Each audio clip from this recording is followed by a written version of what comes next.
Mic check.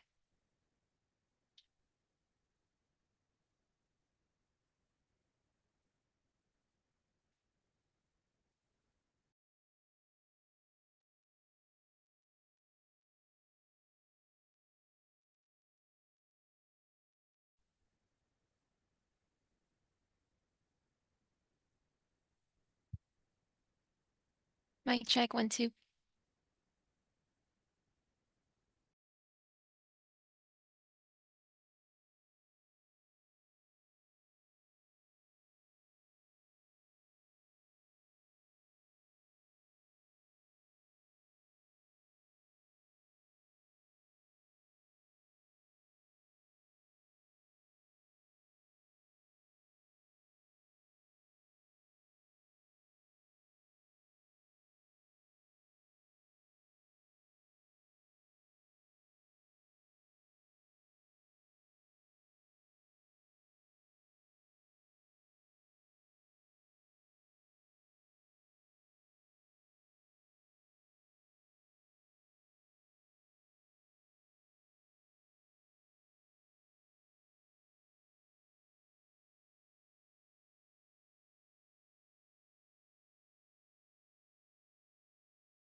Morning, Commissioner Opana. Can I get a mic and video check, please? You got it. Okay, thank you.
Morning, Commissioner Cam and Commissioner Dalton. Could I get a mic and video check, please?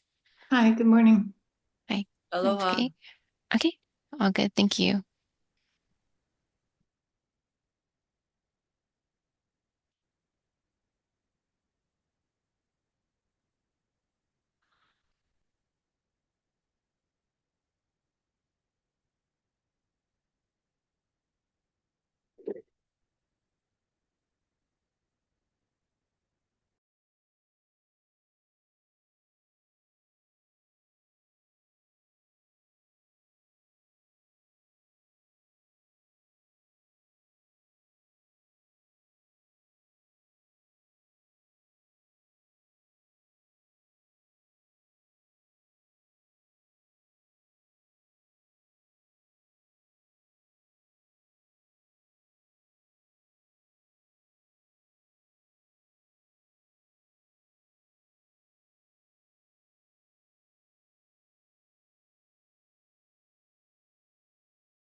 Morning, Chair Curtis and Commissioner Andreon.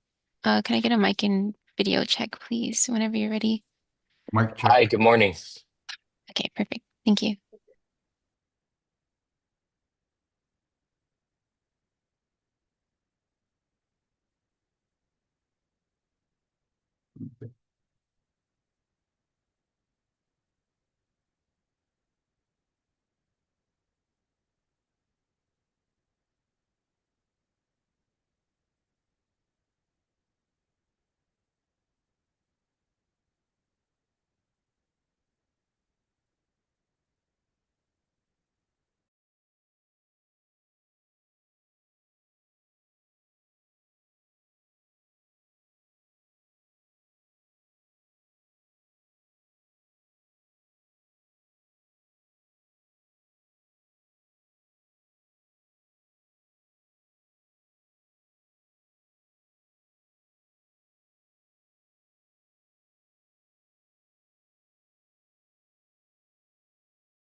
Morning, Commissioner Sabas and Commissioner Kushni. You don't mind mic and video check, please? Good morning. Okay, thank you. And I see Commissioner Kushni, your video is working, just waiting on your mic check.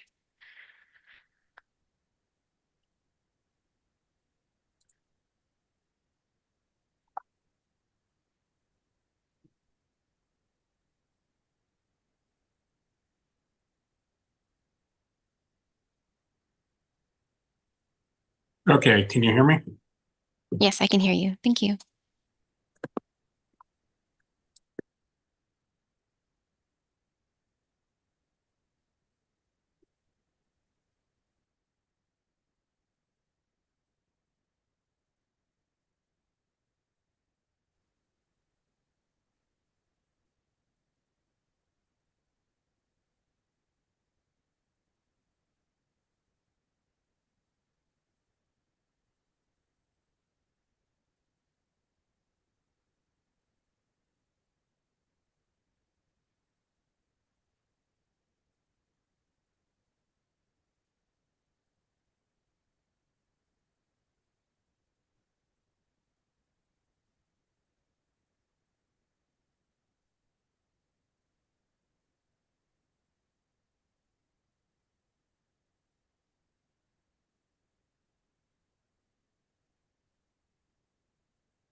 Good morning.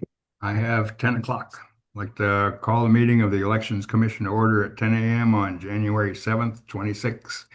Meeting is being conducted via video conference and telephone. I would like to remind the commissioners to keep their cameras on for the duration of the meeting. I'd like to introduce new Commissioner Barbara Dalton, completing the term of Claire McAdam.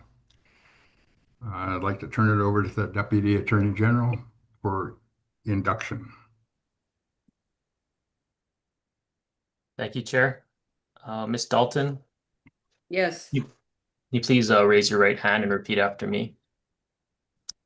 I do solemnly swear or affirm I do solemnly swear or affirm that I will support and defend that I will support and defend the Constitution of the United States the Constitution of the United States and the Constitution of the State of Hawaii, and the Constitution of the State of Hawaii, and that I will faithfully discharge and that I will faithfully discharge my duties as an elections commissioner to the best of my ability. my duties as an elections commissioner to the best of my ability. Thank you. Thanks. Thank you and welcome, Barbara. I would ask the secretary to call the roll, please. Okay. Commissioner Andrion, Here. Commissioner Apana, Here. Commissioner Kushni, Here. Commissioner Dalton, Here, Commissioner Cam, Here. Commissioner Osterkamp, Here. Commissioner Papalimu excused, Commissioner Sabas, Here. Chair Curtis. Here. Chair, we have a quorum. Thank you. Would entertain a motion to approve the minutes of December 3rd, 2025. Yes, Chair, I'd like to amend the minutes. We need a motion first. So moved. Second, Just now, second. discussion, Ralph. Yes, Chair. So I'd like to add the following to the minutes, that the announcement at the beginning of the meeting that Claire McAdam had resigned is a very important part of the meeting. And then the next one, that you yourself committed to Dylan Andrion and the rest of the commission, that you would be putting Scott Nago's reevaluation on the next agenda. And then we had talked about forming a PIG on signature verification. Also, the status of motion from last meeting to refer Doug Pasnick's complaint referenced in agenda item 7. And then a request for the Office of Elections legislative agenda, including lawmakers Scott Nago is working with to pass legislation. And the last one was to review the 2025 elections by mail report to the legislature and compliance with Act 136 reporting compliance. So those were items that were discussed in the last meeting and did not show up on the minutes. So I'd like the minutes to show that those items were discussed. I don't remember. Is there a second to the amendment? Second. Okay, discussion on the amendment. No, I think those are all factual and true. And thank you, Ralph, for pointing all those out. I saw those as well. I do have a follow-up motion after this.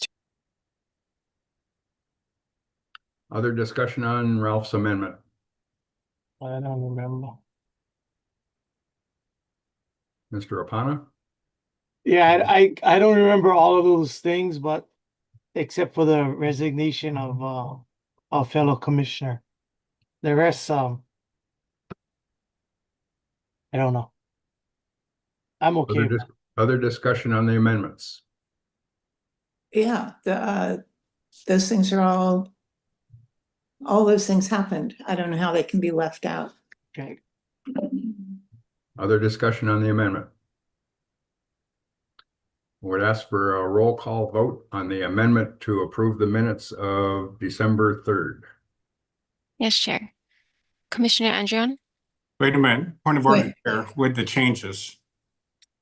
These are we're voting on the amendment Correct. that was to add the changes that you're talking about. Okay, he's just asking because that's not how you stated the motion. That's all. He was clarifying. My vote is aye. Point of order, Chair, what are the exact changes? I mean, Ralph was speaking somewhat off the cuff. We don't have specific wording. Ralph, would you reiterate your wording on the amendment to the motion of the approval of the minutes of December 3rd? This is the amendment to the minutes. Yes, the announcement of Claire McAdam's resignation. Yeah. Chair Curtis committed to putting Scott Nago's reevaluation on the next agenda.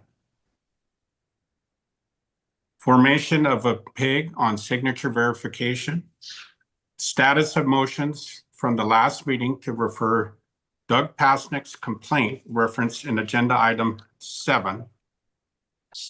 Request for Office of Elections legislative agenda, including lawmakers Scott Nago is working with to pass legislation, and review of the 2025 elections by mail report to the legislature and compliance with Act 136 reporting. These were all items discussed in the last meeting that I would like the minutes to reflect. That's the amendment. Could we have a roll call on the amendment of the minutes? yes. Commissioner Andrion, Yes. Commissioner Apana, I with massive reservations. Commissioner What- Kushney, What reservations? That was a yes. We're taking a vote, not discussing. Commissioner Kushney, Yes. Commissioner Dalton, No, Commissioner Cam, Yes. Commissioner Osterkamp, No, Commissioner Papalimu. Oh, excused. Commissioner Sabas, Abstain. Chair Curtis, Yes. the motion passes. What is the count? 4-3. 4-3. It has to be 5 votes to pass. Yeah, It was 5-3. okay. It was Thank you. 5-3, yes. 5-2. Dylan, you had an amendment? Yes, actually, given that there was the commitment to put Scott Nago's evaluation on the agenda, I'd like to make a motion to amend the agenda today to put his evaluation on the agenda. We'll have that discussion at the end of his report, and you can make that motion at the time, Ralph. That was, Dylan, but okay. I know Dylan, but Ralph's the one that wanted the review of Scott Nago's employment. So, Okay. And I'll have that I'll entertain the motion at the end of Scott's report. Okay, thank you, Chair. Welcome. Any other discussion on the minutes of December 3rd? Take a roll call vote, please.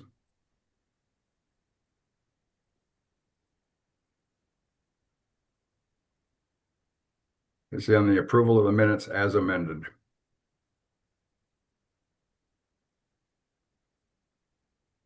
Madam Secretary, you're muted. Apologies. Commissioner Andrion, Yes. Commissioner Apana, No, Commissioner Kushney, yes. Commissioner Dalton, no, Commissioner Cam, Yes. Commissioner Osterkamp, no, Commissioner Papalimu, so excused. Commissioner Sabas, Abstain. Chair Curtis, Yes. the motion does not pass. So let's see.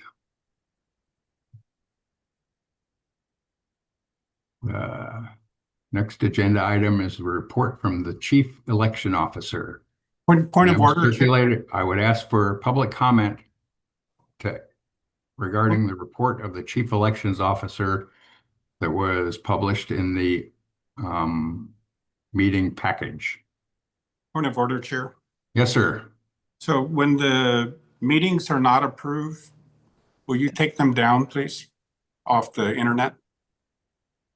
We will mention them that they weren't approved. Can No. you put, No, no, Ralph. no, I'll we did not approve them in minutes and you're gonna put them on the internet. That's something wrong with that. Ralph, you're out of order. I entertain public comment on testimony on the report from the Chief Election Officer. Madam Secretary? Yes. If you would like to testify, please click raise hand under reactions on Zoom. If you are joining us by phone, dial *9 to raise your hand. When your name is called, you will receive a notification requesting you to unmute your microphone. Please promptly accept the request.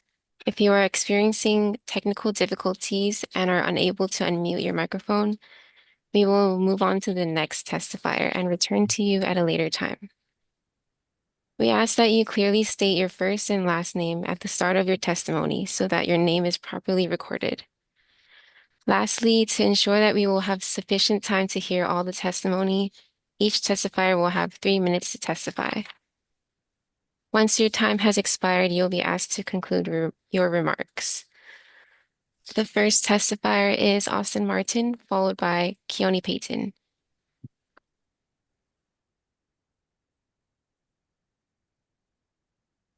Mr. Martin. Thank you, Mr. Chair. Aloha. My name is Austin Martin. I'm the chairman of the Libertarian Party of Hawaii. I am also the state chair of Young Americans for Liberty, and I'm here representing a lot of people today with, for those of you who are just joining us, you're going to get to see proof of election fraud live in this meeting, and you've already seen some. And you're going to see a lot of games and a lot of broken rules, and then you're going to see the attorney generals jump in and validate these You breaking. talking about the report of the broken chief rules. election officer? So this is my time. Are you violating my First Amendment right now, Mr. Curtis? You're allowed to I have a testify right. against the I agenda can say item whatever I that's want on with the my agenda. time. If I want to If come you're- up here and say what I want, I can say what I want. That's my As first. long as it's germane to the agenda item that's a- report of the chief as a elections public officer. on public. You don't get to infer humanity on people as they're giving public testimony. You can I'm get allowing sued for that, public Mr. Curtis. testimony on the agenda item that we're discussing, and that's the report of the I election. am officer. providing that testimony, but public testimony. Please On allow the me to agenda reclaim my item. time on this. If you don't discuss the Mr. agenda Chair, I'm item, going to call you to order. I'm going to call Come you to order, Mr. and I'm going to eject you from the meeting unless your testimony I would like. applies to the report of the chief election officer, period. It does. It does. If you would allow me to use my time the way I see fit, I would be able to get there, and I'd already be talking about that. But I'd like to introduce it because there are people here who are seeing this for the first time. They want to know why the chair of the Elections Commission is silencing public testimony. It's because you're going to see election fraud today. I'm limiting testimony to the agenda item. Mr. Scott Nago should be getting fired today. However, there's been a constant game to undermine the will of the people and the will of the committee. Good commissioners like Mr. Kushney and Mr. Andrion and others. We're probably not going to get our way. The way that things are already looking is pretty bad. But it's important that we're here, and it's important that we don't give up, and it's important that we pay attention to this process. Mr. Nago should be getting fired today. I was wrong last time about the minutes. I'll say that freely. I was wondering why we're doing public testimony on that.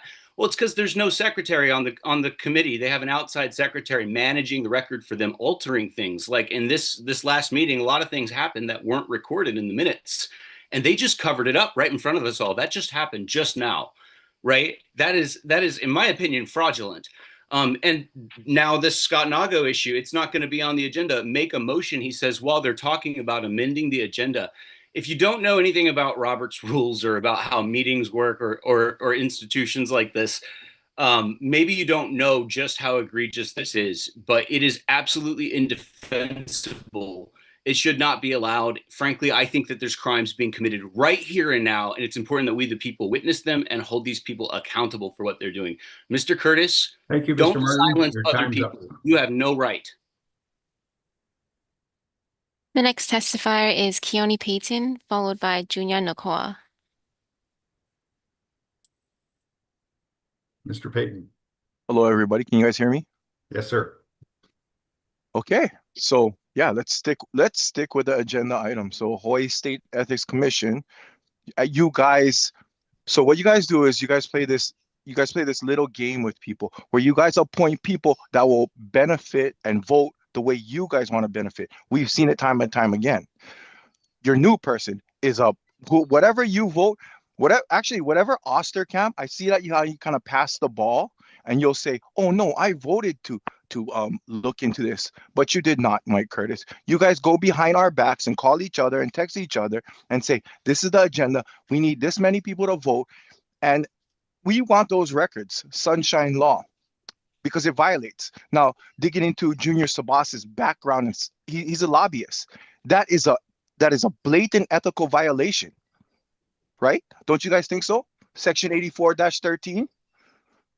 It prohibits the state officials using these types of positions to give themselves a betterment to, he's called what is he called? He's a lobbyist, basically. He's a lobbyist. He works for Mahi Pono, James Kimoopana. Look them up. Okay, this is getting out of hand. And every time you guys appoint somebody in, they just vote the way you and Jeffrey Osterkamp vote. It's crazy. It's a violation of law. HRS 97.5 bans lobbyists from accepting contingent-based fees or gifts. So your whole anything that happens after this, We're gonna do the deep dive. We're gonna find the corruption. We're gonna find you guys accepting these things. We're getting the FBI involved. We're getting the Department of Justice involved. You guys will be scrutinized under a microphone. So just wanted to let you guys know that. My time on this one. Thank you. The next testifier is Junior Nakoa, followed by phone number ending in 9202. Good morning, Junior. Morning, you guys can hear me? Yeah. Okay, bro. Point of clarification, please do not cut me off, okay? I'm going to stick to the agenda, but I'm going to get to the agenda, yeah? So, give me my time. What is happening here, again, okay, the report and all the stuff that we are talking about is, we want the people, okay? This is the election year this year, yeah, Brother Mike, yeah? We want to build the confidence of the voters out there, okay? That their vote is going to get counted, okay? I'm out here every day here in Lahaina to get these people out to vote because of what is happening to us here in Lahaina. And a lot of the stuff that's happening here in this meeting and many meetings that I have been attending since I brought up, since this kind of actions has been brought up to me by you and a couple more commissioners. But you know what? Those commissioners no longer are here right now. Yeah. The new commissioners, yeah, I'm brand new to this thing. There has been 3 brand new commissioners since I've been here. Okay, so there's a lot of things that we gotta get them, Mike, that we gotta talk to refresh a lot of these new members, commissioners, refresh a lot of the people who voting, our right, okay? What we want, okay? So again, please, this report, make it public, make sure we all know what's going on, make sure it's not done behind closed door like Brother Painkiller just was saying. As much as I'm so sick and tired, I'm sick and tired of things done under the table here on Maui and behind closed doors. So I call them out. Okay, I do that every day here in our county council. Okay, I do them at the DHHL meetings. I do them at OHA meetings. This is one of the worst commission meetings I've ever attended. Planning commission meetings here on Maui. And I'm gonna be saying this, we as the people of Hawaii, okay, we have the right to use these 3 minutes to get to our point. Not with you cutting us off every damn time. Okay, and I'm trying to just stay as calm as possible because I want you guys, I want you especially, and I want everybody else inside the commission and who's listening, what's happening. Because I'm going to be all day listening to this thing, and I'm going to testify when I can. Okay, brother. Mahalo. Thank you, Junior. The next testifier is phone number ending in 9202, followed by Jen.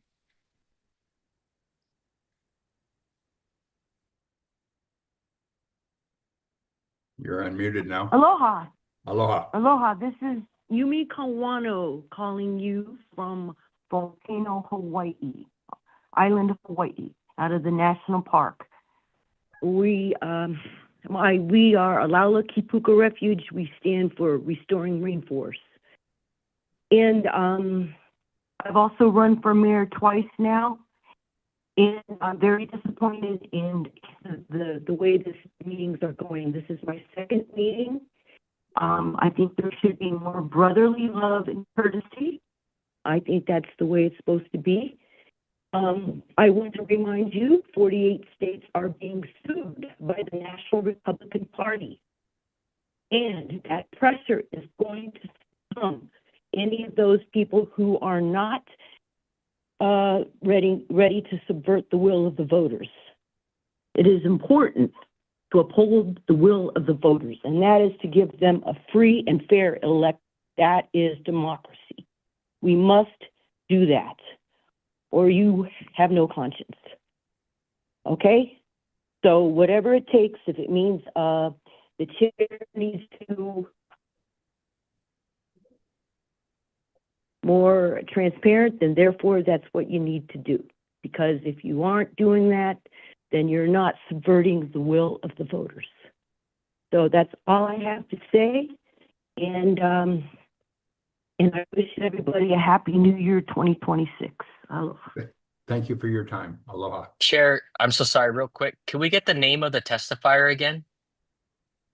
Yumi Kawano, Kawano. Okay, thank you, Ms. Kwano. Aloha. Aloha, thank you.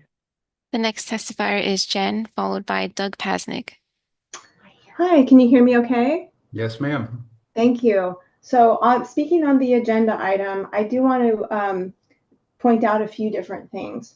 So first of all, I was looking through this. I didn't read the whole entire thing like word by word, but I was looking through it, and it talks about, following the National Voter Registration Act of 1993, I think that's what it is. And it talks about the registration of voters. Okay, so the registration of voters on Maui and the voter rolls are not available for the database. I mean, it's not available for the official observers to look through. So it's kind of a closed system. And I believe that RNC, the Republican National Committee, is suing Hawaii for those rolls because they are not they're not sharing them. Okay, that's whatever. I think the last speaker spoke on that. But what I wanted to point out with this is that it starts with the voter rolls, because it starts with those ballots being sent to everyone on the voter rolls, correct? So what I wanted to talk about is this idea that chain of custody somehow starts with this signature verification that's only verified through the voter rolls. Now, if observers can look at those databases of the voter rolls before and after an election, that might be one thing, but the fact is we don't get to see that.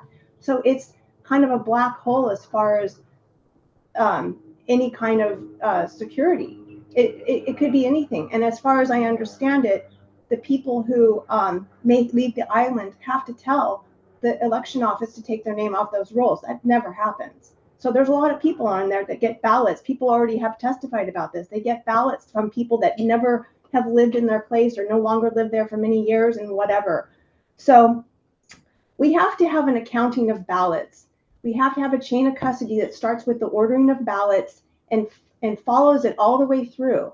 I believe that those ballots have an identifier on them, so we should be treating them like bonds or securities, that they cost something. And that's the voter, the will of the people, the voice of the people. And so following it through the beginning, from the ordering of these ballots, how many ordered and so on, when they are dropped off in those secure locations like the post office, we have to have those receipts. How many were dropped off? How many were picked up? How many were returned? All of this is pertaining to this idea that we have an accounting of every ballot.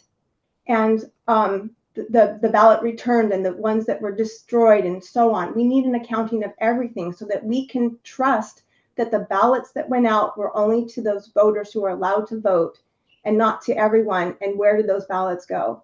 So thank you so much for allowing me to speak. Aloha. Thank you, Jen. Aloha.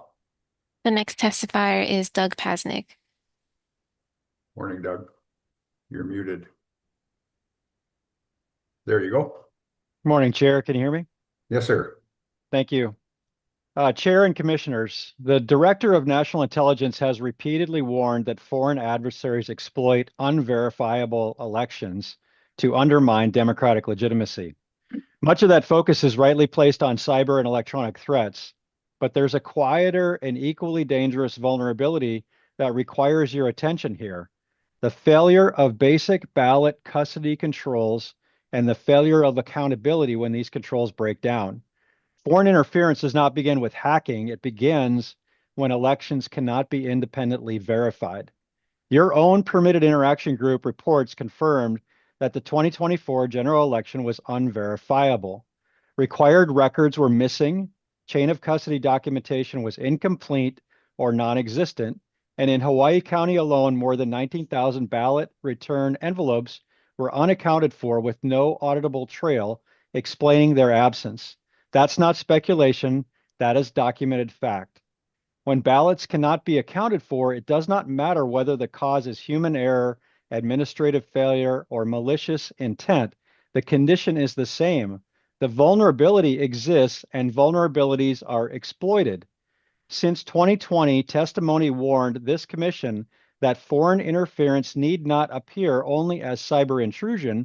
It could also arise through breakdowns in custody, auditing, and certification processes. And those warnings were entered into the record, but no investigation or corrective action followed. Raising these concerns is not foreign interference, it's how foreign interference is prevented. The adversary benefits when oversight bodies decline to act, when deficiencies are normalized, and when accountability is deferred. In that environment, the effect is indistinguishable from external interference. Legitimacy erodes, confidence collapses, and the system becomes vulnerable by design. The Chief Election Officer's 2025 Status of Operations Report offers broad assurances about security and process, but it does not address the deficiencies your PIG reports identified: missing custody records, unresolved ballot discrepancies, and certification without reconciliation. There's no corrective plan, no accountability framework, and no acknowledgement that the election was unverifiable. This commission has already recognized the seriousness of these issues by referring itself and the Chief Elections Officer to the Attorney General for investigation. That investigation is pending. This testimony builds on the record and makes one point clear: an unverifiable election is already compromised in effect, regardless of the cause. Failure to enforce accountability allows that condition to persist. And the remaining question is not whether the problem exists, it's whether this commission will treat verifiability as a national security obligation. Thank An you, Doug. unverifiable election with unresolved custody and accountability failures is by definition a continuing security risk. What Thank you, Doug. action will this commission take to close that risk and assure accountability for the Chief Election Officer's responsibilities to ensure the validity of Hawaii's elections? Thank So you, Doug. far, Your the time's up. The next testifier is Carl Dix, followed by Charlene Ostrov.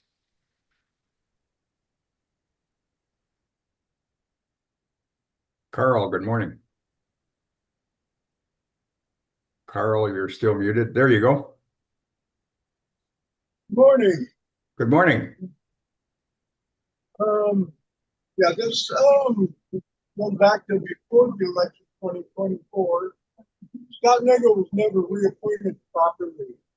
In the February, March meetings of 2024, his evaluation was voted down. He was not reappointed. Yet in April, he was reappointed by a letter to the Department of Accounting and General Services. That's the problem with the 2024 election, the 2020 elections. If Scott Nagle is continued to be put back in there by politicians and protected by the judicial system and this commission to perpetrate the crimes upon the people of Hawaii and the voting system, the system has been corrupted.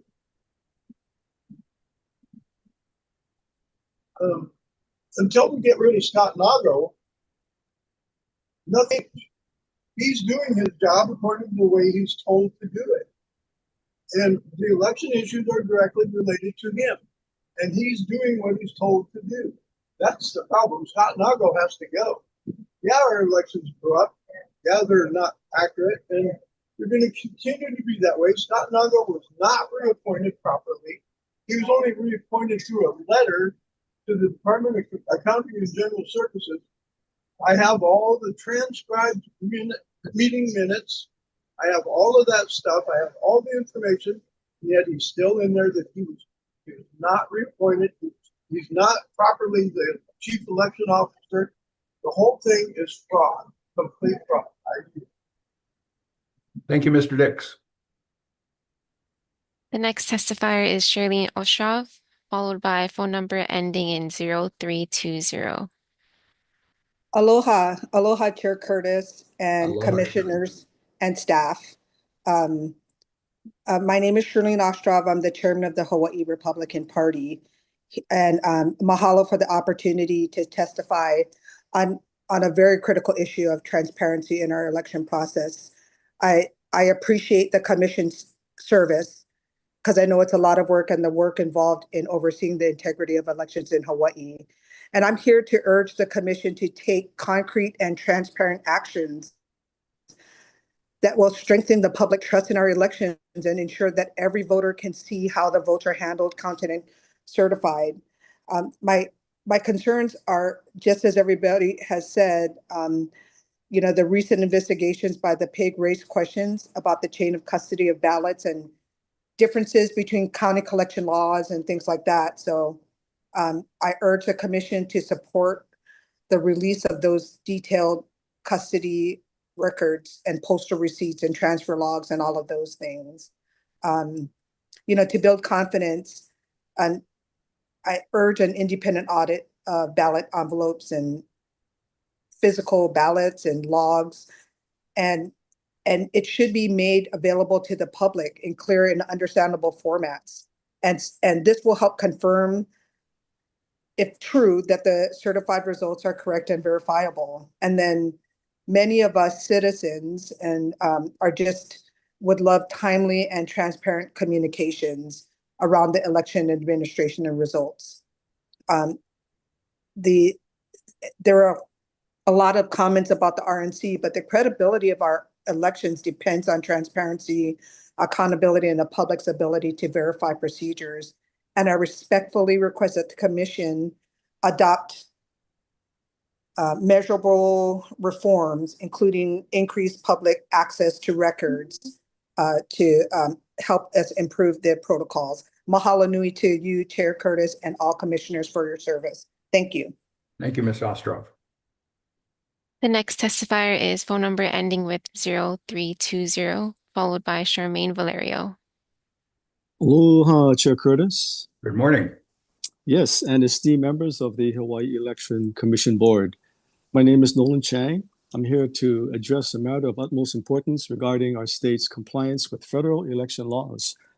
The Department of Justice has filed a federal lawsuit against Hawaii and other states for failing to produce statewide voter registration lists as required by the National Voter Registration Act and the Help America Vote Act, HAVA. These federal statutes were designed to standardize voter registration maintenance across the country and ensure the integrity and effectiveness of our elections. It's deeply concerning that our Chief Elections Officer, Mr. Scott Nago, has publicly stated that his office is not in compliance with HAVA requirements. Specifically, there is no compliant HAVA state implementation plan.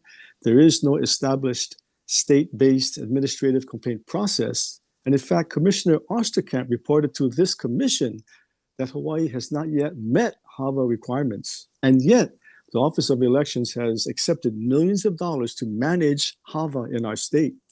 In addition, Mr. Nago's Office of Elections has experienced chain of custody issues, failure to conduct mandatory audits, as some have mentioned, and problems identified with recent PIG audits, demonstrating a clear pattern of negligence and non-compliance. Such failures undermine the integrity of our electoral process and erode public trust. As a commission charged with overseeing election administration, integrity, and compliance, I feel it's your duty to address these issues head on. We cannot allow our state to jeopardize public trust in the electoral process by refusing to abide by not only federal but state election laws. So it's imperative that we hold election officials accountable and take swift action to remove those who fail to uphold their responsibilities. I implore you to take immediate action before the Republican National Committee and the Department of Justice do it for you. As numerous testifiers have implored you to do in the past, cut your losses and terminate Mr. Nago for dereliction of duty. The time for action is now. 2026, let us work together to restore faith in our electoral system and ensure that every eligible voter's voice is heard. Mahalo nui for, excuse me, for your attention to this critical matter. I rest. Thank you, Mr. Chang. The next testifier is Charmaine Valerio, followed by Elizabeth Cook. Morning, Charmaine, you're still muted. Morning, Charmaine, you're still muted. Can you hear me? Yes, Hello there you there, go. everyone. My name is Charmaine Valerio, and I am with the Eva Beach Neighborhood Board. Now you're muted. There you go. Thank you. Welcome. Just regarding the neighborhood board and the election being, the commission not being transparent in what we can do, despising all the efforts and not doing his job, what is we could do to basically have him replaced. And my vote goes to that. Yield. Thank you, Charmaine. The next testifier is Elizabeth Cook, followed by Tara Malia. Morning, Ms. Cook, you're still muted.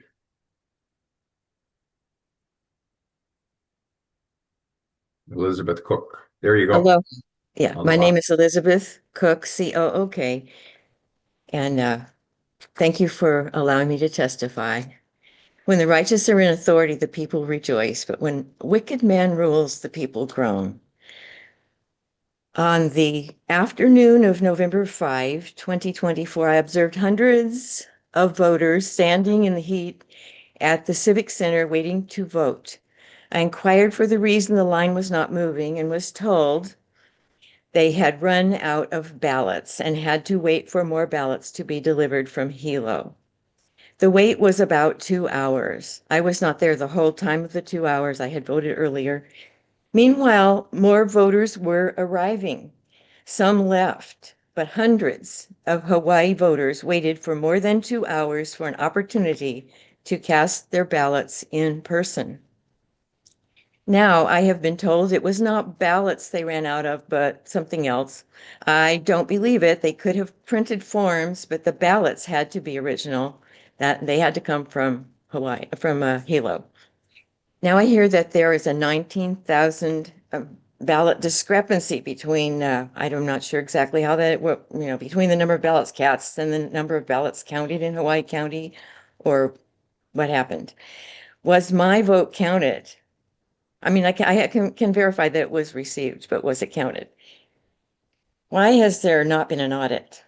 When will the voters be made privy to the investigation and audit of the 2024 election? When will we, the voters, receive a full accounting and audit of ballots? We, the people of Hawaii, demand the resignation of Scott Nago, resignation of Chair Curtis, count the vote with observers, chain of custody for all counties, promote a new chairman, hire a new chief elections officer, independent outside audit, and a return to local precincts one election day, paper ballots hand counted and reported on the same day. Ask the voters what they think. Put the question on the ballot. Do you fear a shortage of volunteers? I and many others will gladly make ourselves available. Voting machines and counting machines have not made elections more efficient. On the contrary, they have complicated them and provided increased opportunity for errors and fraud. Are the errors because of laziness, incompetence, or maladministration? It really doesn't matter. If it's messing with the election, if it's messing with our vote, thank you for letting me testify, sincerely. Yeah, I pass. Thank you for your time. The next testifier is Tara Malia, followed by Jamie Detweiler. Aloha, Commissioners. Can you hear me? Good morning. Yes, ma'am. Good morning. Tara Malia Gregory, former middle school teacher, health and wellness entrepreneur, and community advocate for the people of Hawaii. So I'm here today to formally state that this commission must put the Chief Elections Officer, Scott Nago, on notice and remove him immediately.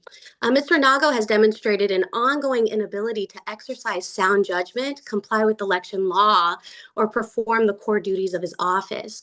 So at this point, we've been on these calls for a while, and it's no longer just a question of trust. It's a question of documented legal failure. So the law requires a few things. Under HAR 3-177-453, ballot counts must be complete, and they were not. Under HAR 3-11-155, reconciliation must occur before the certification, and that didn't happen. And then under HRS 11-96, election records must be preserved, and they were not. And then under 52 USC 20701 and Civil Rights Act, all election materials must be retained for 22 months, and that didn't happen either. So under HAVA, elections must be auditable. We've talked about this earlier on the call. And it means that the public can independently verify the results, and they're unverifiable as it stands. So Hawaii's elections are not auditable. So those are statutory requirements, and the failure to meet them is non-compliance with the law. Right. So regarding the chain of custody, because without it, elections collapse. Right. So on Hawaii Island, the Office of Elections reported, according to many of the pigs that have been recorded now, more than one now, and then also reporting 57,553 ballots were in actual envelopes that were collected by the USPS. But then somehow there's 76,595 ballots counted. We just want to know where they are. You know, I was in the Ninth Circuit Court last year when I watched Scott Nago's attorney claim that this was the county's responsibility, not his client's, but this is his job description. The 19,042 ballots are his issue, and they're our issue too. And so there were 40, these ballots didn't even have envelopes. We don't see signatures. We don't have addresses for them. So they can't be reconciled. There's no lawful chain of custody, and they don't legally exist yet. And those ballots were included in the count. That alone should have triggered an immediate halt to certification and full reconciliation and an independent audit. But trust is not happening here, and Chief Elections Officer's job is not to manage optics for narratives. It's to follow the law, to preserve records, maintain chain of custody, and ensure auditability. When those duties are repeatedly ignored, when statutory violations stack up, and when discrepancies of this magnitude are waived, this commission has a legal and ethical obligation to act. So removing Scott Nago is long overdue. And when election officials fail to follow the law, the damage is not partisan. It's the structure, it's the system, and it belongs to the people of Hawaii. And I just want to say mahalo so much for the time to speak today. Thank you, Tara. The next testifier is Jamie Detweiler, followed by Andrew Aker. Aloha. Aloha. Can you hear me? Yes, ma'am. Great. Thank you for the opportunity to testify. My name is Jamie Detweiler.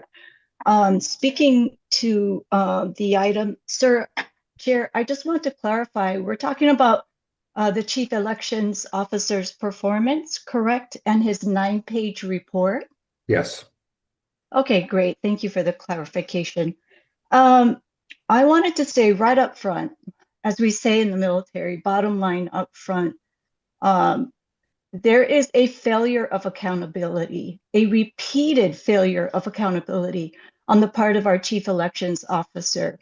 He failed to clean the voter rolls when this was brought to his attention many years ago. He failed to follow the recommendation of the Elections Commission. Now, some of the commissioners that are on the commission today currently were not on that set of election commissioners who voted against the ERIC system, the Electronic Registration Information Center. Our Chief of Elections Officer wanted to enter into an agreement, a contractual agreement with ERIC that costed our taxpayers thousands of dollars, and this body recommended against it, but he pursued it anyway. And that is a failure to follow instructions. Another performance evaluation gig, in my opinion. He failed to follow, he failed to reconcile the ballot count discrepancies outlined in the PIG report. There are so many procedural fails on the part of the Chief of Elections, and we can't ignore that anymore. We can't. We, the people, demand accountability. And I would hope this body this body of commissioners would feel the same way for the people.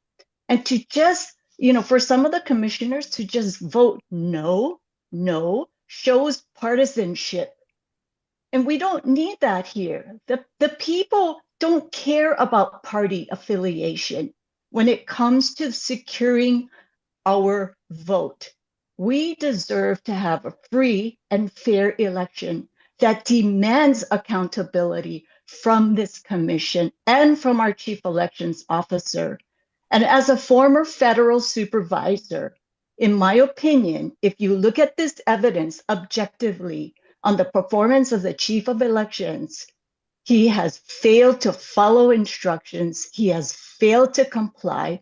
And that is downright insubordination. And it would behoove this set of commissioners to see that for what it is. Thank you for this opportunity to testify. Thank you, Ms. Detweiler. The next testifier is Andrew Aker, followed by Tara Rojas. Aloha, Kako. Andrew Aker here. Are you guys able to hear me? Yes, sir. So, yeah, I just wanted to build on what Jamie was saying in regards to Scott Nago's report. There's a little part missing, which is his written reply to his written statement about where these 19,000 extra ballots came from. So I moved the commission to compel Scott Nago to add that to his report and give an official statement as to where these 19,000 extra ballots came from. Mahalo, I yield my time. Thank you, Mr. Aker. The next testifier is Tara Rojas, followed by Propel Positive Change. Aloha, Tara Rojas. I agree with many of the testifiers. Can I remember and state exactly, in a nutshell, it's that there is no accountability. And as the previous Jamie had said, though, I do want to build up upon that. Once again, when CEO Scott Nago was at the legislative session regarding the ERIC system and how she mentioned that he just refused to follow instructions,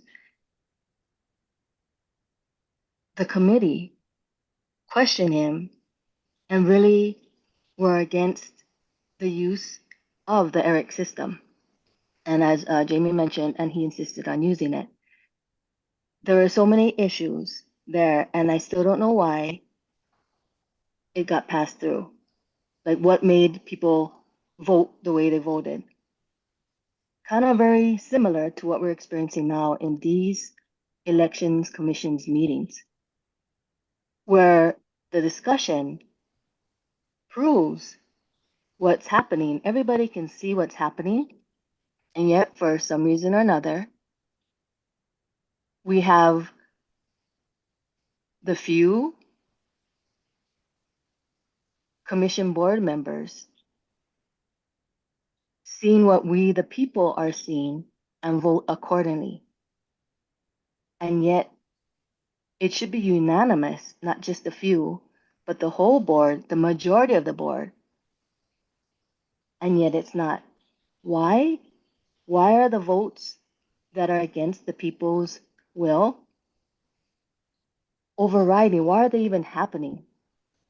So when you take the analogy of the fox guarding the hen house, we're literally we're urgently screaming, saying exactly what's happening.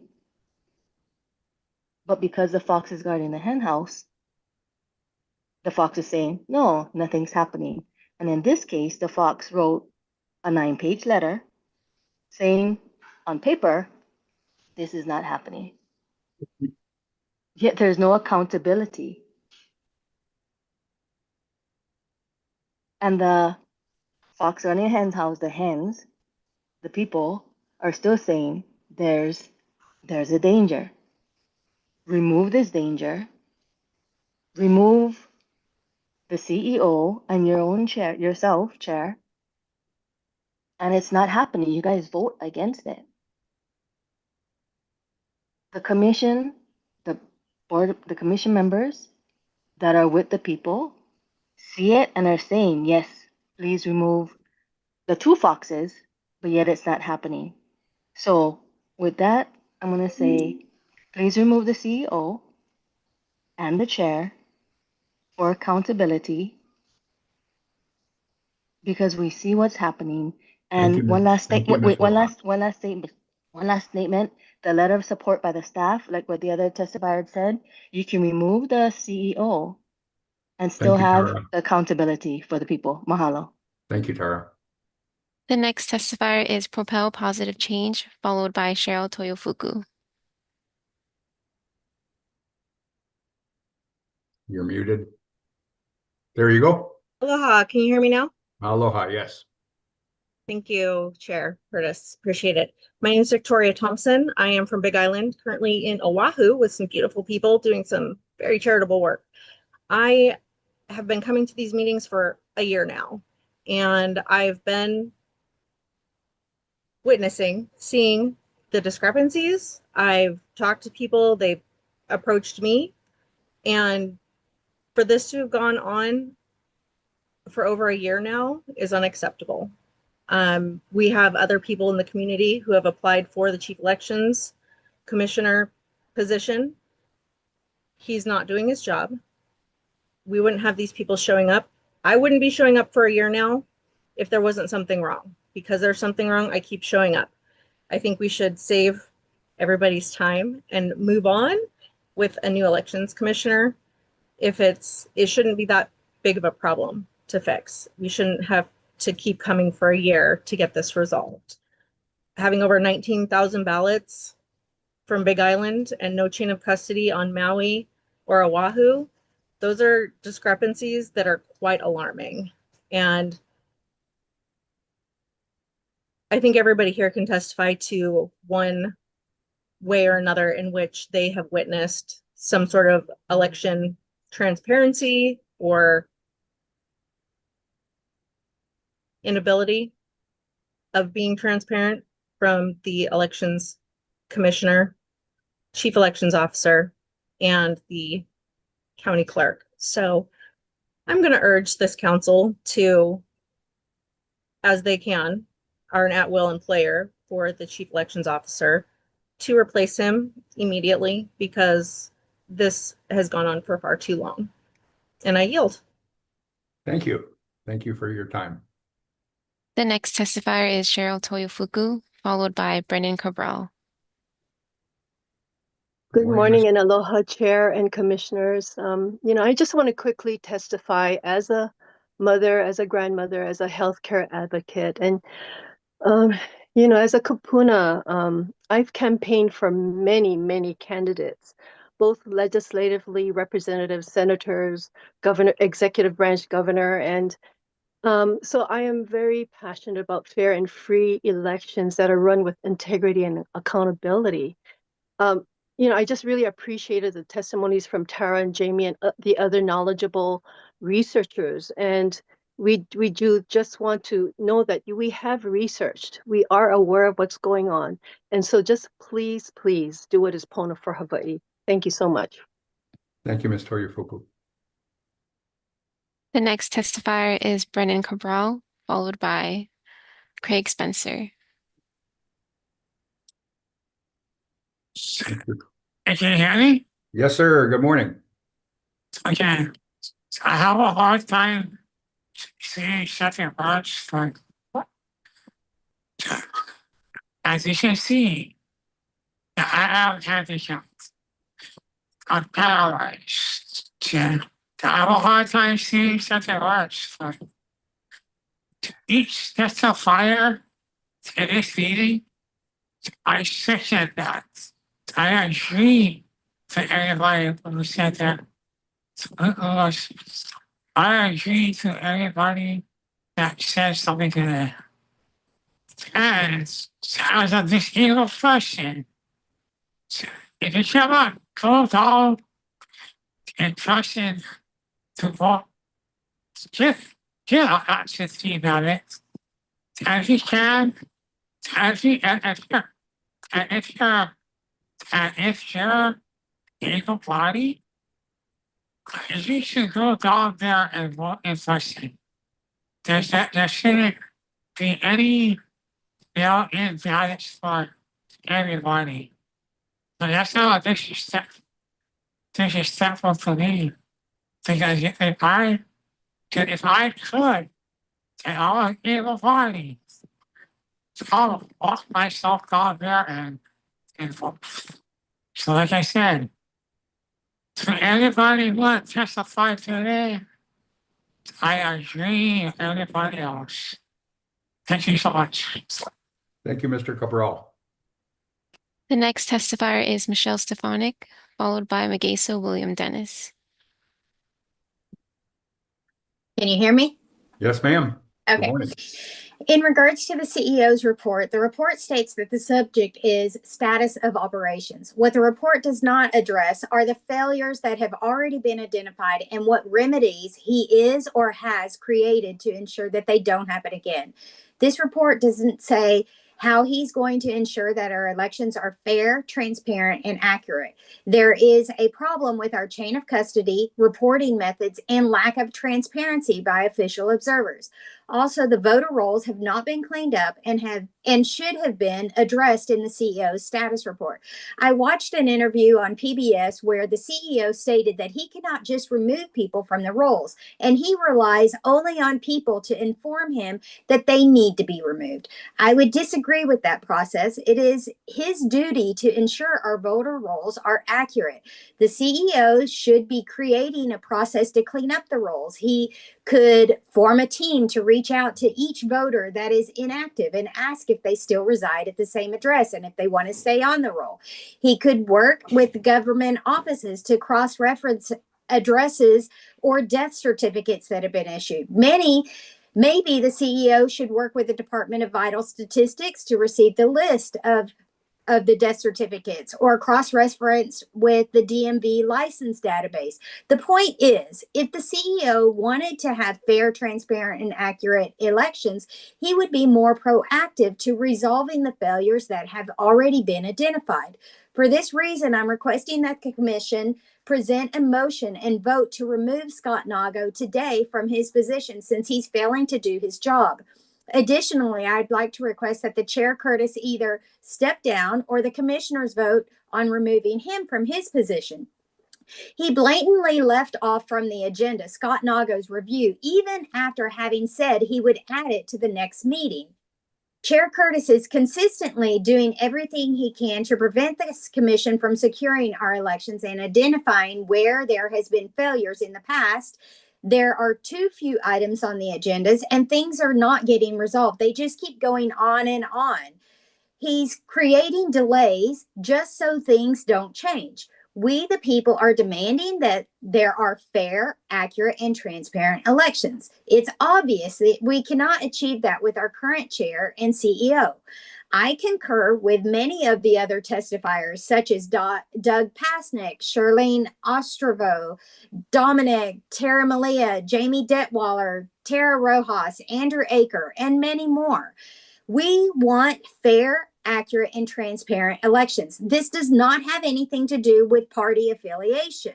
We don't care who everybody is. We just want accurate, fair, transparent elections. Thank you for your time. Thank you, Michelle. The next testifier is Magaso William Dennis, followed by Tamara Mackay. Yes, can you hear me? Yes, sir. Hi, my name is Magaso William Dennis. I can hardly believe that we are still talking about Scott Nago. But since we are, I'd like to thank Scott for bringing all this attention to the election fraud in Hawaii that has been taking place for years and now has national attention. The people are awake now to Hawaii fraud and corruption. Scott's lack of integrity regarding Hawaii elections has cast a dark light on our islands. Scott Nago needs to be terminated in disgrace. We need complete transparency regarding the malfeasance that took place during his tenure, regarding chain of custody, voting machine integrity, and improper audits. Also, Chair, release the voter rolls to show you are truly acting with integrity when it comes to elections. The commission or the governor and his cronies can no longer protect you or other members of this and other committees, as the governor has his own corruption to be dealt with soon, because no one can stop what is coming. We demand voter ID, paper ballots, one-day voting. Thank you for your attention to this matter. Thank you, Mr. Dennis. The next testifier is Tamara Mackay, followed by Kay Howe. Aloha, Commissioners. My name is Tamara Mackay, and I'm here today to address the report submitted by the Chief Elections Officer for review of the Office of Elections. I know that what I'm going to say is that it becomes, unimportant to some of those commissioners, as I do see that they're not really paying attention to all of the testimony here. The Chief Election Officer has failed to conduct adequate due diligence, and the report submitted does not meaningfully address the concerns raised by the citizens, nor does it reflect the serious effort to investigate or resolve them. Equally troubling is the response or lack thereof from this commission. If the voices of the people truly mattered, action would be taken as required by law, not delayed, minimized, or procedurally avoided. When citizens follow proper channels, submit evidence, and raise formal concerns, these concerns deserve review and resolution and not dismissal. I want to specifically address the vote to reject corrections to the meeting minutes. Voting no to corrections that simply reflect what occurred, particularly when the meeting was recorded, is absolutely baffling. Correcting minutes is not about opinion, it's about accuracy. And refusing to correct the record when evidence exists only validates concerns about intent and demonstrates a lack of commitment to transparency, integrity, and accountability. That concern is heightened when a commissioner who was not present for the meeting votes against amended minutes without seeking clarification. That vote occurred immediately after being sworn in to uphold the Constitution of the state and this country. When such votes consistently mirror those of another commissioner, the appearance is not one of independent judgment, but of predetermined alignment. The public is left asking a very simple question: why would transparency and voter integrity not be priority? The nation is watching Hawaii. These concerns have been evaluated by citizens and promoted for national attention. How this commission chooses to act or not act will define whether Hawaii is viewed as a state that upholds election integrity or avoids accountability. This is not about politics. This is about law, duty, and the voice of the people. And I urge this commission again to act transparency, act independently, and in accordance with the law. Mahalo. Thank you, Ms. Mackay. The next testifier is Kay Howe, followed by Craig Spencer. Aloha, can you hear me? Aloha, yes, ma'am.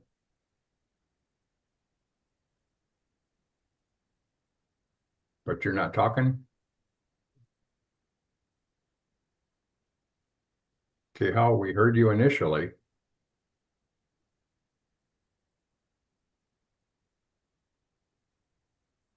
Okay, how going once? Okay, how going twice? We can come back to Kehau. The next testifier is Craig Spencer, followed by Jarek Medeiros. Mr. Spencer. Hi, Commission. Can you hear me? Yes, sir. All right. Thank you for the time to testify today, and it's good to see everyone again.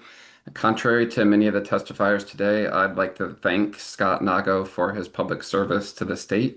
So thank you, Scott, for not handing over sensitive voter information data to the U.S. Department of Justice, and at the request of the U.S. Attorney General as well, demanding sensitive voter data for Hawaiian voters be turned over. I think this was courageous, and I offer my sincere thanks to the Chief Elections Officer, Scott Nago, who was then backed up by the State Attorney General to protect the sensitive information of Hawaii voters. So thank you for your courage, and thank you for standing up for the people of Hawaii. I'd also like to thank Scott for standing up for the right of the people of Hawaii to vote by mail. Thank you for standing up for these voters who count on vote by mail as a way to have their voices heard. And we, the people, want the voices of everyone to be heard. The more people's voices who are heard, the better for democracy. Voting by mail is the best way to make sure that the most people have the opportunity to have their voice and their vote heard. Please do not allow a small group of election deniers to disenfranchise the voices of more than 400,000 residents of Hawaii who voted in the last election. Please continue to protect and strengthen the vote by mail system in Hawaii. Thank you, Commission, for your time. Thank you, Mr. Spencer. The next testifier is Jarek Medeiros, followed by Susan Strong.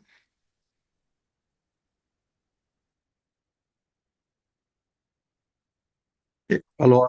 Aloha. Yeah, the last guy that had testified is a paid guy. Scott Nago did wrong. Our voices are not being heard. He's saying that you want to hear everybody's voices. One day, voting in person is the only and right way to do it. Or the state just remove themselves from an election process. Let the county handle their own counties and let the state do whatever they like with the state. Put the elections back in the county offices where it belongs, because we didn't have this kind of problems where the state commission have people on there where their job is just to oppose every motion that is made. Doesn't make sense. It's just a bunch of crooks trying to keep this crooked system working. You know, like it's time to give them back to the county because we never have these problems. Scott Nago should go to jail. So should the commissioners that is always voting, opposing the motions that are put in place. Man, we should start filing lawsuits against you guys who is violating our rights to have a fair election process. Man, I hope things start to change because it looks like the government is coming down on you guys. And we'll be there to testify in favor of them putting you guys in prison. But yeah, thanks anyway. Thanks, guys. Thank you, Mr. Medeiros. The next testifier is Hope, followed by John Elliott.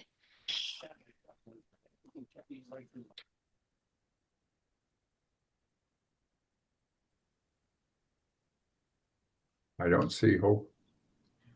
There's two Hopes here, Chair Curtis. Okay, you're the one then. Okay, aloha. Aloha. Especially you Big Islanders. What we see here is election fraud, voter fraud, and non-transparency by the CEO of the election office.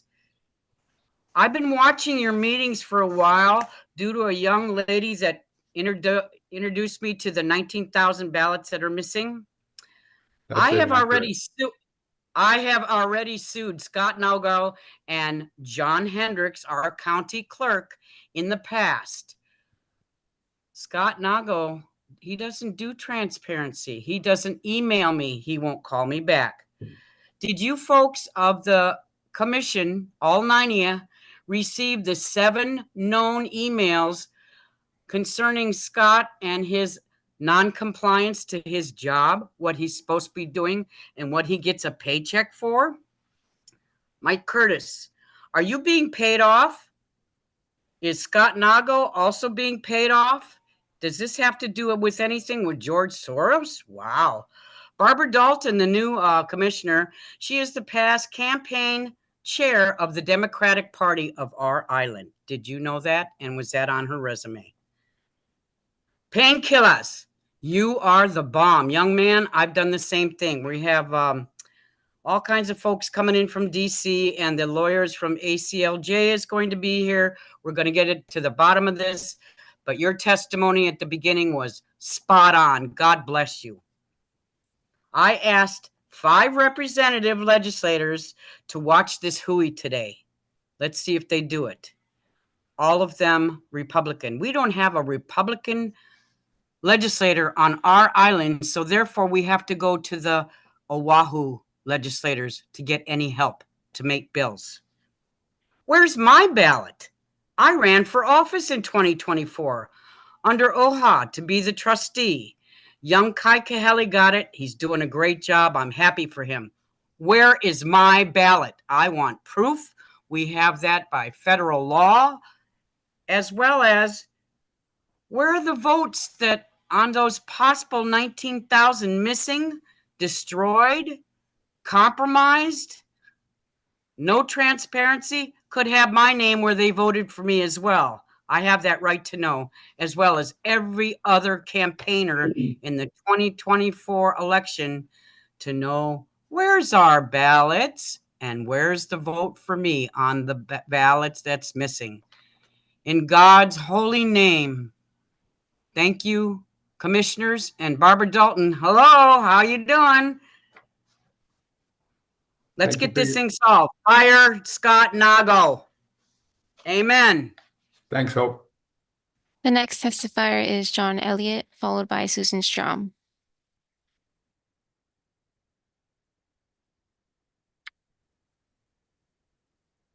Morning. Aloha, John Elliott could not be here. He gave his time to me. Kudos to everyone who is testifying. Elizabeth Cook at the beginning, she even quoted scripture. But she and I did the 2024 election together, and John was there with us as well. And the Lord and his son Jesus was there as well. Those people stood in line, commission, waiting for new ballots to come from Hilo. I was told by Corey in the Hilo office, it's all a misunderstanding and miscommunication. That's absolute lies, deception, and no can keep lying and get away with it. God's watching this, folks. You can't keep doing this. We have enough problems with our HRP and Shirlene Ostro and the rest of them not following bylaws. Here's the thing. In this report of Chief Officer of the Election Department, he's missing some items, commissioners. Please read the 7 emails that came from Big Island. We want to know where our ballots are. We want proof. We have that federal right. Ho'oponopono, folks. Time is of the essence. We have an election coming up. In Jesus' holy name, amen. I yield. Thank you, Hope. The next testifier is Susan Strom, followed by Tammy Ash Perkins. Aloha, can you hear me? Yes, ma'am. Okay, in regards to this agenda, I am going to keep this simple. It is more than apparent and factual by the continued testimony here that we the people are unanimous in our decision that Scott Nago has failed in his duties as Chief Election Officer, aside from one Nago cheerleader who is apparently confused. I mean, we are not a democracy. We are a constitutional republic. Democracy is mob rule. People need to look that up and get that straight. Our votes are our sacred right and not to be tampered with or handled with negligence. That is criminal in itself. Scott Nago needs to be removed today, and while we're on this agenda item, to prevent further potential obstruction and interferences, Chair Curtis, you should step down as well, and anyone else sitting on there who is not bowing to the will of the people, because we seem to constantly need to remind you, you are public servants and you work for us, and you have no right to challenge our demands, especially when lawsuits and data support these more than reasonable demands. So let's get going. Let's stop going in circles here. Let's get Scott Nago removed today, and anyone else should resign that is not going to bow to the will of unanimously of the people. Thank you. I yield. Thank you, ma'am. The next testifier is Tammy Ash Perkins, followed by Wallen Christian. Aloha, this is Tammy Ash Perkins. I Aloha. support the removal of Scott Nago. The right to vote and to participate in transparent elections is a fundamental, it really is under the Hawaii Constitution and the United States Constitution. So we have to safeguard these elections. It's not a matter of policy preference, but a legal duty owed to the people of Hawaii. Voter registration information, as defined by statute, is public information. Transparency in its lawful use does not undermine election security. It strengthens public trust by allowing verification, accountability, and oversight.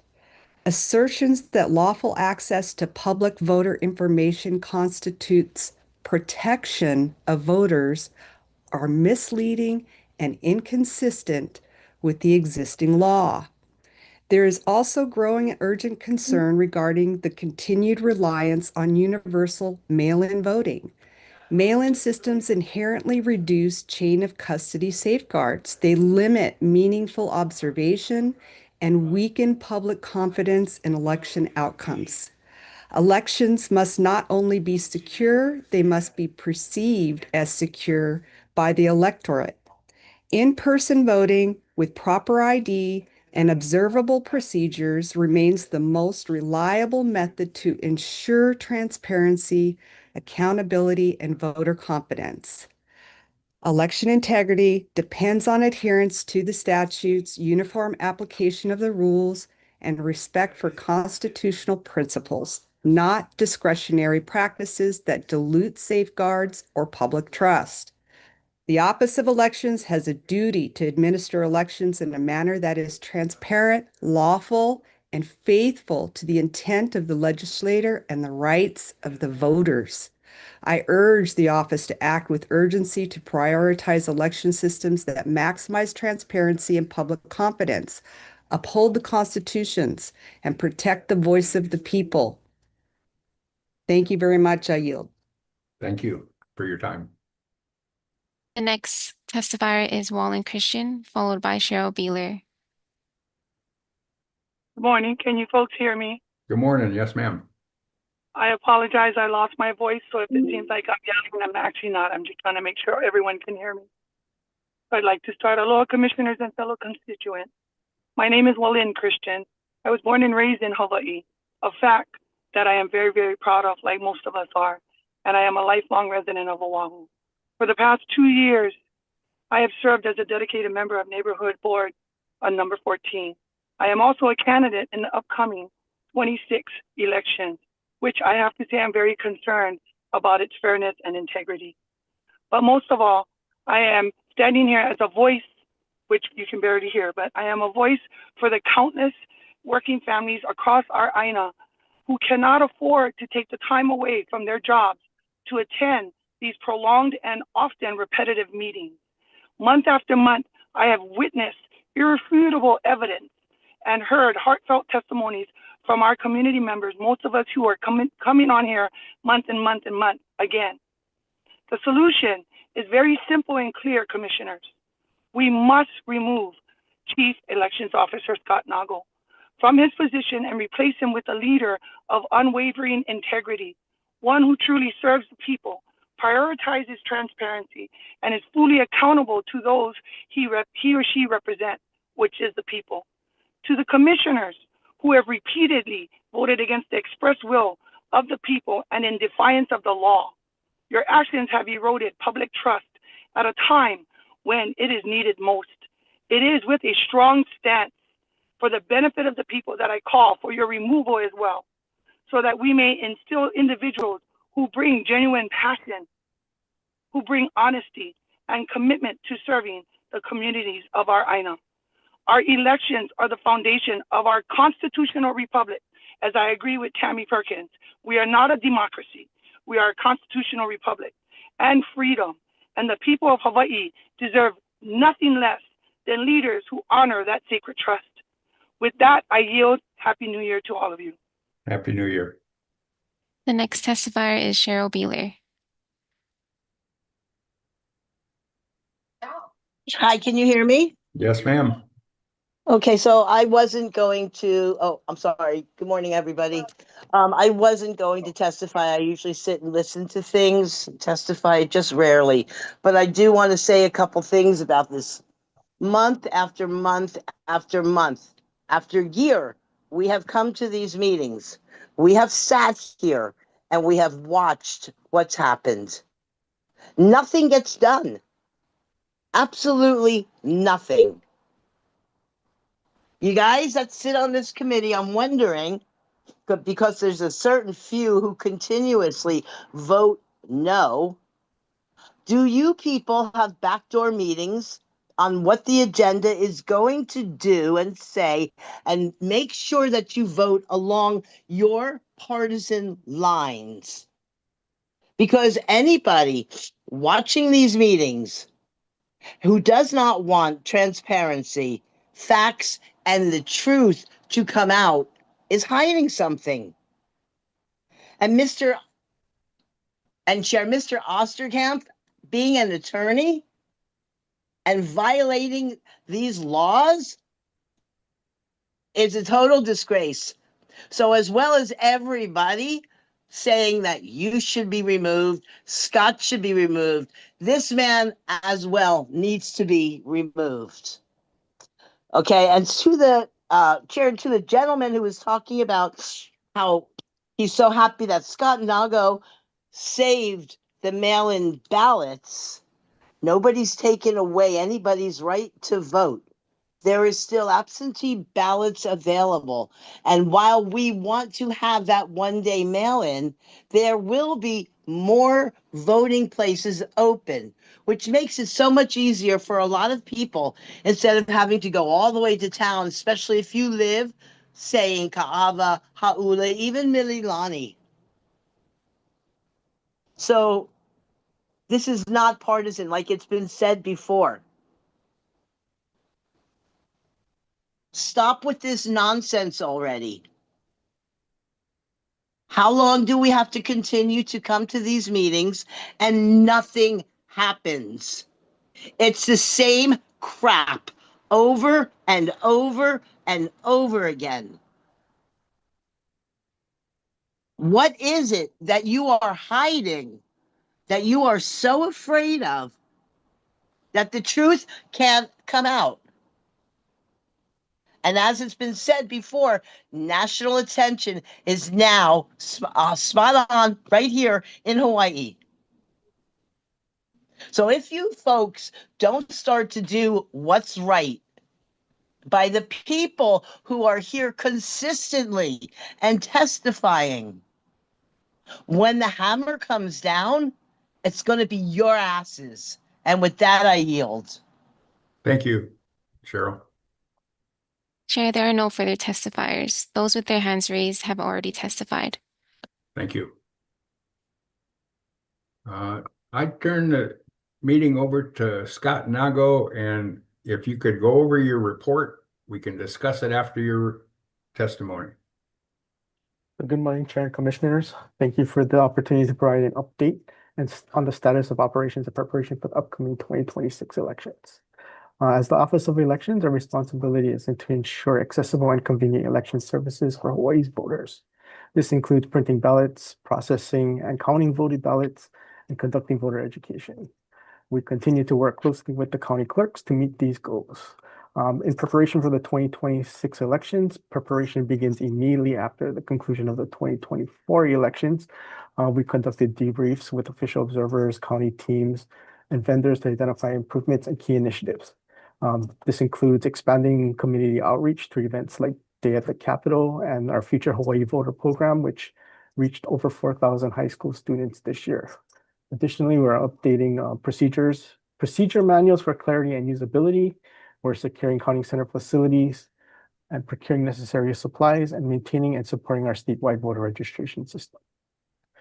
We continue to improve our voter resources, such as the digital voter guide, which was introduced in 2024. For the 2026 election, we are enhancing its design, distribution, and visibility to ensure that voters have access to candidate information and ballot questions. As it relates to chain of custody, security remains a top priority of ours. We're strengthening our procedures for tracking valid return envelopes, valid return identification envelopes, and clarifying the distinction between inventory and chain of custody. Some important key dates for the 2026 election. Upcoming, we have the start of candidate filing, which begins February 2nd and runs all the way until June 2nd. Primary election day is August 8th, and general election day is November 3rd. In 2025, we completed our audit of the Representative District 27, which the commission voted or made a motion to do.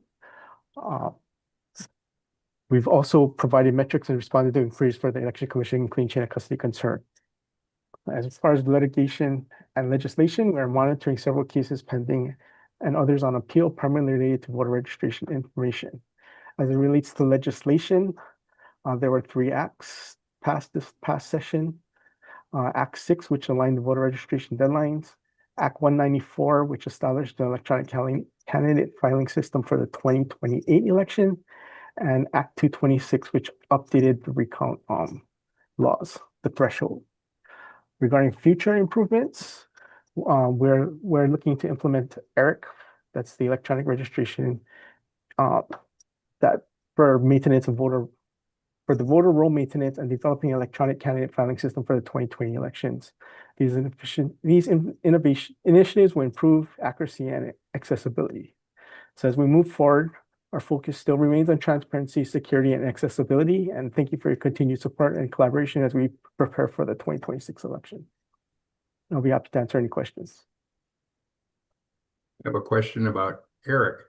Does our participation in ERIC open us to the possibility that the United States government could subpoena ERIC's records and access the voter records that we're discussing now in court? It could, but so far that they have not. ERIC is an independent entity, so they would have to subpoena ERIC, and so far, to my knowledge, they have not done that. Okay, thank you. Other questions? Ralph, you're muted. Yes, Chair. I have a lot of questions. I'd like to make a general statement and then go into the questions. Go for it. Okay, so at the end of the day, our elections should have the same standards as a financial institution. There must be a way to independently check election results. Right now, we have been given records. We have not been given records that outside auditors or even the commission can verify on their own. Instead, we are repeatedly asked to accept assurances that the system has worked as intended. In any process of this importance, trust is not enough. There must be transparent, reviewable evidence that allows the results to be confirmed independently. In any financial audit, no one would accept the company saying, "Trust us, the numbers are right." And your questions, please. Yes, Chair, I've got quite a few questions. And we can jump to the ERIC since you already started on that. So my question for Mr. Nago, and there is a lot of stuff in here, so we need to take this slowly and take our time on this. Oh, please start. What's that? Please start. Okay, give me a second to find the ERIC. Okay, so in your report, Mr. Nago, you said that ERIC is going to hook up with the SVRS. What does that mean?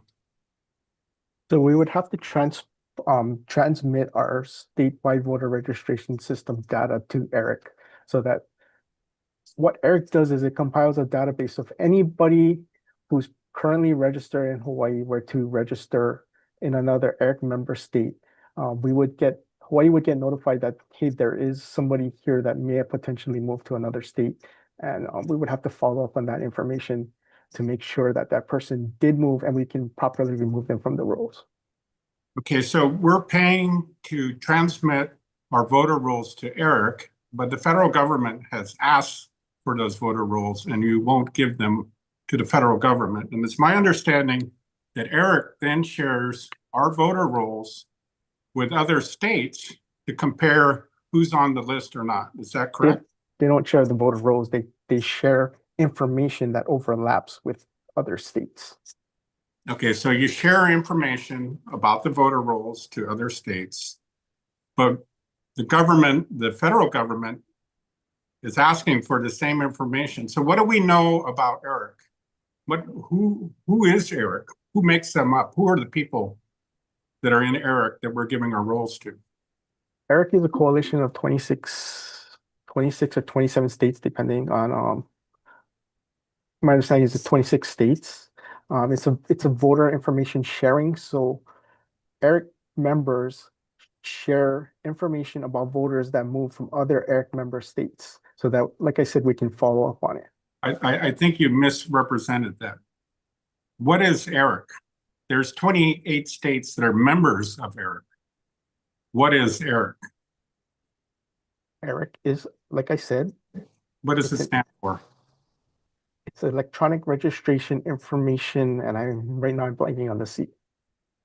Okay, so ERIC is its own entity, correct? Yes. Okay, so who runs ERIC? Who are the people that run ERIC? ERIC has a staff, but its members are the members, the states that have joined ERIC are part of the board. So how do we know these people aren't sharing out our data? How do we know everybody's talking about you saving the day for not sharing our private information with the federal government? The federal government already has all of our information. You know, everybody's paying taxes, federal taxes. They have all of our information. My understanding with the request from the federal government is they want to know who is on the voter rolls to make sure that they are eligible voters. And this information is being shared with an NGO that we know nothing about. Who are the people that are handling this information? Can you get us a list of the board of directors and the people that are on this? You know, we know nothing about them, but we're paying to give them this information that we won't give to the federal government. And I don't understand that from a logical point of view. I'd like to clarify two things. Mail-in voting is a legislative act, and that's law. Participation in ERIC was a legislative act also. But yes, we can provide a list of who ERIC is. Move on, Ralph. Okay, so my second question is, how do you ensure elections officials don't throw away or add ballots to the count? So this question is listed on your website. And the issue is that when ballots are picked up at the drop box, they are transported to the statewide voter registration. They are transported to the county office. In the county's office, at some point in time, we don't know how long it takes from the point that they're picked up at the drop boxes to when they are signature verified. During that gap, when the van is driving around Oahu or Maui or the Big Island, how do you ensure that election officials don't throw away or add ballots?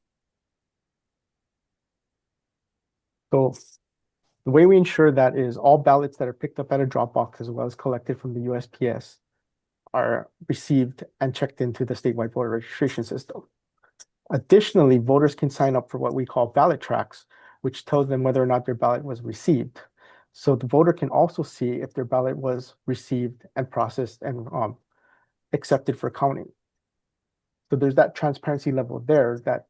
So you didn't understand my question. There is a gap in time from when the ballots are picked up to when they are entered into the statewide voter registration system.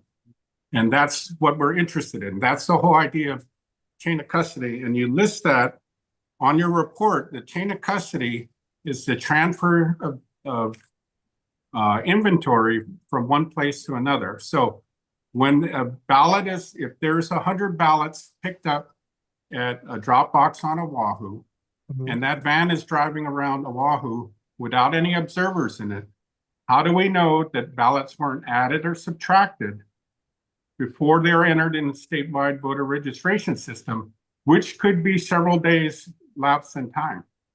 So what happens, like I said, when the ballots are picked up, they're put into a container, they're sealed, the serial number is recorded, and it is until it's brought back when they cut it to process it that they'll to break that. That is what we consider chain of custody, because it ensures that no ballots can be taken out or added to that container. You appear to be confusing inventory with chain of custody, but chain of custody, in our opinion, is the integrity of those ballots, which is maintained by the security seal. So chain of custody is the documentation that inventory has been moved. Now, sealing a container doesn't mean anything if we don't know how many ballots are in there. And that's what everybody's trying to get to the bottom of. there needs to be a recordable system that when you go to the office and you unseal them, those things are sitting in the office. No observers are there. So this whole process, until it gets into the SVRS, there are no observers in that whole process. And you have not assured the public at all that ballots are not being added or subtracted. So on the Big Island, you have records. So what is your question? This is my question. Let me ask it. On the Big Island, the Big Island has records of receiving 57,000 ballots. We are being told that 19,000 came from the post office, but the post office has not provided receipts. So the accusation is that the Office of Elections has added ballots electronically. How do you defend that if you don't have any other means of showing us where these ballots come from? So my question for you for the Big Island is, what is your official story? Did those ballots come from the post office and we did not get receipts? My official story, those ballots do have envelopes to it. They did come in return identification envelopes, and those envelopes are maintained and secured for the 22 months. No, you didn't answer my question. Did they come through the post office? They could have come through the post office. They could have come through the Dropbox. I'm not certain Okay, without looking at the information, but I can assure you there are return identification envelopes which we have custody of, and they are secured. Okay, so the County of Hawaii has detailed Dropbox records. They're all done in by hand. They could account for 20-some thousand ballots. Okay, those records are auditable. We have records from the post office. Where did the 19,000 come from? Did they come from drop boxes? And if they did come from drop boxes, how did they miss so many ballots when they picked them up? Or did it come from the post office? And the post office did not provide receipts for those. So I believe you were informed by the county clerk and also through the Big Island Pig report that they did come from the post office and they did not have receipts for all USPS drop-offs. And what you got was a UIPA request or public records request, which they provided you what they had. So nobody. Is that where that 19,000 came from, Ralph? That I'm asking where they came from, and you're saying that they came through the post office, but the post office did not provide receipts for those. I'd like to ask Ms. Dalton. She used to be a postmaster. No, we're talking about Mr. Nago. I would like to. She can offer later if she chooses. Okay, so the official story is that those 19,000 came through the post office. So if we check those envelopes, we should have 19,000 ballots in addition to the 30,000. So about 50,000 total that came through the post office with post office markings on them. Is that correct? You should have an envelope for every ballot. No, I understand what you're saying. We think because you don't have records, the suspicion is that you added the ballots yourself, okay? Or somebody. Wait. Let's stop right there with the conclusions and the allegations. I wonder where the 19,000 number rage bait came from. I understand it's from the 19,000 ballots from the United States Post Office. Is that right, Ralph? We don't know where they came from. We know that the records don't have an accounting for where the 19,000 came from. And I'm trying to get to the bottom. And the question on the website is, how do we know elections officials don't add or remove ballots from the stack? After collections, there is no legal way for the number of envelopes to increase after they're collected. So the records clearly showed that the number of ballots that were counted increased by over 19,000 after they were collected. And this is the crux of everybody's wants to know how this happened. And we're not getting a straight answer. And to continue with mail-in voting, we need to get this squared away. We need to have chain of custody that starts at the ballot box and when ballot envelopes are received from the post office. We need to count those so that we know that ballots aren't being added or subtracted to the pile. So Thank you. Your next question, please. well, in the meantime, we can't just walk away from this issue with everybody I'd like Mrs. Dalton's opinion on, is it possible for the post office to not provide receipts for 19,000 envelopes? So that's 40% of the envelopes that they don't have receipts for. Is that possible? Ms. Dalton, you're welcome to respond. The United States Postal Service offers what are called special services that can be added to ordinary first-class mail. Those include registered mail, certified mail, delivery confirmation. That is a means by which the Postal Service will then confirm that the article in question was delivered. For example, if any of you have ever engaged in a real estate transaction, you've probably signed for certified mail. Many who have sent Christmas presents to mainland family have received confirmation of delivery through the service of delivery confirmation. Business reply mail, however, is not a version of accountable mail.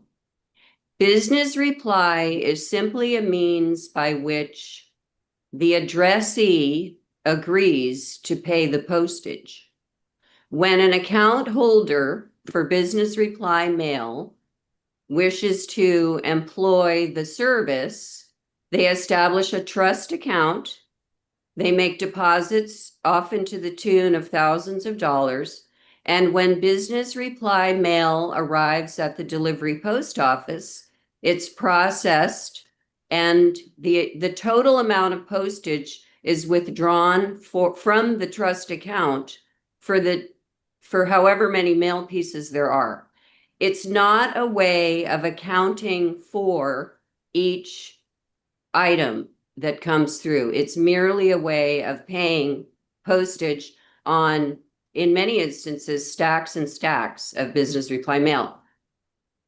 So is a it little possible? bit, it's Let her finish, misleading. Ralph.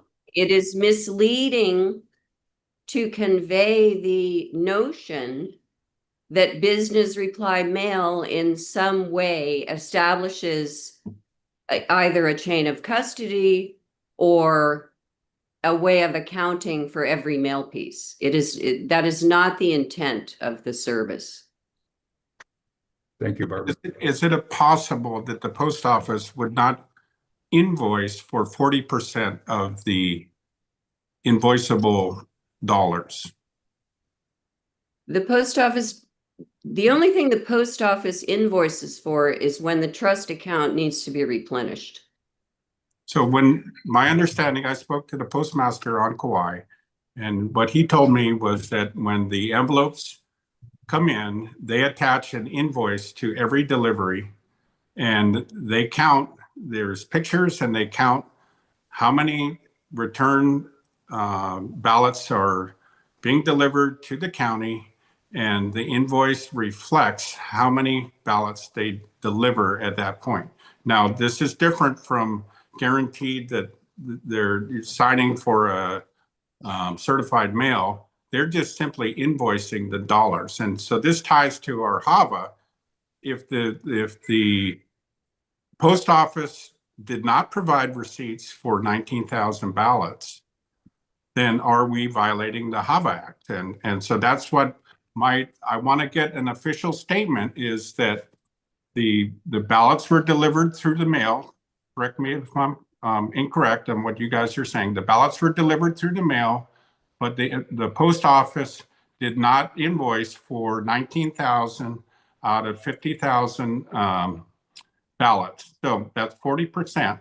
So the state and the county have not paid for postage on $13,000 worth of mailings. So is that an accurate statement? No. Okay, so the only thing the post office, and again, I must, disclaim that I've been retired from the post office since 2009, but I seriously doubt that things have changed. The only thing the post office invoices for with regard to business reply mail is when the trust account gets low and needs to be replenished, so that when business reply mail is received at the delivery post office, there's sufficient funds on hand to deduct the needed postage from. So Ralph's talking about documentation of the billing that depletes that account. Yeah, they'll, I mean, often it was just a phone call to a title company, for example. Hey, you need to replenish your business reply account. What depletes the account? What's that? What depletes the account? The deduction of postage for the business reply mail pieces that arrive at the delivery post office. That's So what the I'm talking pieces are counted and billed for. Yeah, but they're not, I mean, it's one, okay, say the title company gets 25 business reply mail pieces in one day. There used to be, I'm trying to remember, there were some stipulations as to whether, you know, there were two different rates of postage depending on the mail volume. The point is those So 25 pieces units come in, they're, you know, counted and billed for, they're 85 cents each, right? but they're counted and billed for individually. No, they are not. So 25 units is not charged when you receive 25. No, if you received, and again, I'm going back to my own experience processing business reply mail as a window clerk many years ago. If you get 85 pieces, or you get 25 pieces and the rate per piece is 85 cents because it's first class postage plus a service fee, then you just run the total. Times the Where do you get 25. the total? So the 25 count is validated by the USPS and then charged. Yeah, although it's not like, you know, you're saying, okay, today Title Guarantee received 25 pieces. You just deduct the needed postage. You stick a postage, you know, postage validation sticker on it. And you know what the Ralph's point is that you count the pieces. yeah, but there's Okay, there's no subsequent there's no subsequent like documentation. Report. Okay. That would be on the onus of that would be on the business reply mailer. Receiver. Yeah. Okay. The post office isn't going to keep track of that because they only keep track of accountable mail when the special services such as registered, certified, or delivery confirmation have been paid for. Thank you. Ralph, go ahead. Yeah, so on the invoices from the post office, they list the number of pieces on their invoices, and they're deducting a fee, 79 cents or 71 cents per piece, and that's how they come up with their billing. So you have the total pieces plus the total dollars on each of those statements. And so what you're saying, I don't know what they're counting pieces or not counting pieces. How did they come up with how much they're invoicing? They invoice when the account needs to be replenished. How do they know that? Because they, according to their own accounting, well, okay, let's use the ballot example then. Hawaii County has a business reply trust account on file at the Hilo post office. They have deposited probably tens of thousands of dollars to it in an election year because they have numerous, you know, they have mailings that are going out. They've got the primary, they've got the general. So they know there's going to be a whole bunch of business reply envelopes coming in. So say 2,000 of them come in on one day and they cost. They know it's 2,000. What? How did they know? Hypothetical, my friend. How would they know that it's 2,000 came in one day? Because the business reply mail is separated out in mail processing. It is subsequently How would processed. that number come up? What? How would the number come up? Do they count them? Yeah, Okay, that's what I'm getting at. but that count is not something that is then Reported? like documentable to anyone other than the business reply mailer. So if they're, Post Can I office- say the something, post Chair? office- In a The minute. post office doesn't keep track of how many, they just keep track of how much money has to be deducted. and how do they figure out how much money? Because they get a certain number per day. They have in election They season. count the number, correct? Well, yeah, they have to in order to deduct the right amount of money, but that count is not something that is then available to anyone other than the mailer, because the mailer is the one who has to keep track of how much money there is. So they document how many pieces of mail. No, they don't. They just, I can show you the invoices, they do. They Well, have a they- documented number on each invoice. And that's why this whole thing is coming up. So we're being told that we have to go to all mail-in elections, but what you're telling me as a postmaster, that retired postmaster, is the records are not accurate. Is that what you're saying? no, that's not what I'm saying. What I'm saying is that you can't use the business reply as a means of tracking ballots. I'm not saying to track it. I'm saying how many did you Because deliver? How it's many were not- delivered? As I started out saying, the Postal Service does offer special services that account for the delivery of every mail piece. You're can- conflating two different things. Well, right. Yeah, if you want the post office to account for the delivery of every mail piece, specific mail piece, then each mail piece has to have a number assigned, and Now, there you're has talking to be. about tracking it. Wait, Ralph, don't interrupt her. You're talking about tracking. Ralph, she was still talking. Barbara? Well, I don't know. I mean, we can keep going in circles on this if you know. Okay, then I'll ask for Dylan. Dylan, what you got? Yeah, thank you, Chair. First, welcome, Barbara, to the commission, and appreciate you sharing your knowledge and expertise. I think that does clarify a lot, if it is the fact that the invoicing is when the threshold is depleted in the trust account. But to Ralph's point, right, in order for that invoicing to take place, there has to be some kind of counting of how much BRMs or how much envelopes have come in. And so that's my point here. And as a commission, we should be concerned about that. Because again, the whole reason why we even asked the county clerk for the ballot box documentation and how much came through, whatever documentation he had to show the envelopes that have come through the post office, is to independently verify the SVRS. And so I think we can go in circles around this. I see Ralph's point, and I'm in agreement. If this is the case, next election, guys, we need to be figuring out how do we get those envelope counts from the post office so that we can say we know not the threshold amount being depleted or whatever. If it is listed on those invoice statements, then that's what we should be looking at in order to account for every ballot. Don't we want to do that? Don't we want to account for every ballot that comes through the election? And so that's where I'm at with this. I think we can all draw our own conclusions.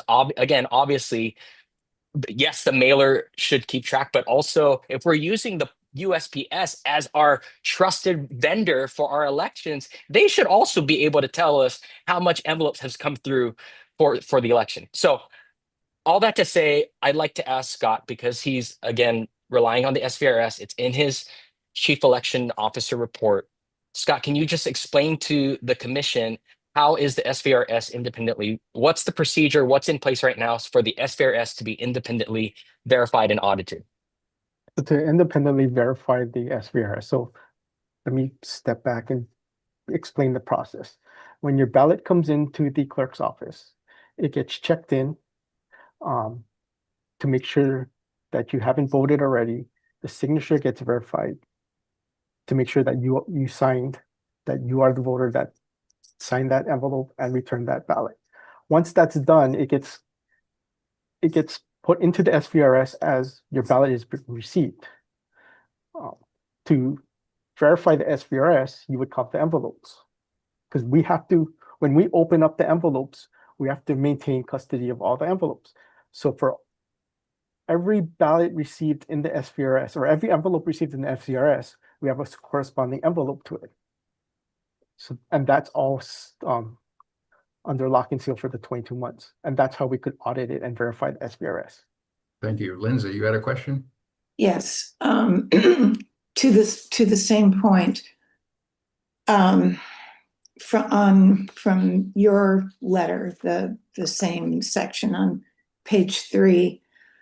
First of all, I want some clarification, but I got very excited by what you just said, that to verify the SVRS, you have to count the envelopes. Yes, that is what we want to do. In fact, that's what we passed. We passed a motion to do that, and I hope that we get to that. But your language in that paragraph about working with teams at the county clerk's office, and you made a reference to how there's a distinction between chain of custody and inventory. Could I ask you to explain that, because I'm befuddled by what you mean? So for us, chain of custody means whatever you want to maintain the chain of custody of, it gets sealed, and nobody can add or take away from that. And that's how your custody is maintained, through a seal that's verified. It's similar to an envelope.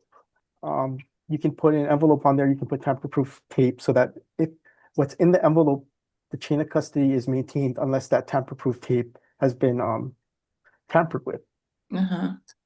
So for us, chain of custody is the integrity of the items it is securing. It's not necessarily the amount of the items. That for us is inventory, not necessarily chain of custody. I get it. Okay. All right. So explain the inventory part then. So inventory is just inventory. Inventory we do after we maintain the chain of custody, and we open it up at the clerks open it up and they put it into the SVRS. That's the inventory part. On receipt, it's inventory. Yes. Okay. And so that gets us back to our fundamental disagreement that that the inventory does not begin at the SVRS, that the inventory should begin when you receive the envelope from a Dropbox or from the post office or whatever. So thank you for clarifying that. Dylan. Thank you, Chair. Yeah, and I feel like we're almost conflating inventory and ballot box chain of custody. And so I do want to say, from my standpoint, all of that should start even from the moment that ballots are ordered. We should be accounting for ballots that have ordered and then not even used. Like, everything should be accounted for. That should be our oversight as a commission, and we should be imploring Scott Nago to see it that way too. But going back to the SVRS, I just want to ask, so if, right, the same office that receives these envelopes is also the same office that's verifying all these signatures, also the same office that's inputting data into the SVRS, and then the physical envelopes, which are supposed to be used to reconcile, right, to match up with whatever gets inputted electronically, that's sealed for 22 months. I want to know what independent mechanism exists to detect or correct an error in real time. Are you saying that there's no way to correct things or to catch things until 22 months after an election? No, so the inventory. So when the clerks do inventory, and they do their own inventory when they check in the ballots and check the signatures, we also do an inventory after we receive the ballots at the counting center, open them up and count them. We make sure that the ballots they gave us matches what we've counted, and that's what we reconcile daily. And that's the part where we talk about in our website that gets constantly misquoted or misapplied. We're talking about how we inventory that. When you give us 100 ballots, we make sure we counted 100 ballots. And that's what that website that gets constantly mentioned is talking about. Dylan, were you done? I have a follow-up question, but I'll let Ralph go next. Okay, Ralph. Okay, so here's the issue.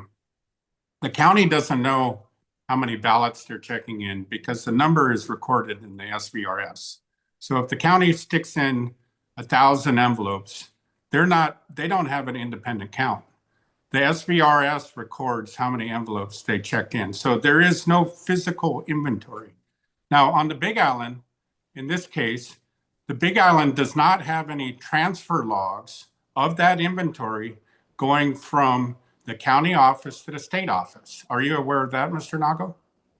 I do believe they do have a chain of custody log. They don't have No, it's not. There is no transfer log from the county office to the state counting center. Like I said, there is a chain of custody. It's transferred under seal, is my understanding. No, sealing, certification of sealing is different from a chain of custody transfer log. Kauai had transfer logs, okay? But no, the observers were not allowed to verify. The Big Island had no transfer log. So there is no physical verification of the number of envelopes that you're talking about. And that's why the record of the Big Island receiving the ballots through the drop boxes, they have a very detailed record that can be audited. The post office has records that they list the number of ballots that came through the mail. They are 19 short on that. After that, everything is electronic, okay? The number of envelopes scanned into the system is scanned in, but the County of Hawaii does not keep their own tally. The state keeps the tally in the SVRS. When the envelopes were transferred from the county to the state, there were no transfer records. And then when the state counts them, audits are done with ballot images. So again, there was no physical verification of the number of pieces of paper. And your question for Scott. What's that? This is my question for Scott. So my question on your website, you say that the way you answer, how do you ensure elections officials don't throw away our ballots? The answer is the number of ballots received are counted and reconciled at the end of each day to ensure there are no discrepancies.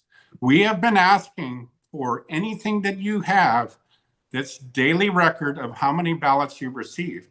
Now you say it's done in the SVRS, and again, that's electronically. So do you have anything at all that the commission could look at that has a daily record of how many ballots you receive? How many we received at the counting center? How many the counties received in the mail? Both. How many were run through the SVRS? You don't even have a daily number of each county of how many ballots were run through the SVRS. So our SVRS is cumulative, and that's why one of the things we're working. Anybody knows that a computer can spit out a daily report. Let him finish, Ralph. I know he's complaining ideas here. I want a daily Ralph, record. you're out of order. Scott, you have the floor. So one of the things we're working on for the 2026 election is having that daily number of ballots received by day, as well as we have that number by day that's counted, but we don't have that. We're asking the county to keep track of that number as received. Thank you, No, I'm Lindsay. talking about the state Wait, Lindsay, registration system. Ralph, you're out of order. Lindsay has the floor. Okay, same item. You say we will be providing forms with the expectation for each county clerk to note the security and transfer of the valid return envelopes. That's different. That's I just learned about the difference between chain of custody and inventory. I'm talking about inventory. On October 29th, we passed a motion that would ask you to require the county clerks to produce daily reports based on hand counts of ballot envelopes collected. So is that what we're talking about? Are you taking that suggestion, advice, request from us and turning it into a new procedure? So we're Um, gonna take the procedure of ballots received into the SVRS because hand counts, as you've seen in the Kauai Peak report, hand counts are not as accurate as you would think they are. You got human error and that's why you were off by a few. So to simply rely on a hand count over an electronic count, and numerous studies say that electronic counts are more accurate than hand counts. So that's why we're going to rely on the electronic count rather than the hand count. Okay, I understand that, but the problem with the electronic count is that nobody can verify it. But you can verify versus the envelopes that we maintain in our custody. Say that again? What? So the electronic count, so let's say we received 100 ballots in the mail for the Uh-huh. whole election. We'll keep it simple, 100 ballots. We should have 100 return envelopes. Mhm. And that we will keep in custody. And that's what I'm saying. You can always go back to the envelopes to make sure that they match up with the ballots. that Okay, are let's collected in the go system. back to the envelopes on the Big Island then. If we can always do that, this is the time to do it. Let's go back to the envelopes, like immediately, and count them since we can do that. And that is the one way that we could verify it. Let's do it. It's a test. It would, help to satisfy. Oh, it would take care of everything. Let's just do that. It would be concrete. It would be transparent. We would immediately be able to increase the public trust and confidence in the election results. If that's the way to verify it, then I think that's what we need to do. And take believe that's our audit. one county. We decided this at the last meeting Yeah, that I we were believe that's gonna. our audit mandate. Right, but that, we all know that's not gonna happen. So why don't we just do it? Just do this one county, this one task, count the ballot envelopes from the 2024 general election. It'll take a day or two, and we can put this to rest. We can be Mr. done Apana. with it. Thank you, Lindsay. Mr. Apana.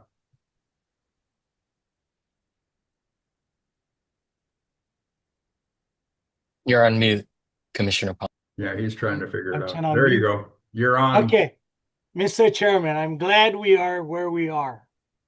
We are all on the same page, all of us. We have the Big Island situation looking backwards. Some commissioners said there is a smoking gun.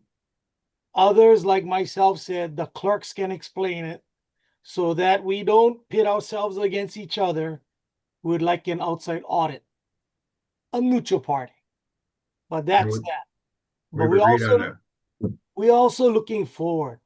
We want to make sure that we give Mr. Nago what we like to see in the future. Is it a daily report of what they take in at the state? Is a daily report what the county takes in? Because they're two different numbers and they have to correlate it. Is it a chain of command where we see every part of it as being as best can be?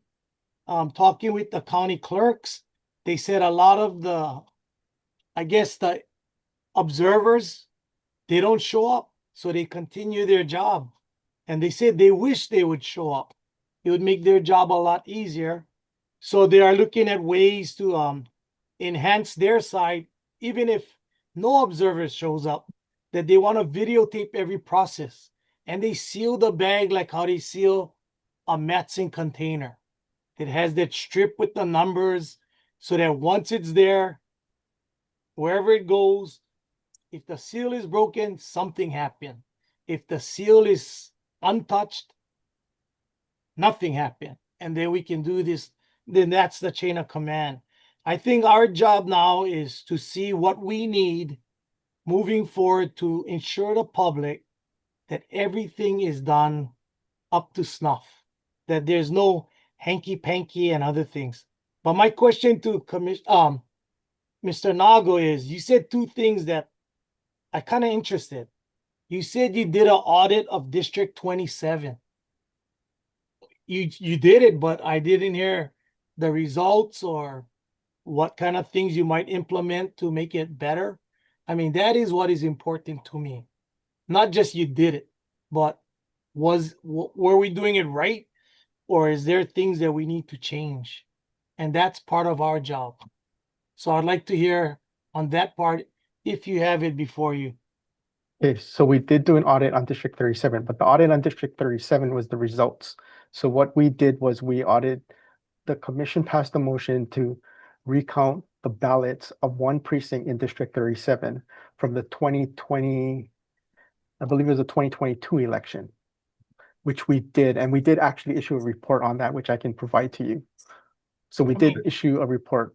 Just at the top of your head, because would be glaring. Yeah, so there was nothing. Was it kind of accurate? Yes. Both sides were kind of happy with the results. We found nothing out of the ordinary. The results matched. Anything else we could attribute to the way voters marked their ballot. So one of our commissioner asked, could you guys do an internal audit similar to that, not just for a district, but for a whole county? I mean, do you guys still have the I don't know, I want to say evidence, but the materials? So for a whole county, it would be a little more difficult because one precinct of one district took us a week, and that was using volunteers. So to do a whole county, it would be much bigger than that. Let me ask you one more question.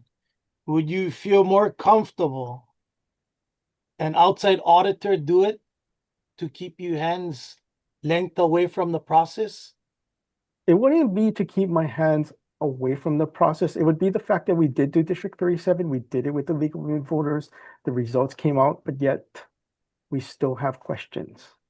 I talking about Big Island. Yeah, so that's why I'm saying, like, we can do our own audit, but if they don't trust us, they're not going to trust us. Yeah, our motion was for an independent audit. Yeah, so then that's up to us, and we chose the audit. Yeah. But he's saying he'd be more comfortable, right? An independent audit. Since no one would.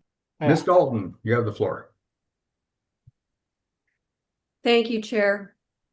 I'm puzzled about why the findings of the permitted interaction group with regard to the Big Island's results, which in short indicate a complete lack of credible evidence to support the claim of a significant ballot discrepancy. Why are we pursuing this line if that's what the permitted interaction group established? In fact, the only discrepancy was about an 8 ballot difference. And if we have, I hope my information about the function of the Postal Service and the business reply mail versus accountable mail has helped to resolve the ill-conceived notion that 19,000 ballots are unaccounted for simply because there's no business reply receipt. I'm curious why we're still on this and why we would then embark on an audit, which certainly would cost money, taxpayer money, and likely yield the same results that were the findings of the permitted interaction group. Ralph, you have the floor. Yes, I'd like to respond to Barbara. In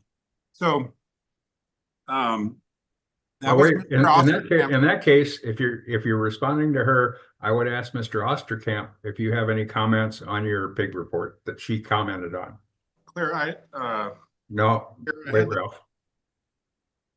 So the PIG report stands for itself. We've discussed it ad nauseum. Clearly, there are certain individuals, including at least one commissioner, who refused to accept it. And I think that's what it comes down to is Mr. Cushney is simply never going to accept the conclusions of the report, regardless of the evidence or lack thereof. Thank you. Ralph. Yes, Chair. So we have a huge accounting gap with how many envelopes were collected. Okay. That's a misstatement. So my question to Mr. Nago, we're going to count the envelopes. Did those 19,000 come through the post office?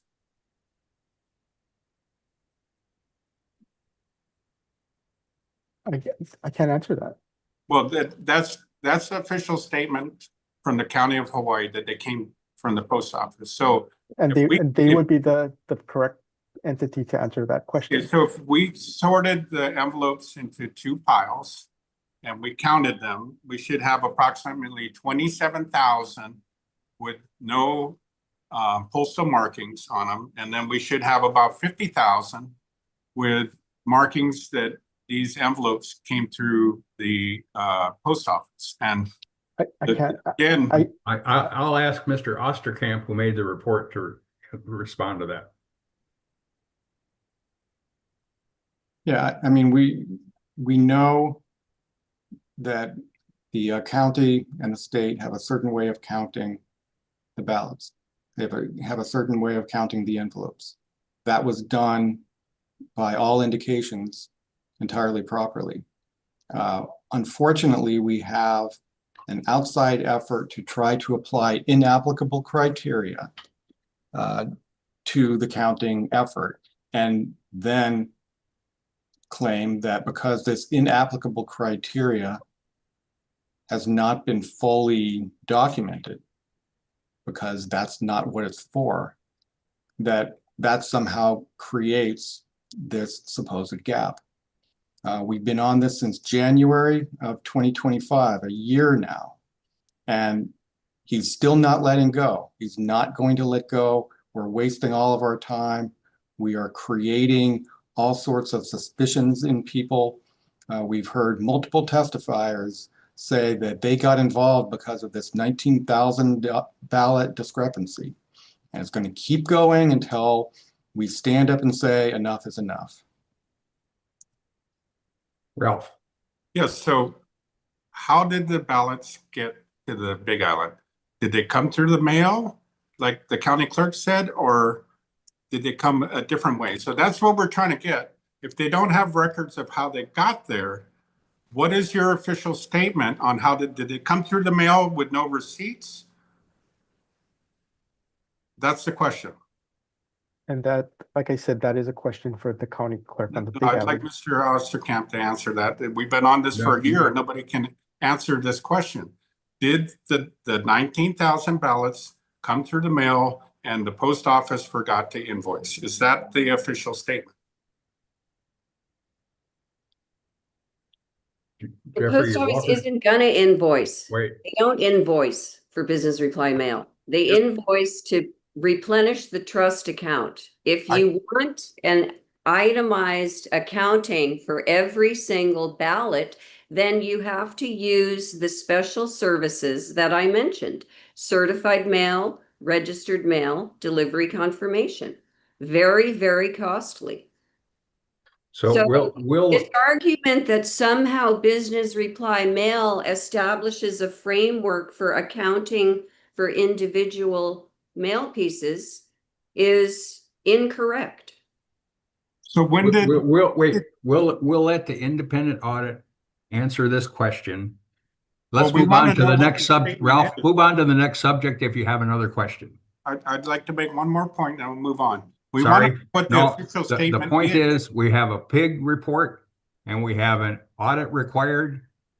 We're moving on from this. What's your next question? Your next subject, Ralph? Okay, so in his letter, he had a list of metrics, okay? So one of the metrics was 2024 undeliverable election mailing by county. What is the purpose of that metric? What page are you referring to?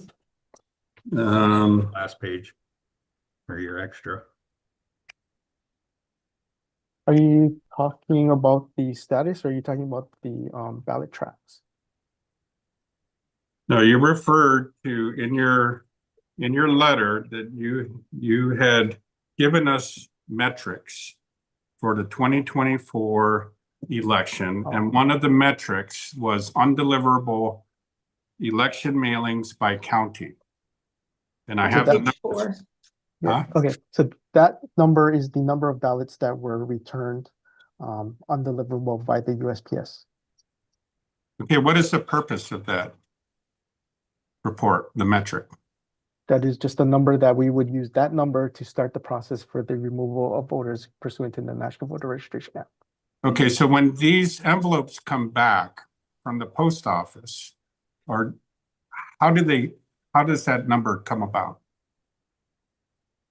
You count them. That's my point. The post office counts how many ballots they deliver or don't deliver.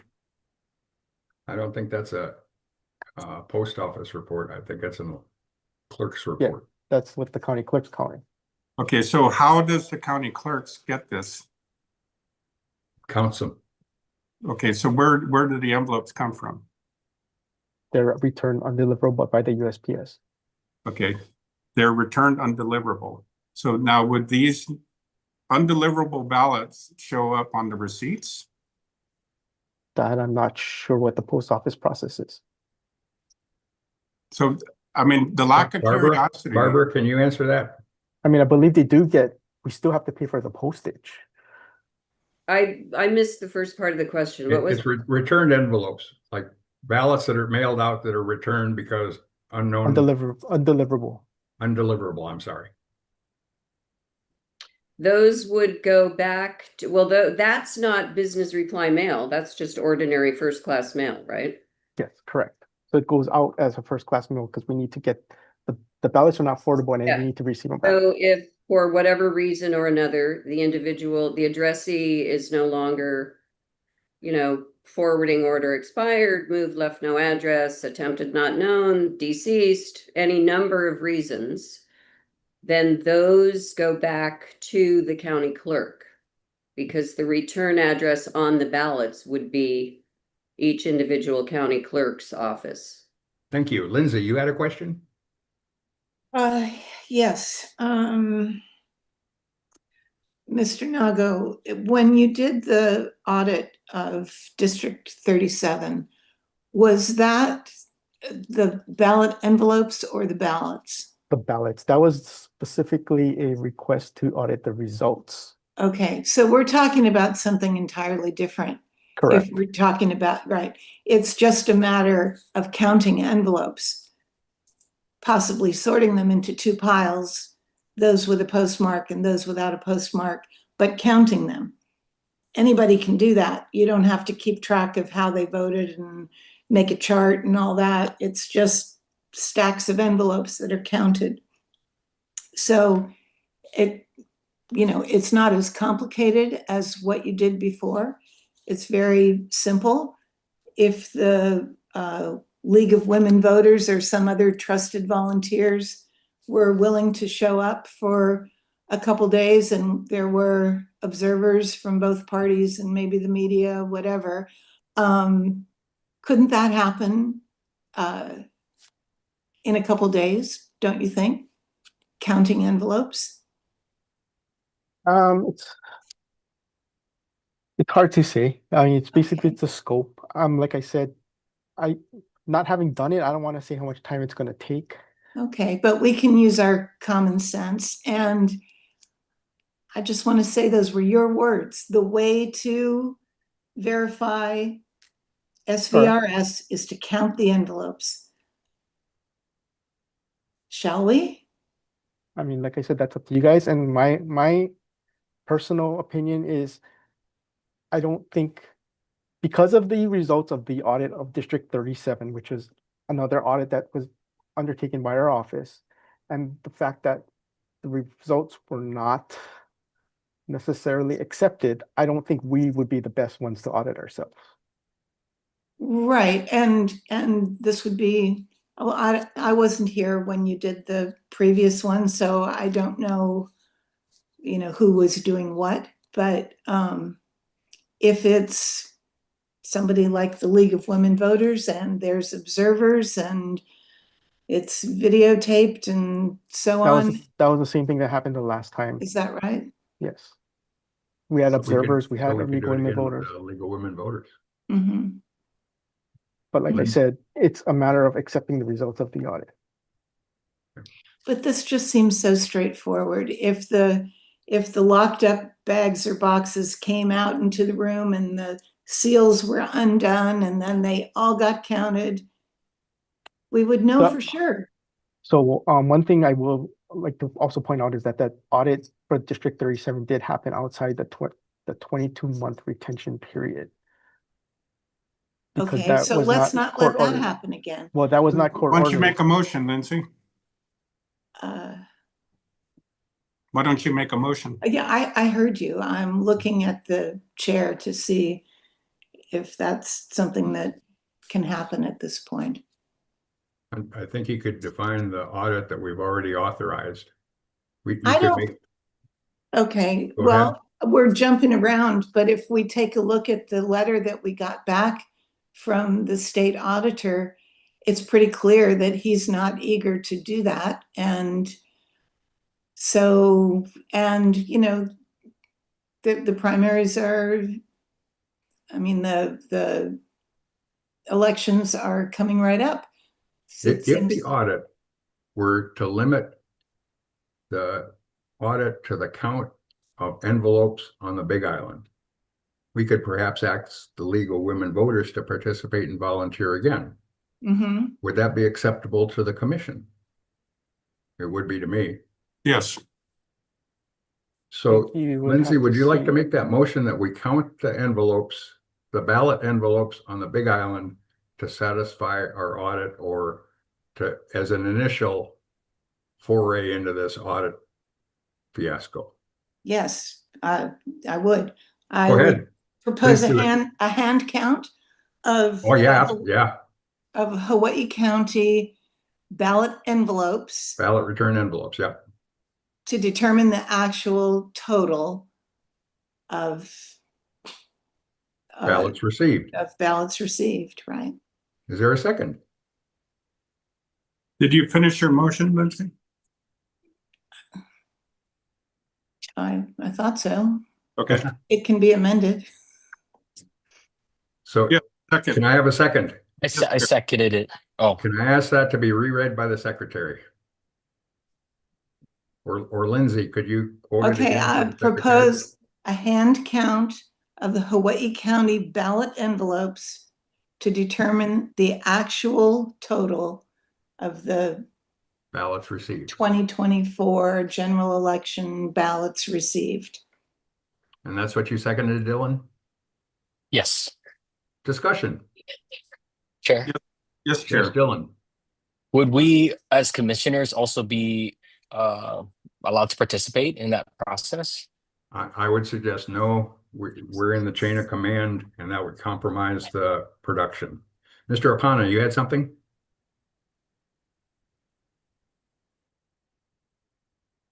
You're muted. Mr. Apana, you're muted. How about now? Yeah, there you go. I wanted the Attorney General online if they could. Yeah, he is. Mr. Attorney General, or Representative the Attorney General, we are inside or outside of the 22-month minimum that would require a court order to unseal these items. Scott can answer that. We're inside the 22 months. So we would need a court order. Yes. And so my question is, who is requesting the court order? The Elections Commission. We don't need a court order. Ralph, be quiet, please. I mean, that's come on one of the AG, what we gotta do. I don't know. I think it somehow feels like we need a court order. Mr. Ching. I can't speak to, I'm not familiar with the exact process of obtaining a court order of this nature. I can look into it. I don't know what it would entail, though. I can't speak on that at that time. Okay. Then let's take about a 15-minute recess. The motion's on the floor, Chair. Let's finish. There is a motion on the floor. Yeah, we can't take a recess during. Yes, we can. You're I'm gonna be ask talking for to a people in the 15-minute background. recess, and we'll reinitiate the discussion on the motion. Point of order, Chair. Yes, sir. You guys are gonna be talking to each other in the background. In The this. hell we are. I'm going to ask the AG to talk to Scott and get their stuff together. I know, let's do this in the open, Chair. You're going to do it behind everybody's And back. Chair, I would interpose. I don't think a 15-minute recess is something I'd want to. I want time to look at this to understand what. Okay. Okay. So I don't think it's something that is appropriate for just a 15-minute recess. If it's something that the commission would like, I could research it, but I just can't answer that question at this time. Okay, so sorry to put that load on you. Continue, Dylan. I wonder, is this something we can still vote on? And, you know, if the AG's office discovers that it is something that requires a court order, they already have our expressed, you know, desire for this to take place. We can figure out the legality of that once it's determined. Right, that's what I'm saying, but we can still vote on the motion itself. Oh, absolutely, yes. Ralph. Let's vote. Let's vote before we take a recess. Good. Okay, he's calling the question, which requires 6 votes to limit discussion here and call a vote. I don't think he did that. He asked for the vote. That's calling the question to limit discussion. I'm asking you not to take a recess in the middle of a motion. That's what Okay, we won't. You can vote on it when you want. Can we just After continue discussion? ends. Okay, discussion. Further discussion. Lindsay. I'm sorry. No, I'm good. No. Do we need to? Oh, sorry, Chair. Yes. Ralph. I know there was nothing in the motion. Are we just leaving it kind of open as far as who participates in the hand count? Do we need to define that in the motion, or is it okay as is? That's up to you guys. Ralph. Mr. Chair, I'd like to amend the motion to sort the ballots into 2 piles, one that was returned through the mail and one pile that was not returned through the mail that came in drop boxes. So You can do those with the envelopes, not the ballots, but go ahead. The envelopes, yes, that's correct, Chair. So we sort them into 2 piles and then count how many there are in each pile to get a total. Can I Mr. address that? Sabas. Sabas, sorry. You're muted. There you go. Can someone please clarify for me again what the purpose is for this that we're about to act on? Is it to lay to rest finally all this discussion we've been having about the validity of the votes that the ballots that's been coming in? Because I was encouraged with Mayor Apana's approach so many minutes ago that we're finally on the same page and we can move on. And if this is to prepare us for the next election so that we're better prepared, then that's something I need to have some clarification on, please. Yes, I believe the motion is to clarify the 19,000 rage bait value that was refuted by Mr. Osterkamp's pig. But we want to confirm that. We want to confirm it by actually counting the envelopes, the ballot envelopes that are in custody on the Big Island. The question now is whether we need to wait 22 months before we can access that, or we need the court to access that. And the AG will be addressing that at the next meeting. Okay, very good. So, Thank you, Chair. Thank you. So the amendment is to divide the return envelopes into returned and voted. Chair, Is that the amendment essentially, Ralph?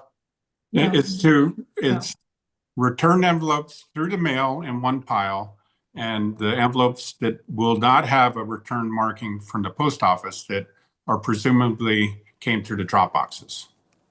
Is there a second? Can I say something about Yes, that? please. Yes, So please. I don't know, and Commissioner Dalton can correct me if I'm wrong, but I'm not sure every piece of mail does, when it does come through the mail, does have a postmark on it. And also because it's ballots, sometimes the post office will do everything they can to make sure that the voters' vote gets counted and they will deliver the ballots. So just by looking for a postmark isn't an accurate indication of whether it came through the mail or not. You are correct that not all business reply mail pieces receive a cancellation. So there was a second to the amendment? The there a the second? amendment dies for lack of I a don't think second. there was a Sure, second, I'll Chair. second it. I'll second it. Okay, Well, this is interesting. Sorry, but if it's all based on, well, I guess we still count them. We still know that there's 75,000 or however many. We just don't know how they got there. Okay. Okay. In terms of specifics, I actually thought about this quite a lot. In order to feel like I could promote this idea, I needed to work it out in my head about how many people would be involved and so on. So I don't know how prescriptive we want to be. You know, I think it's really important that the volunteers and the observers see the bags or boxes, whatever they're stored in. They see them locked. You know, they're not like already opened when the observers and the volunteers show up. They see them locked and unsealed, and there's all the signatures and everything that need to happen for that. So if we want to specify that, I would.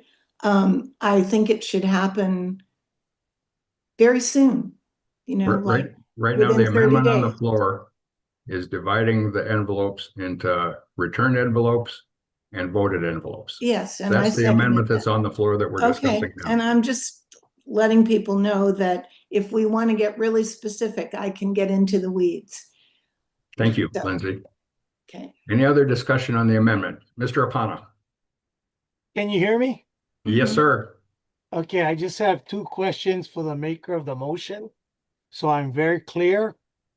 What if it requires court order? I mean, do we come back and vote again? And Mr. Nago said he does not want to be the leader of this thing because people, you know, they did it once and yeah, the results came out and not everybody agreed, even with the results as being as open and honest as possible. So who would lead this group? I mean, we haven't stated who it is. I mean, I don't know.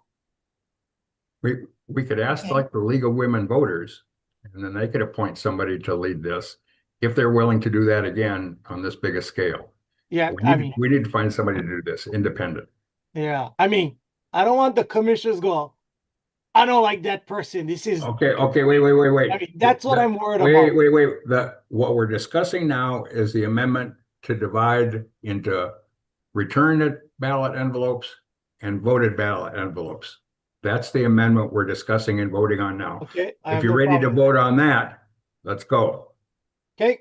Barbara, you had your hand up. I'm just curious what this is going to cost and who pays for it. Yet to be determined. The question now is whether we count all the envelopes or discriminate between returned envelopes and voted envelopes. I would ask for a roll call on that one. And I just, okay. Between voted and unvoted envelopes. Yeah, I was just going to say, That's I was not just gonna the right way. That's not it. Well, whatever could you, Madam Secretary, could you please reread the amendment? Yes, Chair. Motion to amend the motion to sort the ballot envelopes into two piles. One pile returned through mail and one pile that was not returned through mail that came in drop boxes. And to hand count the Hawaii County ballot return envelopes to determine. That's the amendment that we're discussing and voting on now. Lindsay, you had something? I have a question for Mr. Nago. How about the in-person? That's There's not, no envelopes. Okay, there's no envelopes. So that's not that germane doesn't. to the motion, to the amendment. It is, because I thought if they were in the mix, then we They're would not. have to have three piles, but I just realized, of course, they don't have envelopes. So, okay. Is that last question? I mean, Yes, sir, Mr. Apana. was it an amendment to the first motion? to split it in two piles, or Mhm. was it all in one motion? No, that was the amendment. The amendment is to count returned envelopes and voted accepted envelopes. One motion, everything. Okay. No, that was the amendment. What is the main motion then? I We'll forgot get to that after we address this amendment. because it sounded like it's the same thing. Sounds like the same thing, but this refines it a little. The secretary read it as one thing, but it's two separate things. That's what I thought. Yeah. Secretary, the amendment only. Or The Ralph? amendment, Okay, I'm sorry, go ahead. Madam Secretary? oh yes, the amendment.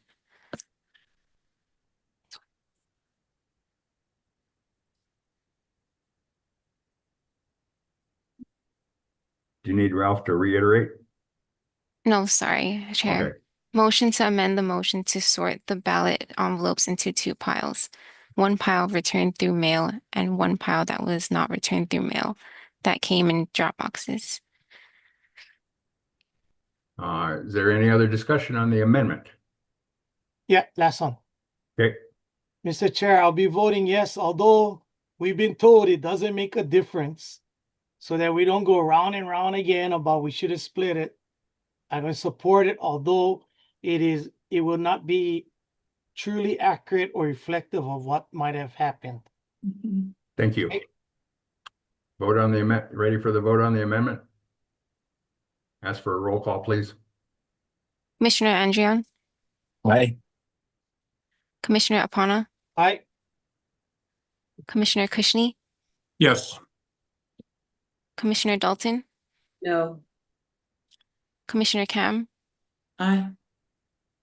Commissioner Osterkamp, No.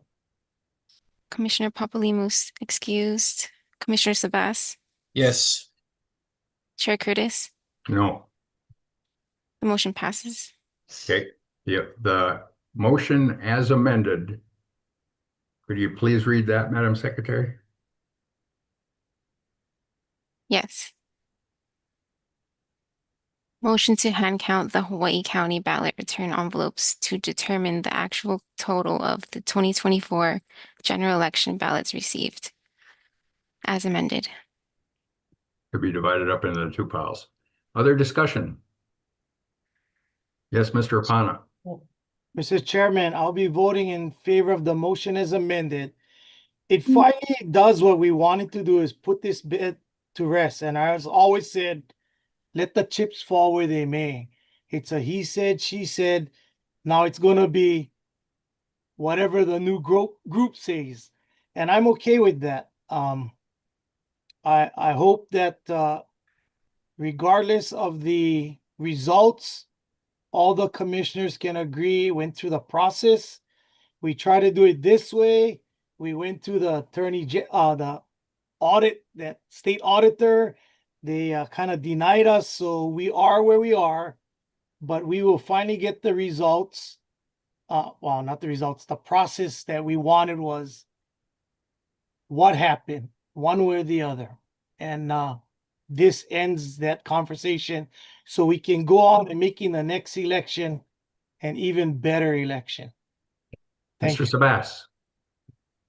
I echo what the mayor has said, and hopefully we can lay to rest this whole discussion and move forward.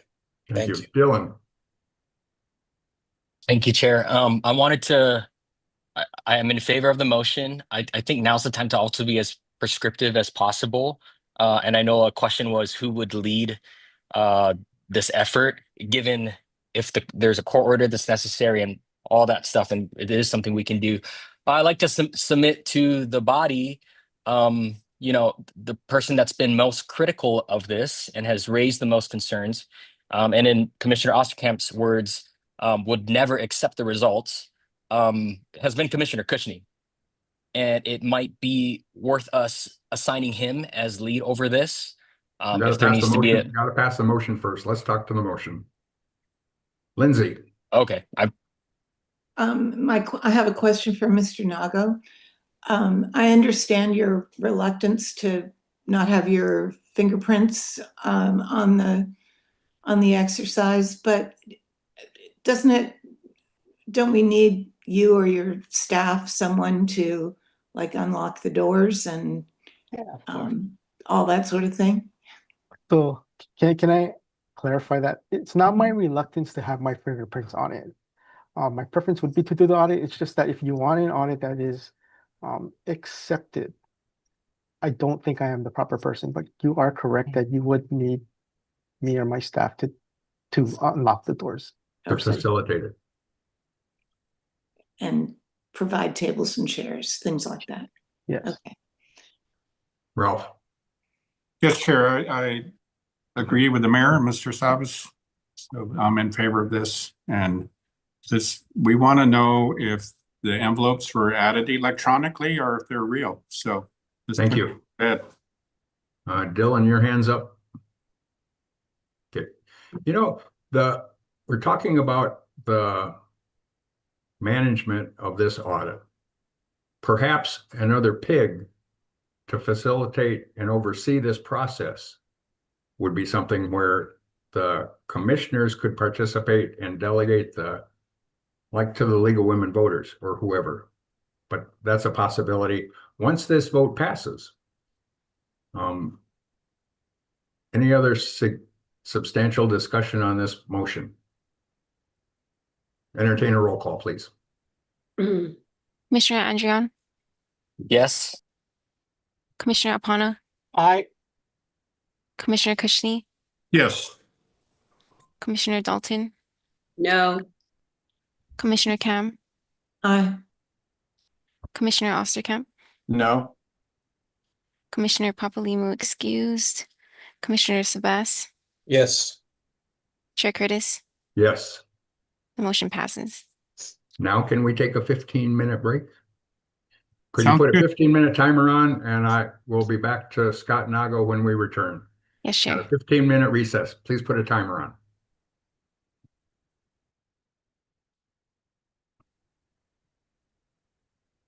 I cannot. I want to talk to you. Oops.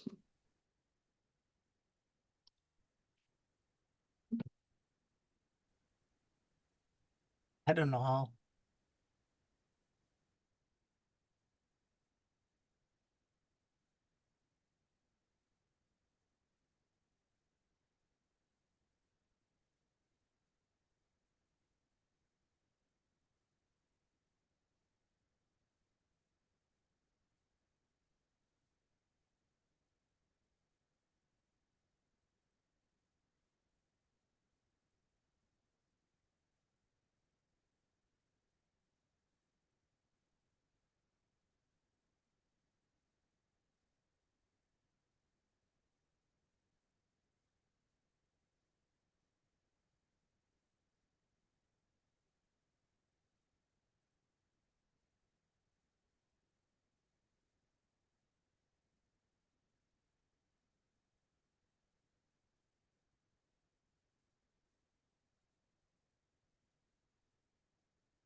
Welcome back.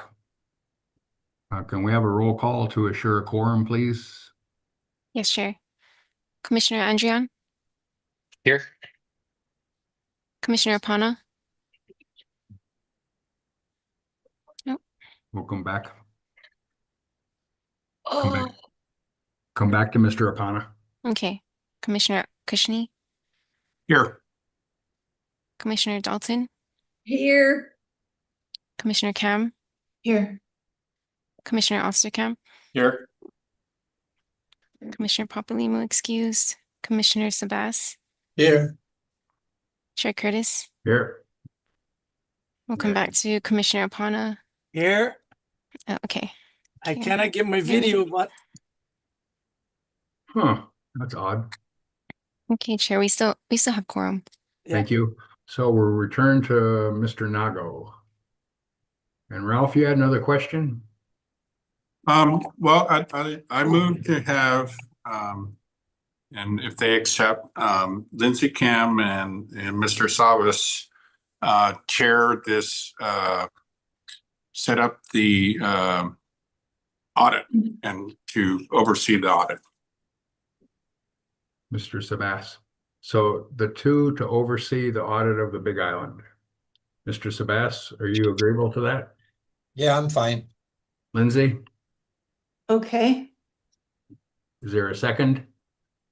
second, Discussion? Yes, Chair. With two, you can discuss anything. With three, you need to only discuss it at a scheduled meeting unless Oh. you're a permitted interaction group. The two of you can discuss one-on-one, whatever you want to discuss, but yes. Hi, Chair. discussion- Quickly, that's true. Although, two members they can talk about board business, but they can't commit to vote, or they can't discuss any commitment to vote or any action on voting or things like that. Thank you. Discussion. Yes, Chair. Yep. Yeah, so we need to learn from this so we can make the appropriate changes. And then we need to do this This expedient. is about the appointment of the two individuals to chair this thing. Yes. Is there So you want to or not want to appoint these two people? I to want them spearhead this. appointed so we can do this expediently. Then let's leave it at that. Other discussion? Yes, Mr. Chairman, Yes, sir. I'm gonna rely on Scott Nago and his staff to help lead us with this effort in arranging whatever, logistics we need to have it done. Yeah, you're gonna have to do that, yes. Okay. Other So- discussion? Um, Lindsay? is Mr. Nago around? Yeah, he's here. He's with okay. us. Okay. Um, Is there any other discussion on appointing these two commissioners to spearhead this hand count of the Hawaii Island ballots? I would I ask for have roll a call quick discussion point. on these two individuals. Yes, on these two individuals. John, I believe, is on Oahu and Lindsay is on Kauai. Do we need to also do we need to authorize expenses for them to fly over? I mean, I feel like they should be there in person, for things like this. So unless that's expressly implied in them being appointed that they have, we're willing to. You Appointing understand my them question? Leaves it to them. If they need money, they can come and ask. Otherwise, it's up to the two individuals to spearhead this operation. Okay, so be it. As for roll call, please. Yes, Chair. Commissioner Andrian, Aye. Commissioner Apana, I Commissioner Kushni, Yes. Commissioner Dalton, Barbara, you're muted. Yes. Commissioner Cam, yes. Commissioner Osterkamp, No. Commissioner Papalimou excused, Commissioner Sabas,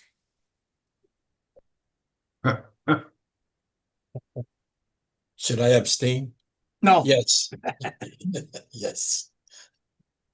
yes, Chair Curtis, Yes. the motion passes. So Ralph, you had more questions for Scott Nago? Yeah, I'd like to add this. I move to have this done within 45 days. Dies for lack of a second. You have other questions for Scott? Sorry. Yes. Ralph. Lindsay, were you going to say something? Yeah, I mean, I think the timeliness is really important. I don't know, 45 days or by the end of February Okay, or, that motion died for lack of a second. okay, I'll make a new one then. Okay, go for it. I move that this effort be completed by the end of February. Good luck, but is there a second to that motion? Yes, second. Okay, it's been moved and seconded that this audit, this Chair- count be Chair, if I done can by just- the end of February. Chair, Yes, sir. if I may, I think we're still waiting. I mean, I still need to figure out what, if any, court orders are needed, what process that would take. I think to vote on timeliness at this point, would be contingent on what procedures need to be followed in order for this to happen. Yeah, I think you're constraining yourself unreasonably. Dylan, Yeah, I mean, I would vote in favor of the motion just on principle of the expediency, but also maybe it's not necessary. Lindsay, if you and John both agree that this needs to be done expediently, then let's just get it done expediently. Especially if we're waiting on whether the legality of this and court orders and all of that. So, Mr. Apana. Yeah, I'll be voting no, putting constraints. We have two of the most energetic people that wants to get this in the back mirror and gone and settled. I think they'll be moving expediently as fast as speed of light and possibly as fast as the courts can move also. Okay. So I'll be voting no. Other discussion? Yes, Mr. Sabas. Yeah, I can't commit to that kind of time frame at this point. Yeah, I think it's unreasonable. I could withdraw. Other discussion? Take a roll call on the vote. I have a comment. I'm sorry, Barbara. Go ahead. Am I mistaken that we discussed earlier the inappropriateness of the commission itself conducting this audit? Yes, we did. And these so these two we are are leaders. seeking to impose a 45-day deadline on an as yet unidentified entity to conduct this audit? That's my concern. Yeah, that's a too. good point. So I will be voting against. Thank you. Other discussion on the Okay, limit I of just February. I just want to say, earlier I said I would vote yes for this. I'm gonna vote no. I Okay. think there's a consensus here that it's a unreasonable constraint on, an entity we haven't even, John and Lindsay have yet to even discuss. So, Thank you. but Let's I take a appreciate the roll merit. call I right think it now. needs to be done expediently. Roll call, please. Yes, Chair. Commissioner Andrion, No. Commissioner Apana, No. Commissioner Kushney, Yes. Commissioner Dalton, No. Commissioner Kam, No. Commissioner Osterkamp, No. Commissioner Papalimou excused, Commissioner Sabas, No, Chair Curtis. No. The motion does not pass. Thank you. Ralph, you had other questions for Mr. Nago? Yes, I have questions and I have a motion. So I had moved to advise the Chief Elections Officer, Scott Nago, the chain of custody begins when envelopes are picked up at drop boxes and the USPS. We have a second? Second. Could you repeat it? Oh, sorry. So I move to advise the Chief Elections Officer, Scott Nago, the chain of custody begins when envelopes are picked up at the drop boxes and the post office. Discussion. I seconded it. Yeah, I know. Yes, Chair. Discussion? Yes, sir. So the item on the state's website is how do we ensure elections officials don't throw away our ballots? And they say that these numbers are reconciled daily. Now, they've since in the March 17th letter said all of this is done electronically in the statewide voter registration system. That will not instill confidence with the voters that ballots are being added or subtracted. So by establishing the chain of custody begins when the counties pick the ballot envelopes up at the drop boxes and at the post office, will go a long way to ensure voters' confidence that things are being done up and up. So I will be voting for this motion. Thank you. Thank you. Dylan? You had your hand up?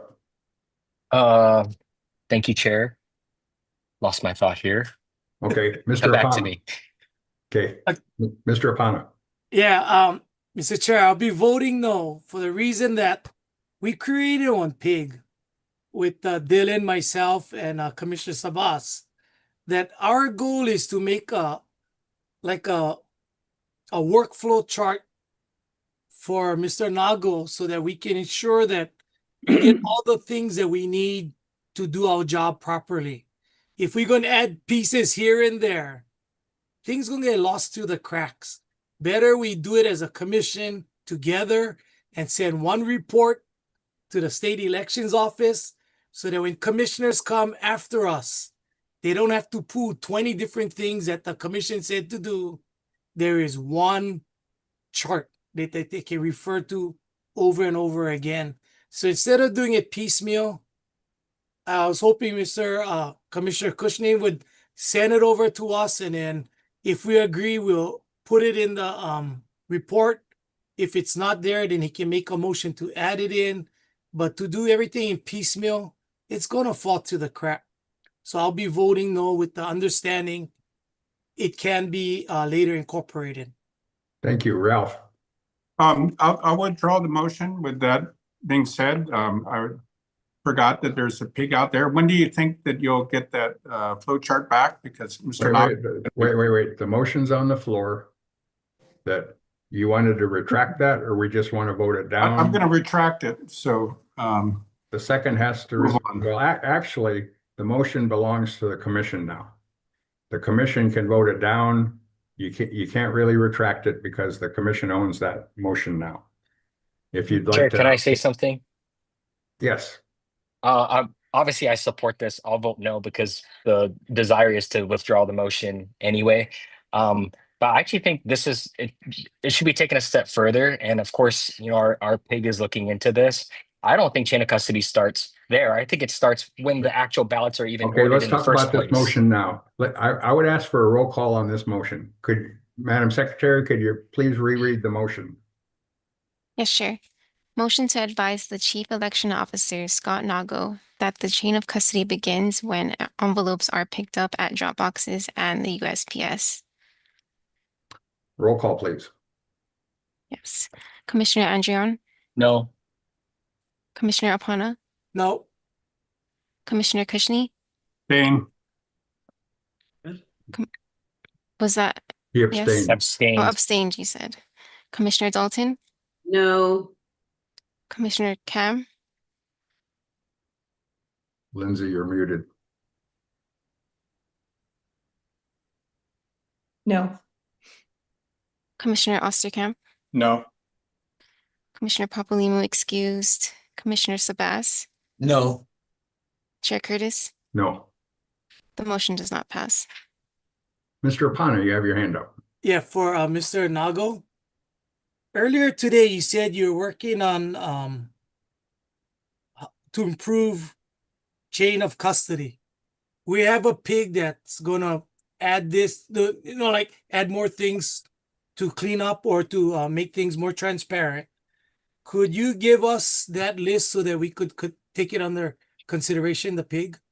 Sure. Yeah, you don't have to do it now. Just Okay. send it to us.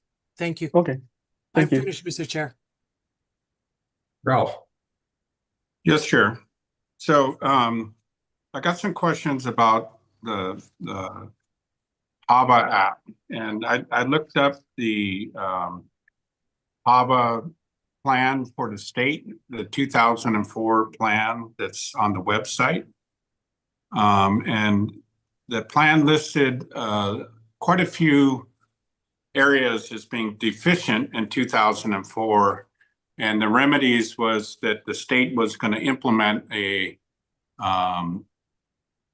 plan to come into compliance. So that was in 2004. So my question to Scott Nago is, does the Office of Elections have a current compliant HAVA implementation plan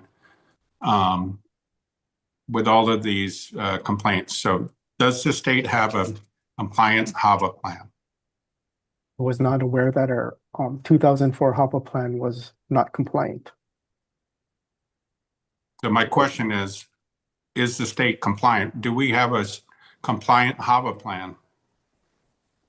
And like I said, I'm not aware that our 2004 HAVA plan is not in compliance. Do we currently have one? Yes, we have a plan. And It's in compliance. I believe it is. Thank you. So the one on the website says it's not in compliance. The state put in check the boxes, multiple boxes, that the state was not compliant. I'm not aware of that because if we weren't in compliance, we would have to forfeit a lot of the federal funding. Okay. Next. Give me a second here. So with that, I'd like to make a motion that the commission advise Mr. Nago to comply with all federal election laws. Second. Mr. Nago, are you in compliance? Yes. To my knowledge, yes. It's been seconded, so there's discussion, right? Yep. Go ahead, Dylan. Can I just ask, this is just to reaffirm that the office is following law. Is that the purpose of this motion, Ralph? Yeah, so the state is fighting the federal government on turning over voter rolls. It's my understanding that's a condition of HAVA. There's other conditions of HAVA, like getting funding, paying postage. We still haven't resolved this whole postage thing. If we got ballots through the mail and we didn't pay postage because we didn't get invoices, I don't know where we're at on that. But I'm just advising Mr. Nago to follow federal law. And it should be a simple vote that we all advise him to follow the federal law. I don't think we need a vote for that. Other discussion? I would ask for a roll call if we, I'm sorry, Lindsay, go ahead. Yeah. There is something on the website that the state of Hawaii state plan for Help America Vote Again, dated 10/10/2004. And there's a section 402 that is about the establishment of state-based administrative complaint procedures to remedy grievances. And then there's like a dozen sub items, and every one it says does not meet, does not meet, does not meet, all the way down. Requirements for procedures. The requirements are as follows. And then in the column about whether they meet or don't meet the requirements, it says does not meet all the way down. That's from 2004. I mean, I would presume it's been remedied, but maybe not on the website. The motion on the floor is to advise Scott to stay legal. Is there any other discussion on that motion? Yes, Mr. Apana, you're muted.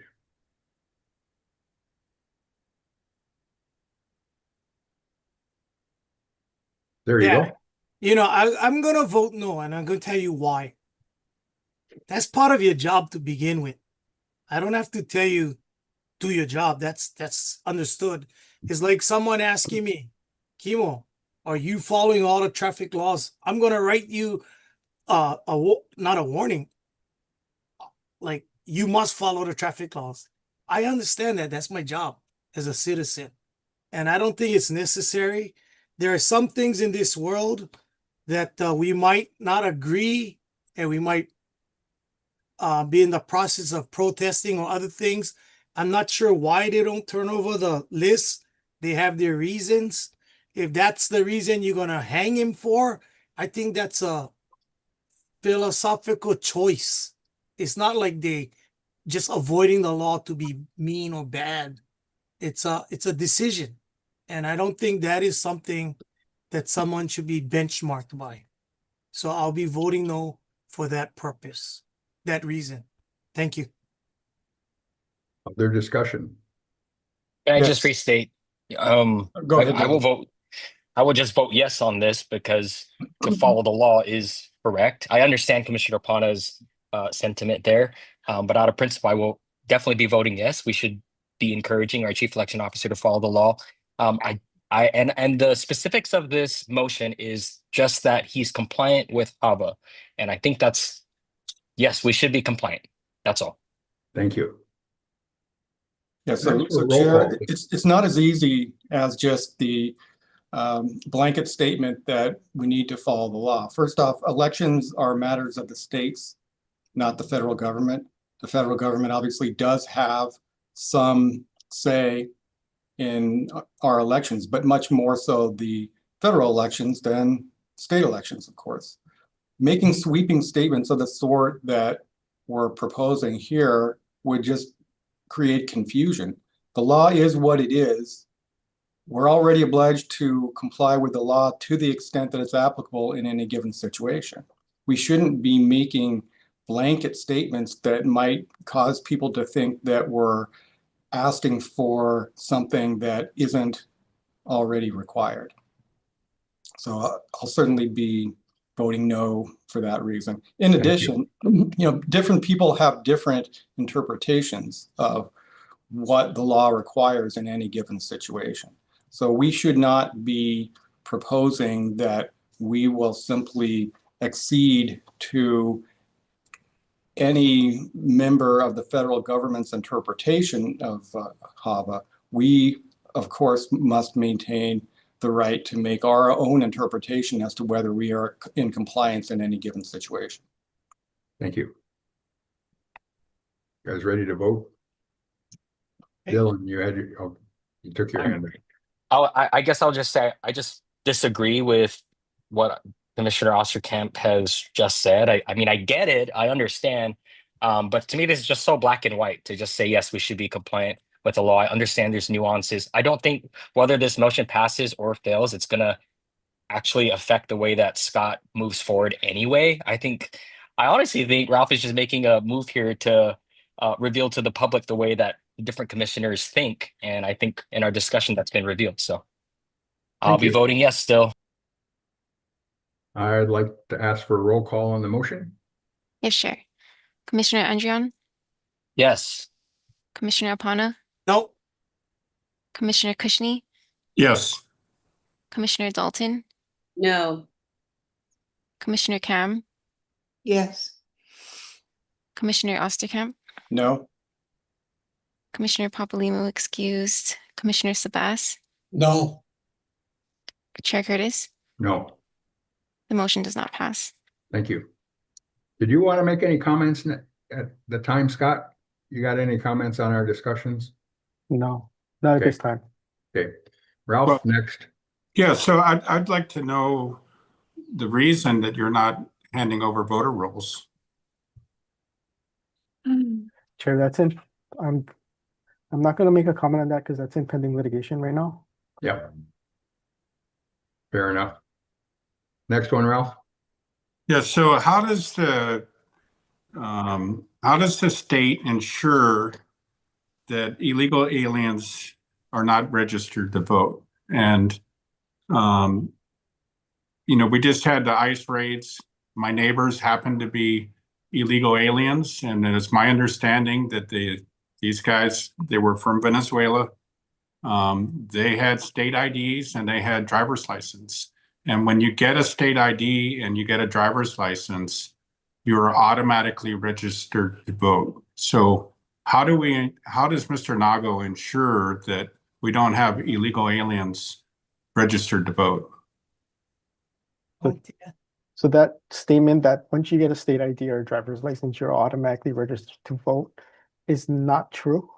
You can register to vote when you get a driver's license, and you have to either affirm three things: you're a U.S. citizen, a resident of the state of Hawaii, and you're 18 years of age, or you have to decline before they will process your driver's license application or your state ID. So simply getting a driver's license, because it's not my understanding is it's not a requirement that you have to be a legal citizen to get a driver's license or a state ID. Okay, so my question is, these people were illegal. They were evicted from the country.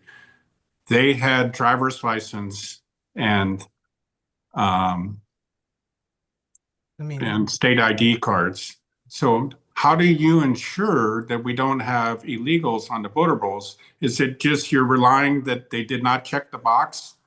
And So if they did check the box, is there any safeguard that they weren't put on the voter rolls? So Hawaii is a self-attestation state where voters register by affirming those three things.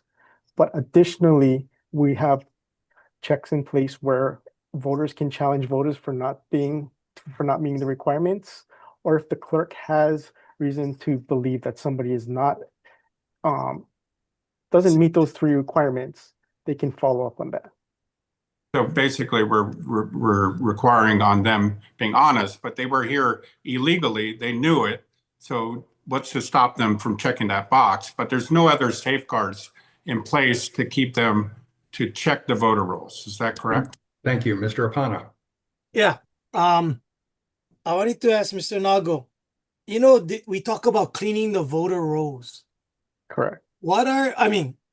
Before, I talk in ancient time, but if you miss 4 election cycles, you get kicked out. You died, a mortuary sends your name to Department of Health. People move away or move district. Who tracks these things? Is it you or the counties? So it's really incumbent for most of those situations you described.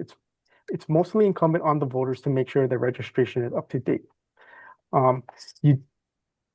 You do not get kicked off or removed from the rolls for failure to vote. That is not true. Okay. The federal law says that in order to be removed from the rolls, you need to have a return mailing kickback. That's the undeliverable mail. Once that happens, we put you as a questionable address, and then 2 general elections have to pass before you officially get removed. We have, 4 elections. 2 generals, 4 elections. Yeah. But simply not voting doesn't remove you from the rolls. Yeah. Okay. Barbara. But who is it? I mean, sorry, Chair. Who is it incumbent upon taking the name off? Is it you or the county? The county clerks are in charge of voter registration. The county clerks. Okay, thank you. Barbara? I would just like to get into the record my objection to Mr. Cushnie's use of the offensive term illegal aliens. These are undocumented residents, if you want to be polite about it. Many of them are members and, hardworking members of our communities.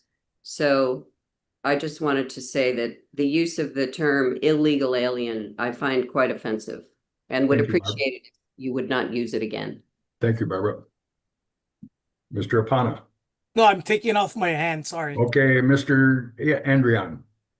Thank you, Chair. I just want to say I do take issue with this, Chair and Scott.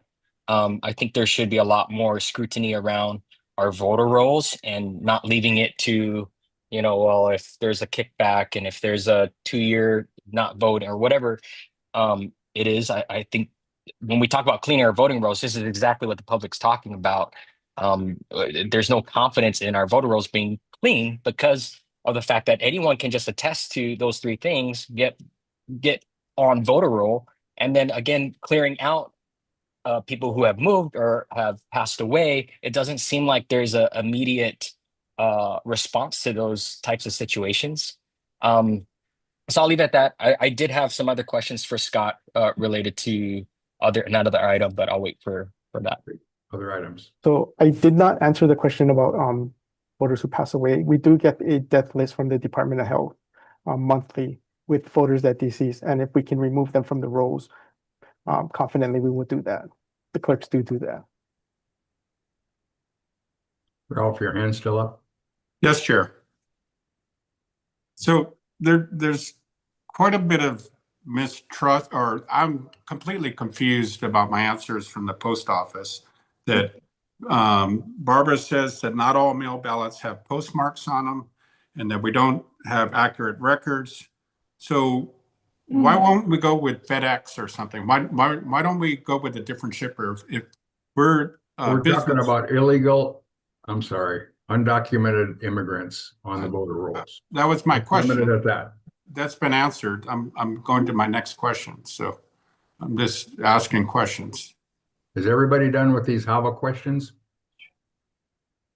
Okay, next, Ralph. So with the mail, Barbara just said that not all mail ballots get postmark on them. And what we're worried about is that people are ballot stuffing and we don't have an accountability of where these ballots are coming from. So has anyone, my understanding is nobody's even reached out to the post office except for our letter. Have we heard back on our letter to the post office on any of this stuff? Scott, is this on your agenda? I believe it's in the next, it might be in the next item, but it's not in my report. This is tied to Scott's things. I can wait on the next one. So why aren't we looking into getting a different shipper? Why can't we ask FedEx or UPS to send our stuff out and that they could have more accurate records? Why are we stuck with the post office? I think as what Commissioner Dalton was alluding to is you can get those accurate records with the United States Post Office, but it's just, it's a cost. You pay for the service. Also, using FedEx or UPS to deliver mail, I'm not sure they have the capability like the United States Post Office. Yeah, I don't think so. So nobody's reached out to the post office to find out why these records, nobody's even curious. That's another issue. Scott, you have anything else on your report? On Scott's report, address Scott's report, and that's beyond this. Go ahead, Ralph. You have more questions for Scott? Well, this ties to our undeliverable and all of these things. Are any of these numbers accurate? And how do we get a different way? Everything is in the SVRS. So how do we verify anything Scott's saying if it's all electronic records and he's just saying, trust us? There's nothing for us.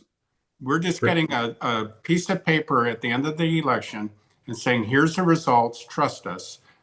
So what else can we look at? We're going to go count the ballots on the Big Island. Okay, but what else?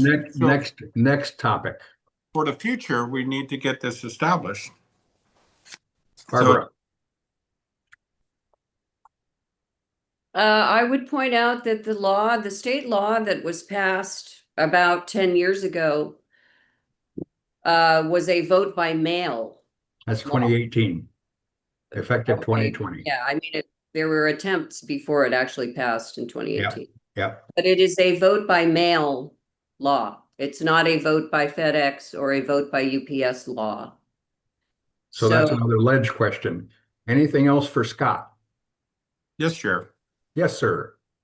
So in litigation, I'd like to say that I have a appeal, and I'm just simply asking the court when a chain of custody begins. And so thank you. We'll let the court answer that. When you guys come back with your report, this is going to be pertinent to that case. So we'll let the court answer that next.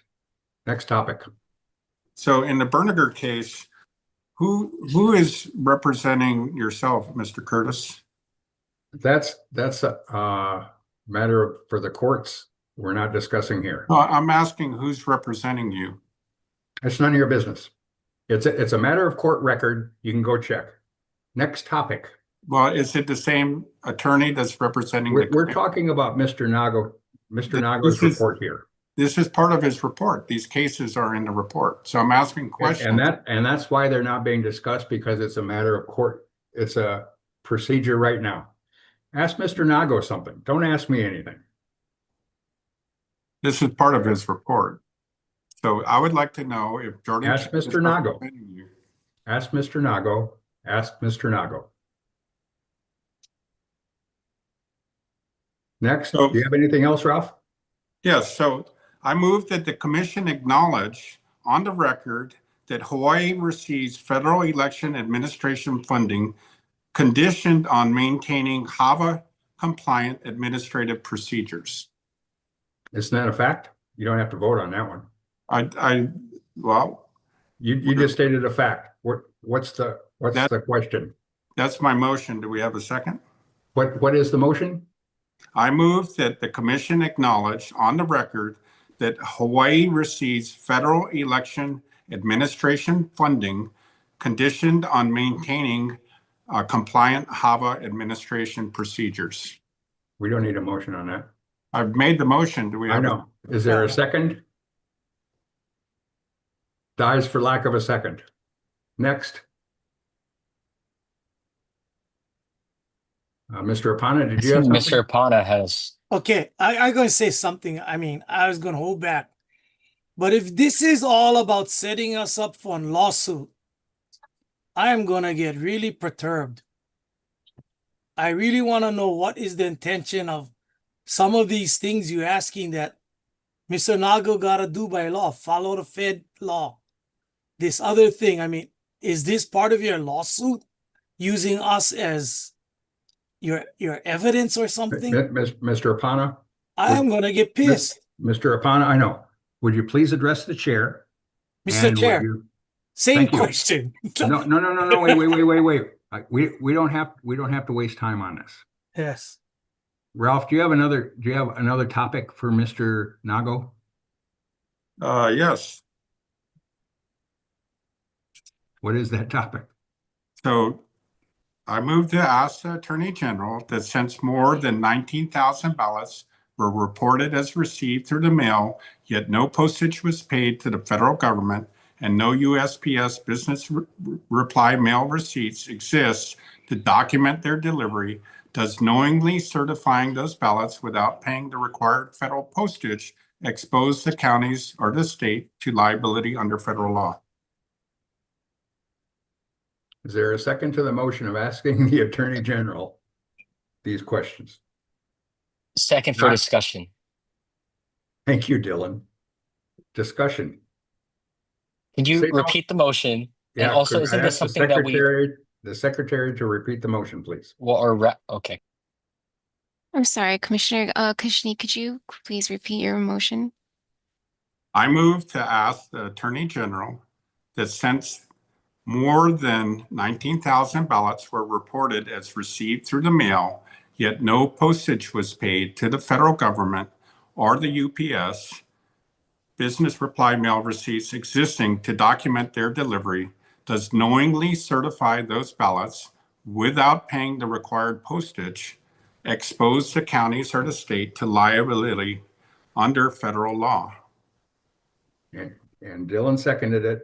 I would ask Mr. Osterkamp for his hit on the assumptions made in that motion. Yeah, exactly. Assumptions made in the motion, or more accurately, false statements made in that motion. We don't have evidence to support what Mr. Kushni says. So asking the Attorney General a question like that would just be folly. And it's a waste of everybody's time. Everybody on this call, including all the people in the audience. I don't know why we're wasting our time on stuff of this sort. Thank you, Mr. Osterkamp. Without hearing further discussion, I'll call a roll call.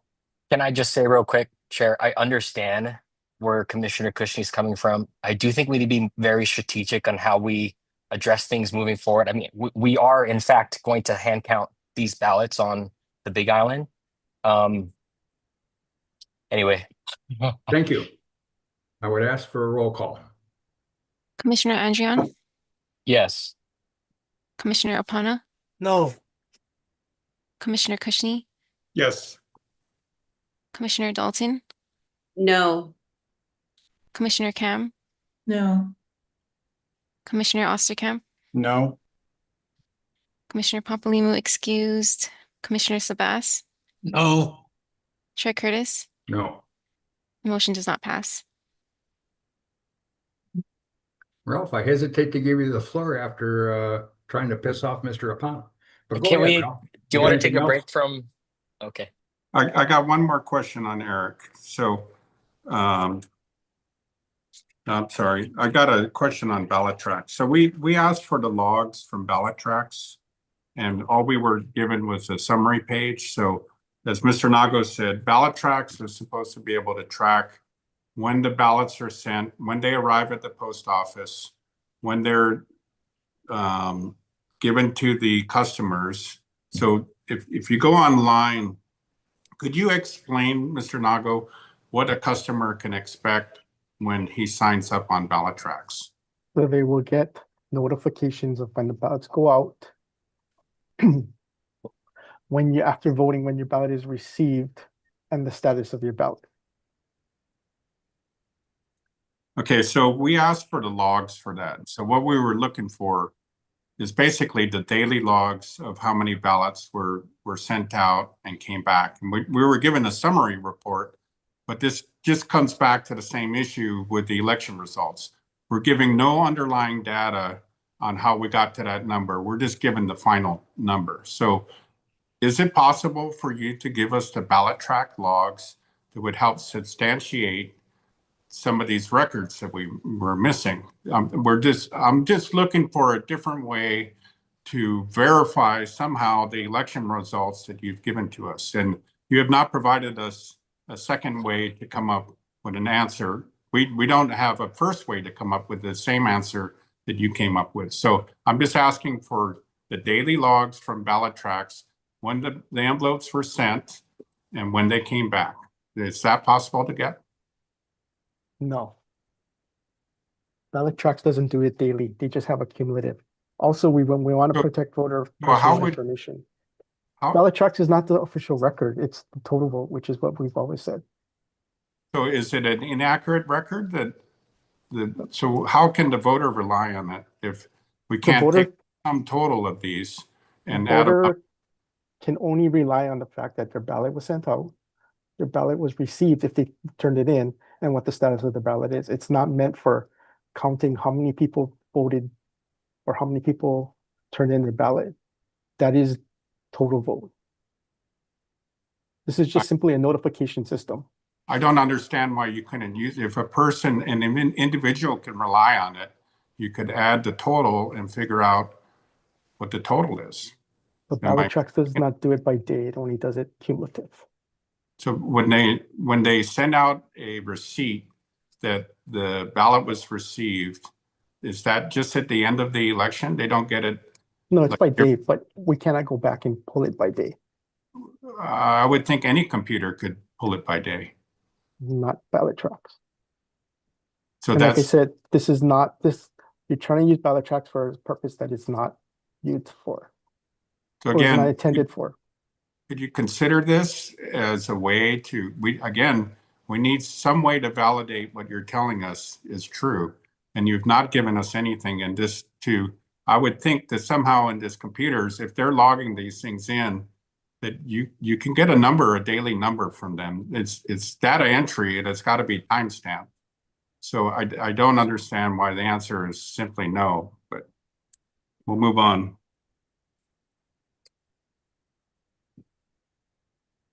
That's all I have for this topic. Mr. Apana, do you have something? No. I believe Chair Curtis dropped from the call. You are Mr. Apana. Can I go then since he's not around? You guys okay? Sure. Yeah. I just wanted to tell Commissioner Kushner, you have requests of things that we should look in the future. Send it to the pig. It's all about us. And we're going to try and incorporate, because the question you asked is the same question I had. Is there a way that we know day to day what the counties is doing and send it to one collection? I mean, do you do it at midnight and tally it up and send it to the commission, which is us, or might be the next generation? These are the things that I'm looking at putting in our report to have the state election office do on behalf of the commission so that we can do our job. So instead of asking him, ask the pig, please put this in the report. It's something that's important. I would love to speak with you on the side. So could you send me your contact? You just said it was illegal for us to talk to each other. No, So we can't. Two people You can. accused me just No. before the break, and I got offended, but I didn't want to say anything. No, two people can talk to each other in the commission. Just send your comments to the pig, and we'll, Dylan is our chief man right now. He's our like a coordinator, a quarterback. and I'm sure he won't let it fall through the cracks.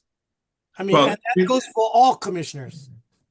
If we Sem- can work as a team and send one game plan to the state election office instead of all of us telling what we like, and now they're going to get overwhelmed because which commissioner should I service? Let's do it as a team. That's why we're here. That's just my thoughts, and I'll get off my high horse and take off my hand. Thank you. The two commissioners can talk, and if you would send me your contact, I'd love to discuss this with you. Okay. I think we're still without a chair. But I'd like to ask some questions from you, Scott, if the rest of the commission is okay with that. Being Yes. that Eric is in your report, I just had some obviously, we are enrolled in Eric now. I was one of the dissenting voices against enrolling in Eric. I did take issue with you continuing to pursue the legislature to enroll in Eric despite the commission recommending not. So I'd like to take this time just to ask some questions now that we're actually enrolled. My first question deals with auditability, and I want to know, like, can Hawaii independently audit and reproduce, Eric's voter matching results using raw data alone, or are we just relying on Eric's proprietary algorithm? So Eric does not remove voters. Eric alerts you that a voter potentially may have moved to another jurisdiction. It's up to the clerk to go and follow up to make sure and come up with certainty that that is the voter that Eric will tell you it is. So Eric doesn't just remove a voter, but prior to not being in Eric, we would have no way of knowing somebody moved to a different jurisdiction. Right, I understand that. Okay, so in other words, we don't have a way to independently audit and reproduce Eric's voter matching results. We just depend on the way that Eric does it. We're blind to that. But we don't just remove the voter because Eric said to. We still have to do our follow-up. I understand that. And follow the National Voter Registration Act. Okay, yeah, mailings. my issue is just relying on a algorithm that we don't have a way to independently audit, is what I'm saying. Outside of, okay, now we're going to go match what they say. We're not producing that on our own. My second question is, do you know what Eric's documented like false positive rate for voter matches are? And are there times where someone's identified or flagged as not eligible, but they are eligible? Yeah, so what Eric will do is it will flag a voter as, for example, moved to the mainland. The clerk would still have to do the follow-up by sending a portable piece of mail to that voter, which would start the process of making them, we would just start the two general election process. In that time, the voter can still, if the voter didn't move to the mainland, they can re-register and they would still be allowed to vote. Sure. No, yes, I was asking, do you know what that rate is of those occurrences that take place? I don't believe it's a big rate, but I don't know the exact number. But Okay, like I I said, think there is a safeguard in place where we still would have to send the mailing and the voter would still have to affirm, or two elections. so. For me, that was one of my issues with enrolling with Eric. Like I kept asking, what is that quantifiable error rate? Because that's important for us to know. Otherwise, we can't justify any downstream action from that. We should know what that rate looks like. I've just got two more questions here, Chair. My third one is, if Eric, like you just said, there's times where there's improper voter removal or voter whatever that happens, who do we as the state bear the legal liability for that, or is it Eric? No, it would be the state, because the state would initiate the removal process. Okay, so we absorb all that. But there's not a risk, 'cause it liability comes- because we would have to follow the National Voter Registration Act, which says you got to send a affordable piece of mail. The voter can re-register off of that. If they don't act, and you still can't remove them until two general elections pass. So they're still going to be on the rolls, but they'll be inactive for two general elections before you finally remove them. Okay, that's all my questions. Thanks, Chair. Yes, Chair, I'd like to be recognized. Just a minute. I think Kauai is having some internet issues. Lindsay, are you there? Yes. I think Lindsay was frozen. Ralph was frozen previously, and I'm on my phone hotspot.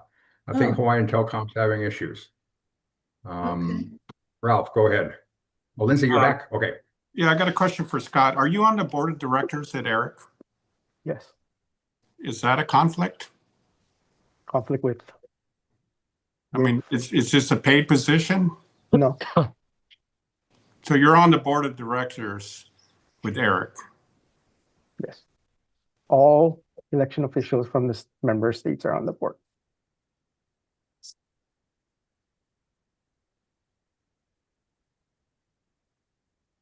Any other questions for Scott? Scott, do you have any comments for us? No. Okay. Last call for Scott's questions. Ralph, you had a motion that you wanted to make regarding Scott's tenure. Oh, Now would be now would be appropriate. Dylan, you're up on this. Sorry, what are we doing? Ralph promised a motion to remove Scott from his position. That was actually, oh, last meeting. I understand. No, that, just to clarify, that came out of testifier Jamie Detweiler's relief request that she submitted in her testimony. And then at the last meeting, Chair, you had committed to putting the evaluation of the chief election officer on the agenda. So I'd like to make a motion. I promise this vote. Yes, go ahead. So do I You need wanna to make a remove- motion or, so I'd like to make a motion to amend the agenda to add the evaluation of the chief election officer. Scott Nago's report here is part of the agenda. And if you want to make a motion to remove him, now would be appropriate time to do that. Ralph, I promised you this opportunity for a motion to remove Scott Nago. Would you like to take advantage of that now? Yes, I move to remove Scott Nago. Is there a second? Second. Discussion. Well, we're not going to get the votes because Kahiolani Papalima's not here, but our elections are not verifiable. We have not been provided with any verifiable information of what the results tell us. Chain of custody is not being kept. Observers are not allowed to participate in signature verification. Maui had no records that could be audited. The Big Island had no transfer records. Oahu had records that go into the drop boxes, but did not record any numbers. And the chain of custody documentation that the counties did keep don't jive with the official election results. So certifying the election under 11155 requires the chief elections officer to tally all of these logs. And he didn't admit until March 17th that Maui didn't even have records. So he's definitely not doing his job.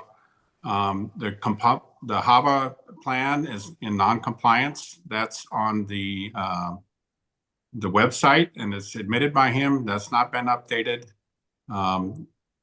The federal government is asking the voter rolls. He's not turning those over. So I think that we should be looking for applicants to fill his job and, have him removed and find somebody else to do this that will give the voters trust. And as you can see, pretty much everybody testifying today has asked for that to be done. So I'm going to be voting yes to remove him. Thank you. Other discussion? Yeah. Lindsay? I would like our plan to go forward, the plan to count the envelopes.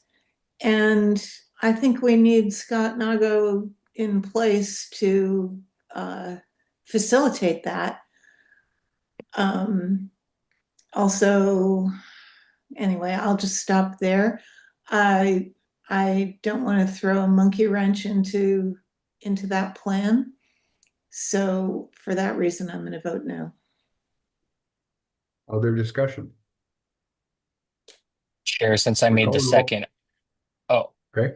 I just want to Dylan, state go ahead. so that the commissioners know my position. I will be voting yes on this. I understand the need for him. I don't think this will pass on principle. I'm voting no. I have probably been, I think I am. I'm the longest tenured person on this commission. Yep.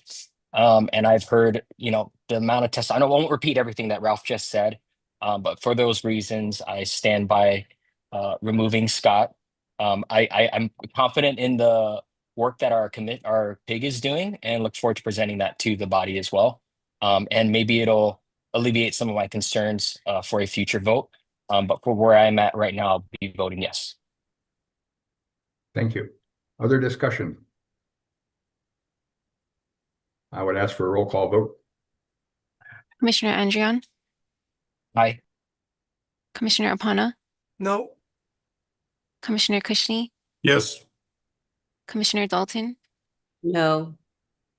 Commissioner Kam, No.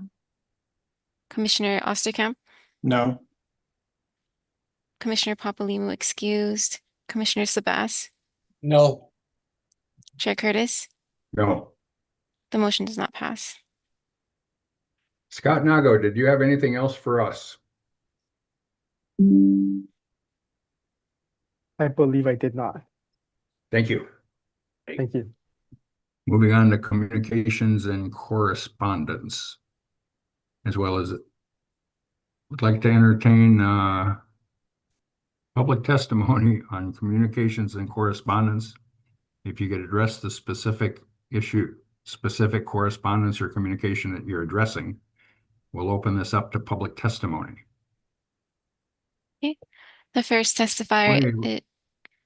Oh, I'm just not seeing the commissioners, but they're still here. Okay. Yes. The first testifier is Cheryl Beeler, followed by Austin Martin. Miss Beeler, you're still muted. Okay, hi. There you go. Okay. I'm very confused about what I heard earlier today. Hang on a second, I'm in my car. I'm very confused about what I heard earlier today about there not being marks on the ballots that are coming from the post office. I mean, in the past, that's all we heard was that these ballots were marked by the post office. And now Commissioner Dalton is saying, no, that's not true. So what is actually going on here? This is not verifiable. First we hear, oh yes, all the ballots are marked and we have them. And now we're hearing, oh no, that's not true. This is typical of what goes on in these meetings. I'm completely flabbergasted, and I think there's many people here that have the same question. And the other thing that I wanted to talk about were these drop boxes. I think there's a conflation here. The drop boxes that are in front of the state buildings are very different than the drop boxes that are in the parks and the parking lots and all of these other nefarious places. Because who actually picks up those ballots? Is there an Office of an Elections person there to verify and put that safety lock on that Scott talks about? Do we know where they go? Who follows them? Who is in there? Because what I was told previously when I asked about this was, well, that's the city and county and nobody's allowed to drive with them. So if somebody can explain to me these two things, I would really probably have a little more satisfaction in what I'm hearing here, because what's happening at the state buildings and what's happening in the parks are very, very different. And that is where the ballot stuffing comes in. Not at the state buildings, but at the ballot boxes that are in the parking lots. So why is the city and county running that? And who authorized that to happen? That needs to stop. If we're doing mail-in ballots because it's so convenient, then mail your ballot in. Don't go to the drop boxes. But better yet, just go vote in person. And I yield. Thank you. The next testifier is Austin Martin, followed by Tammy Ash Perkins. Aloha and thank you. My name is Austin Martin. I'm the chairman of the Libertarian Party of Hawaii. I was also an official election observer in 2022, and items on the agenda today, including correspondences, do pertain to some of the issues that I identified when I was personally there and personally working, and removed by Scott Nago without explanation until much later. There's something I uncovered that's kind of lost in all of this that I've not heard raised. So I want to go ahead and just put it there for perspective for these issues. On Big Island, the tabulation process, where they actually count the votes, supposedly happens on Big Island. They tell us this. But as an observer, I can tell you that doesn't actually happen. We send the electronic data and transmit it over the internet, which they swear the machine is not connected to Oahu. And then they basically tell us what our results are. And we have no way on site of verifying that the ballots that we're putting through are actually being counted correctly, unless you're handling those ballots and maintaining a full paper count with observers present. So when we started asking questions about this, the county clerk and Hart InterCivic employees who I interviewed, and this is all on recording, they tried to have me arrested, claimed I was being disruptive because they didn't like the questions that I was asking. We also found an unlocked and unsecured secret server room that had all this transmission equipment that we were not we weren't allowed to inspect it. When I started asking about who owned it, they freaked out. And one of them got in my face, this far from my face, and like I had to physically back up in order to avoid making physical contact with this person. Other Hart InterCivic employees physically blocked me with their bodies from being able to see what was happening at certain stations. These people are hiding something huge, and there's more to this. It's more than I can sum up in 3 minutes easily. But what I personally witnessed, and then the way that they handled it, when I wanted to file an incident report and run that up the flagpole, they started crying and saying that I was this horrible person and tried to have me arrested. They called the police on me, and they told a story to the police that was false. And thankfully, there was a room full of witnesses there to say this man did nothing wrong, and they did not arrest me. And I'm thankful for that. But that is how observers are treated when they try to do their jobs. So when we're talking about this, realize these guys are working really hard to get some basic answers like, is it counted? You know, and this is the real story of what's going on. It's such a scam. And these vendors like Hart InterCivic and others, they are not to be trusted. They are not trustworthy. They do not care about you. And they have zero accountability. There's nothing Scott Nago is doing to hold these vendors accountable. When I told him this, he told me to leave and called security on me. And I was at an official election debrief where I just wanted to present those findings to him in the hopes that maybe he would care. They Thank don't you, Mr. Martin. care. They're not working for you. And they just Thank you, Mr. protected. Martin. The next testifier is Tammy Ash Perkins, followed by Peter Bernegger. Hi, guys. I just wanted to, I'm very disturbed by this commission because, you know, Maui County has no chain of custody records.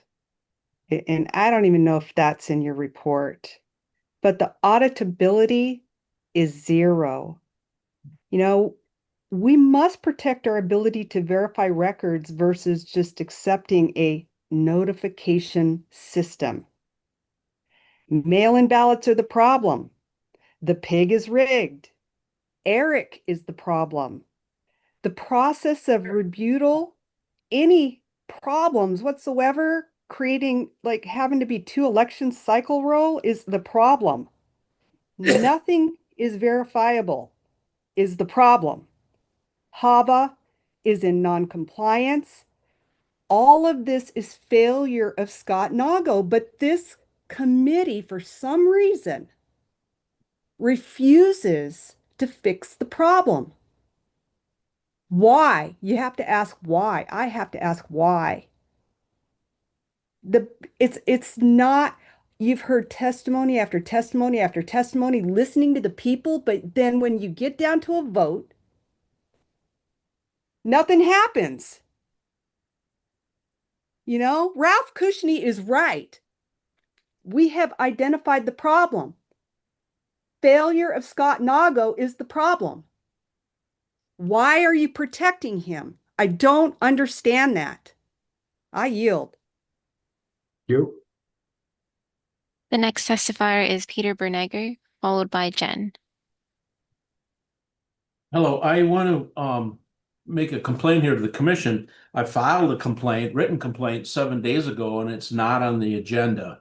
I do have a confirmed receipt that you received it, so I don't understand why the complaint isn't on. What it's about is the state of Hawaii is not in compliance with HAVA for many reasons. The main one is they don't have a state implementation plan, and that is mandatory if you accept HAVA money. In my complaint, which I've copied to the Harmeet Dillon at the US DOJ, it's mandatory that the state of Hawaii pay back $30 million. So is that a reason why my complaint was on the agenda today? I'm asking that question to the commission. And something that's very troublesome from this new commissioner, Barbara, Let's keep it to issues. No, this is to the issue. This is to the issue. This is UPS form number 3582. I have one here, if you can see it on the screen or not, that you can obtain from the Postal Service. I've obtained them. It provides you here's the form. There's a paper form and an electronic form from the Postal Service. It provides you with the exact count of the business reply mail, and they have to keep that record on file for 3 years. I already submitted 2 FOIA requests to the U.S. Postal Service for the state of Hawaii for the November 5th, 2024 election. So those records are coming to me soon enough, and we're going to get to the bottom of this. But I'm asking Commissioner Michael Curtis why my complaint is not on the agenda. And one last comment. I've also filed a state lawsuit for public records that the Scott Nago and the Office of Election have not provided to me yet, along with some of the counties. So that lawsuit has been served and we'll be getting an answer. I also amended my federal complaint today, and that's in play too for, again, HAVA violations. When you're out of compliance with HAVA, it's mandatory the state pays back the money. So that's what we'll be pursuing. And right now, the total is $30 million that, due to Scott Nago and the State Office of Elections, your state owes the federal government $30 million. It's in my complaint. I yield. Thank you. Peter? The next testifier is Jen, followed by Chris Neff. Hi, can you hear me? Sound check. Yes, ma'am. Okay, cool. So there a few things came up in these correspondences, as well as like as it pertains to what you guys were talking about earlier. You know, the problem is that there are no observers along these different parts of the chain of custody, and I believe Commissioner Apana said it great. Like, I just want to kind of quote him here. He said, you know, the entire point of this, he said, is to get to the bottom of this, these 19,000 ballots that there's no way to verify. And so that's why we're going to do this count. And he said, you know, it's at this point, it's he said, she said. Well, that is the entire point, if you want to put it, you know, in a nutshell, is that we can't rely on he said, she said. We have to have a verifiable chain of custody throughout the entire process, so it never comes to he said, she said. This whole entire thing starts with the ordering of ballots and tracking them all the way through the lifespan and where they go. And it says here in this Hawaii Code 3-177-453 that the clerk shall maintain a complete and current count of all Mark Sims ballots issued, spoiled, received in their counties. All the accounting of these ballots from their very birth to when they were done with the election. And that rule, it's a Hawaii administrative rule, it pertains to a statute, HR 11-98. So this is election law. And here we're talking about these election laws. They're not being followed. I mean, it's not just a guideline. There's election laws to safeguard the vote by mail, right? So when the legislation passed in accordance with election law, there are these requirements that must be put in place, and it's not an option, you know. So everything else is just like a lot of gaslighting. You know, you have to follow the election law so that we all can be secured and sure that our votes are counting, and we're not sure at all. We have no way of knowing that our votes get thrown in the trash and that new votes are inserted. And that's the entire point of this like clown show that we've been witnessing for the last year. All right, I'm done. Thank you so much. Thank you, Janice. The next testifier is Chris Neff, followed by Jarek Medeiros. Mr. I Neff. submitted a formal written comment on the letter response that the commission received from the state auditor. And quite honestly, the tone of his letter disgusts me, having been involved in 25 years of audit, inspection, investigation for the federal government. I was involved in helping to implement the Federal Managers Integrity Act, which included two elements: internal controls program and management control review. The things that we have been talking about today is the importance of an audit, and the audit needs to take place at all levels. So I want to spend the remainder of my time talking specifically about the importance of audits and reviews at multiple levels. Most of us understand that elections have consequences. All you have to do is look at what's going on in Minnesota, California, and New York City. We have to be concerned about the validity and the quality of the people that we elect.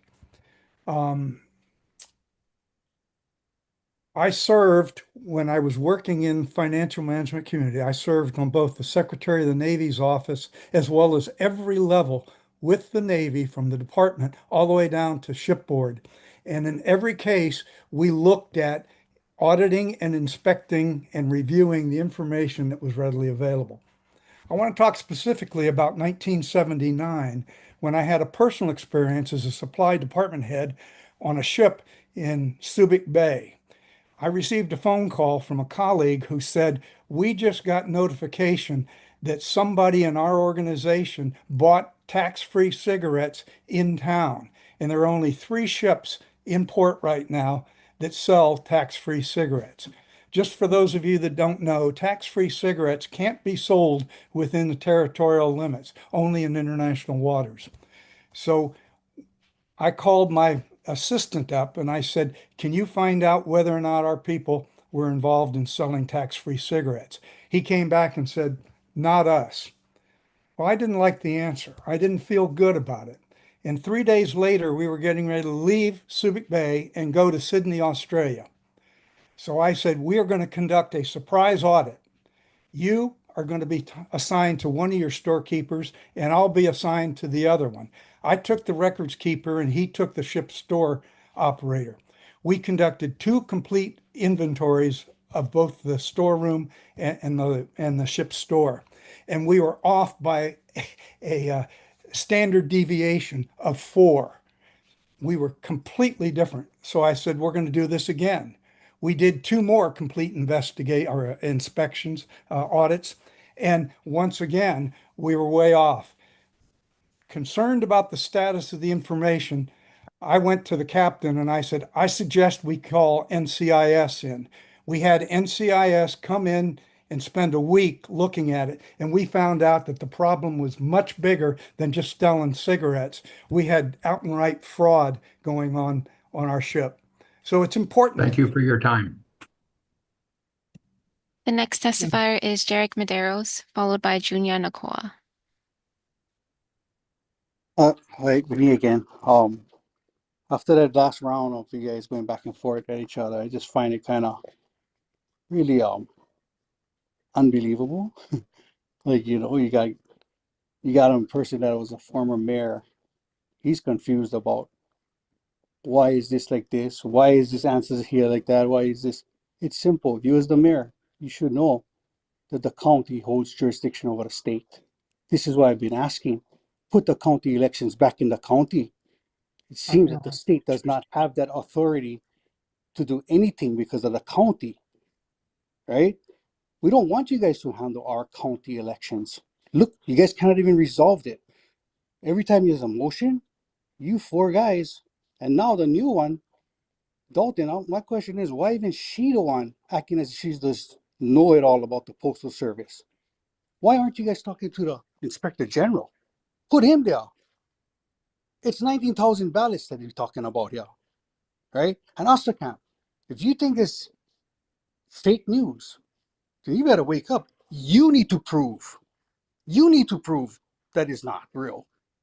Right now, the question on the table is, where did this 19,000 ballots come from? You're trying to act as if Kushner is talking crazy. It's you that is crazy to act as if the voters no matter. Don't speak on behalf of me, because I heard you say, I'm sure that the voters here that is on this meeting is concerned about. Don't worry what we're concerned about. We're concerned about you. The one guy that is always voting against the motions that needs to be done, right? This commission, look who we have on it. We have 4 people that does not qualify to be there. People that has part in the community as public servants, right? The mayor shouldn't be there on a commission. He should never be part of a commission. That's corruption. This lawyer, he's trying to go around the lawyers that's there for you guys, right? That's his job. His job is to go around and look for loopholes. So everything he's going to do is make it sound like Kushner is crazy. And for this group of people that is going to be counting ballots, hey, we don't want nobody like the Women's League to take part in it. Man, I got a bunch of people that's waiting to go if you guys need that kind of help. People that don't let cheating go by. I mean, hey, this women's group, how much time did they testify on this commission? And every time they did, they was in favor of the 4 guys in the Democratic Party of what they've been doing. In fact, they've been probably paid to come on this thing and talk what they talk about and how this system is great. The problem is our votes are being contaminated. It's not being counted right. It's not even being transferred. It's chain of custody is not even being held. And it's by law that it needs to have chain of custody. I'm glad that guy does previous caller suing everybody, man. But Thank you, Mr. Medeiros. Yeah. The next testifier is Junior Nakoa, followed by Keone. Aloha, you can hear me? Aloha. Okay. Oh well. First things first, yeah. The missing votes that you guys don't know whatever thing happened to, it's gotta get counted. I agree. But we don't need Scott Nago in that same position for help us get that thing counted. Okay? Because he was the problem. He's the problem. He's part of the problem. Okay? Why are we going to get somebody who's part of the problem to help count the damn thing?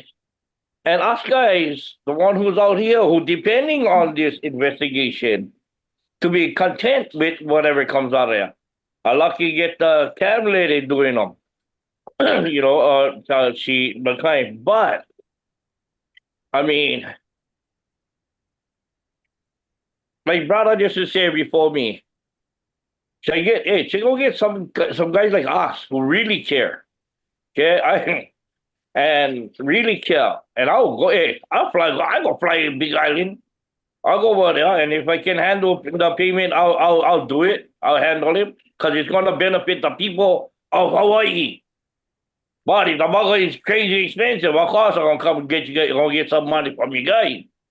But at least I know I get family that can help take care of me over there. Okay, I'll get it done. Okay, and the whole thing about the county getting the voting back to the county, 100% agree with that. Okay, because I'm gonna tell you guys right now, our county clerks here on Maui is overpaid clerks. Okay, there's 2 lawyers. They're 2 lawyers. They used to be our Lakai, our county council for Lakai. Yeah, on the county council lawyers before.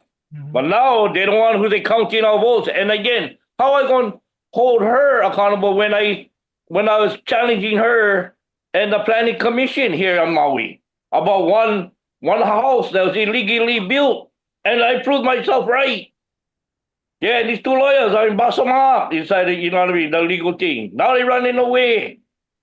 So you guys over here on this commission, you guys supposed to make it where me as a Kanaka, and then as Papa, a brand new Papa, could have the confidence that my grandson gonna be able to vote with the solidness of the Tingogi County. So put it back inside the claim. Come on, give my number 808-796-6421. Call me up. I can do any pig, whatever you guys like. I work them hard on. I don't play around. I don't play around. Okay. Thank you. Peace out. The next testifier is Keone, followed by Jamie Detweiler.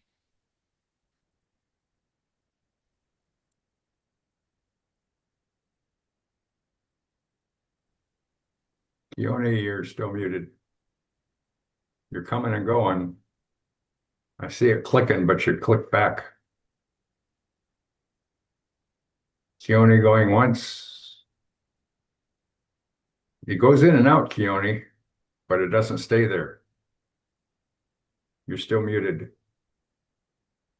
Keone once. Keone twice. We can come back to Keone. Okay.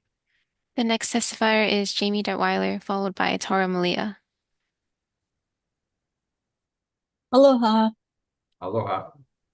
Jamie Detweiler again. Chair, I'd like to speak to specifically the correspondence dated December 30th, 2025 from the State Auditor Kondo. I have to be honest, upon review of the letter initially, I was really discouraged. I was discouraged that the commission worked so hard to approve an audit, went through the proper steps to request the audit, notified the proper individuals, such as the Speaker of the House, of the request for an audit, only for the audit request to be denied. So upon reading it initially, I was discouraged, but I continued to read. I went back to the letter and I read it again. And he does offer a resolution, and the resolution is for it to be handled by the county auditors. So now that they gave the commission, the auditor gave the commission instructions and advice and says this should be handled by the county auditors. My question to you, Chair, will it be handled by the commission to advise the county auditors to proceed with an audit? Is that a possibility, Chair? We've appointed 2 people to pursue this. To pursue it with the county? No, the County of Kauai, or County of Hawaii, I'm sorry. Oh, I believe the audit request was for the state, correct? That's correct. So it should go to all county auditors as advised in the letter from the state auditor. So I just want, to recommend to the commission that you take this under review, this recommendation and advisement from the state auditor, and discuss this perhaps in the next meeting, put it on the agenda. I don't want it to drop here, because you could easily see that as, oh, the state auditor said no. But I don't want to drop the ball on this and for it to go to like one county at a time. We need to go to all county auditors at the same time. And as an auditor, internal auditor myself, a previous auditor in the federal government in my area of expertise, we had a strict rubric to follow. It wasn't what we thought should be audited. It is something that is set up against the regulations, against the laws. Are we compliant with this law? Such as described by Commissioner Cam previously. She went down the list of the HAVA recommendation and it said not met, not met. We need to have a standardized rubric for each county to utilize. And the last thing that I want to say, and I want to emphasize, is decorum. I have spoken about this topic before, and Chair, quite frankly, the decorum hasn't changed from your perspective. You choose what commissioners acceptable to be saying a certain thing. And then you give grace to other commissioners who are allowed to criticize fellow commissioners. And you allow this to continue to happen. And you do Thank the you, Ms. same. Detweiler. You do the same with us. And I'm tired of the gaslighting. Thank The you. next testifier is Tara Malia, followed by Aloha Lani Hope. Aloha. You're muted. There you go. All right. Aloha, can you hear me? Yes. Okay, yeah. I'm looking at the Tara Malia here again. Thank you for the time to speak. I'm looking at the same exact letter dated December 30th, 2025. And I just wanted to read it verbatim because if we learned anything, the past 3 hours of deliberation was, even though the majority of we the people testified to remove Scott Nago, once again, we're going right back to expectation of Scott Nago now introducing Eric as a way for him to audit himself when the removal wasn't even honored to begin with. And we're actually back at going down a train of thought and more wasted time when we, the people, have spoken. The majority of the people have spoken. And in regards to what Ms. Detweiler just said, it does say in this email here, please be aware that generally my office does not audit the performance of county departments or other activities. Each county has its own auditor. And she goes on about a separate conversation that she had with Commissioner Ralph Cushney and Lizzie Kam regarding their PIG report. Yet instead of honoring that, the vote went towards, for some reason, Scott Nago being important in the auditing situation that's going to be moving forward. And we're going to find ourselves right back here at the same email that specifically says he is not needed at the county level. The county auditors can perform their own duties without Scott Nago, right? He already in the Ninth Circuit Court has said it's not even his responsibility. So if it's not his responsibility, let's make that not his responsibility anymore indefinitely. Like, enough is enough.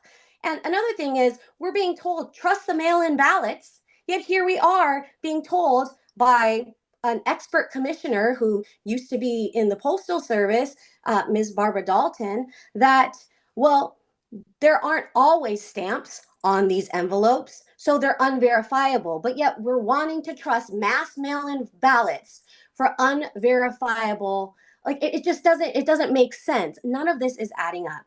And I would just like to really just say, if we're not going to be lawful and we're going to be offended by the law, I just want to state in communication, when Mr. Cushney said illegal aliens, if you're offended by the law, it shows, because USC 1101A3 defines alien in a legal term as anyone not a citizen or a national. USC 1182 and 1227 says it's governed inadmissibly and removable by aliens based on unlawful presence. Illegal alien is not in reference to something to be offended about if you do know the law. And that just points once again to, we have commissioners and we have Scott Nago, and we have people on this commission that are just not able to be lawful at all. Thank you. Across the board. Thank you. Mahalo for the time to speak. Thank you for speaking. The next testifier is Aloha Lani Hope, followed by Keone.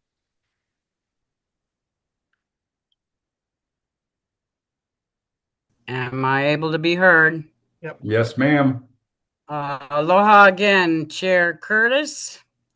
And this last testifier is spot on. Why are you listening to Barbara Dalton of 10 years ago, kind of Kuleana, where you need the real deal, the postmaster in Hilo at the Hilo post office, who is responsible for these 19 grand? He's the one that needs to be in front of your commission with the right facts, not 10 years ago. And I can't believe she's a commissioner and a past chair for the Democratic Party. But what that Kanaka said about Maui, there are potential 3,000 votes that are missing on Maui. Kauai has possible 3,400 missing, destroyed, hidden votes. Let's do all islands with the county auditor as spoken and have nothing to do with Scott. He needs to be fired. I yield. Thank you, ma'am. The next testifier is Keone.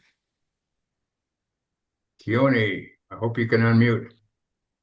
You go through the unmute, but it comes back to mute. I don't know why.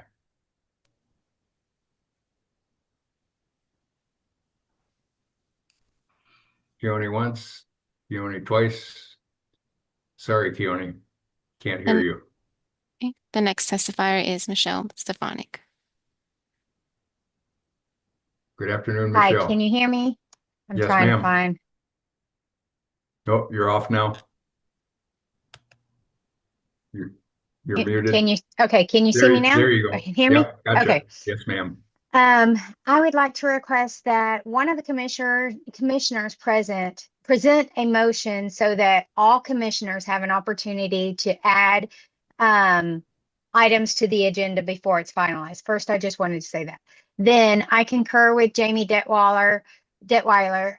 We do not need to drop the ball on the state auditor's response. I would like the commissioners to vote to either put it on the agenda for next time, or preferably y'all talk about it, discuss it, and vote to do it now during this meeting, since it's in response to this letter, to do exactly what he said. Put it back to all the counties and to do it to all of the counties instead of just one county.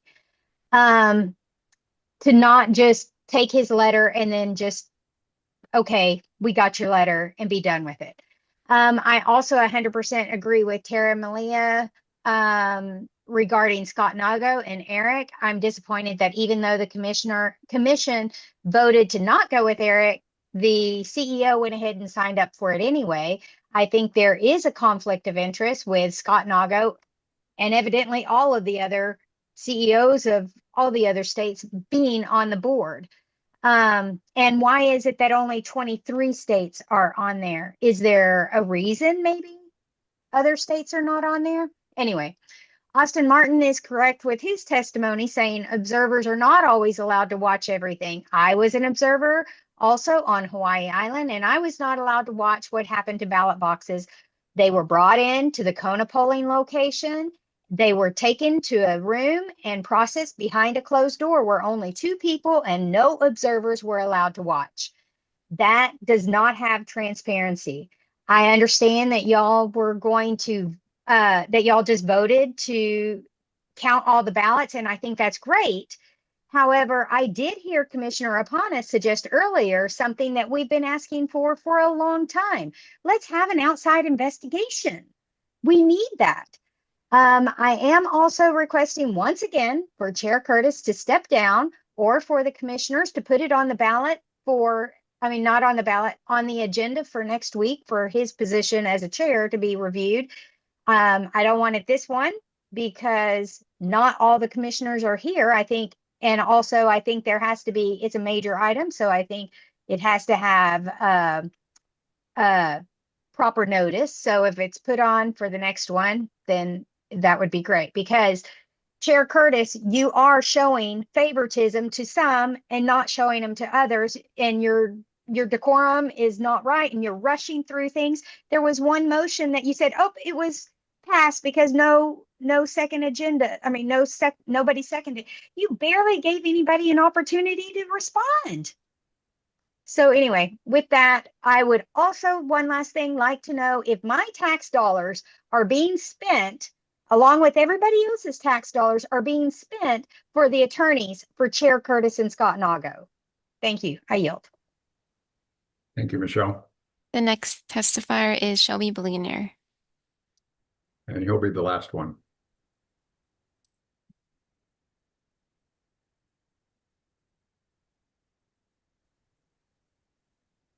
There you Hello, go. guys. Can you hear me? Aloha, Am I yes. coming through, Chair? Oh, Lord. Happy New Year, guys. Sorry I couldn't be you guys in person, but I already sent my testimony talking about corruption, treason. You guys hit the nail on the head, addressing the issues. With the time that I have, I do want to address Article 2, Section 4, of the Constitution of 1978, which is Hawaii State Constitution. You just have a new commissioner in, and I'm not sure if they realize, because I called the Office of Elections and I asked them during the primary, are they going to put the same condition where you have to choose a party first? Usually it's Democrat or Republican. And to me, that becomes political discrimination, because then you can't get onto the general ballot. You have a hard time as an independent or nonpartisan, and it forces people to choose a party. And that's against Article 2, Section 4 of the own Hawaii State Constitution. So if Scott Nago can address that and just remove that, it'll give everyone else a fair shot, because that's something they should address. And yes, I know you guys are hashing things out. You're going to work things out. Yeah. And that's it. That's all I got to say, because I know you guys have to work stuff out. Thank you very much. Thank you. We'll Chair, give there are no Keone- further testify. Oh, do you want to let's try Keone one Keone? more time. Okay. Keone, when you unmute yourself, it goes through the unmute, but it comes back to mute. I don't know why. Keone going once. Yeah, you flip through, but you go back. Keone going twice. We'll move on with the agenda. Do the commissioners have any interest in the communications and correspondence? Yes, Chair. Yes, Ralph. So let's start at the first letter, the motion to notify the state auditor. I move that the Elections Commission transmit a formal written notice to the state auditor advising that based on the commission's permitted interaction group reports transmitted on December 12th, 2025, evidence of potential irregular and improper handling of an election administration has come to the auditor's knowledge, and requesting written confirmation of compliance with HRS 23-7. Do I have a second? Can't hear you, Dylan. Dylan's seconding. I can't hear him. Dylan? You can't unmute.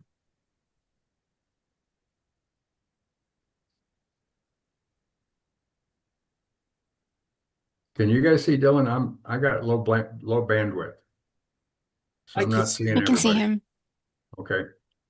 Dylan, if you want to second that, give a thumbs up. Oh, I could hear you now. He What did. you got, Dylan? Is that a second? Can't hear you, Dylan. No, can't hear you. Put How's your your thumb up volume? in front of your face. Dylan seconded. We'll wait for Dylan.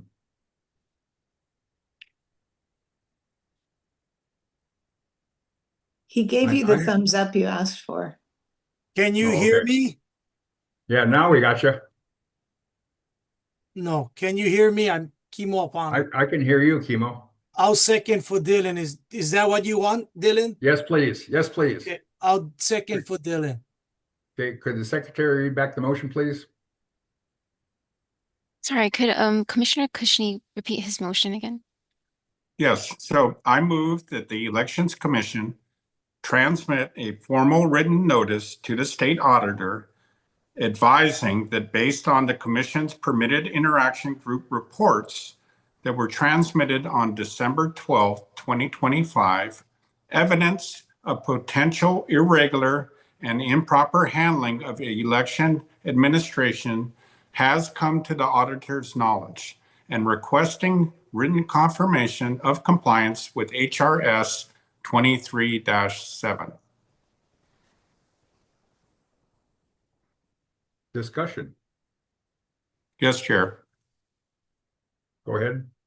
So HRS 23-7 requires the auditor to report to the legislature and to the governor that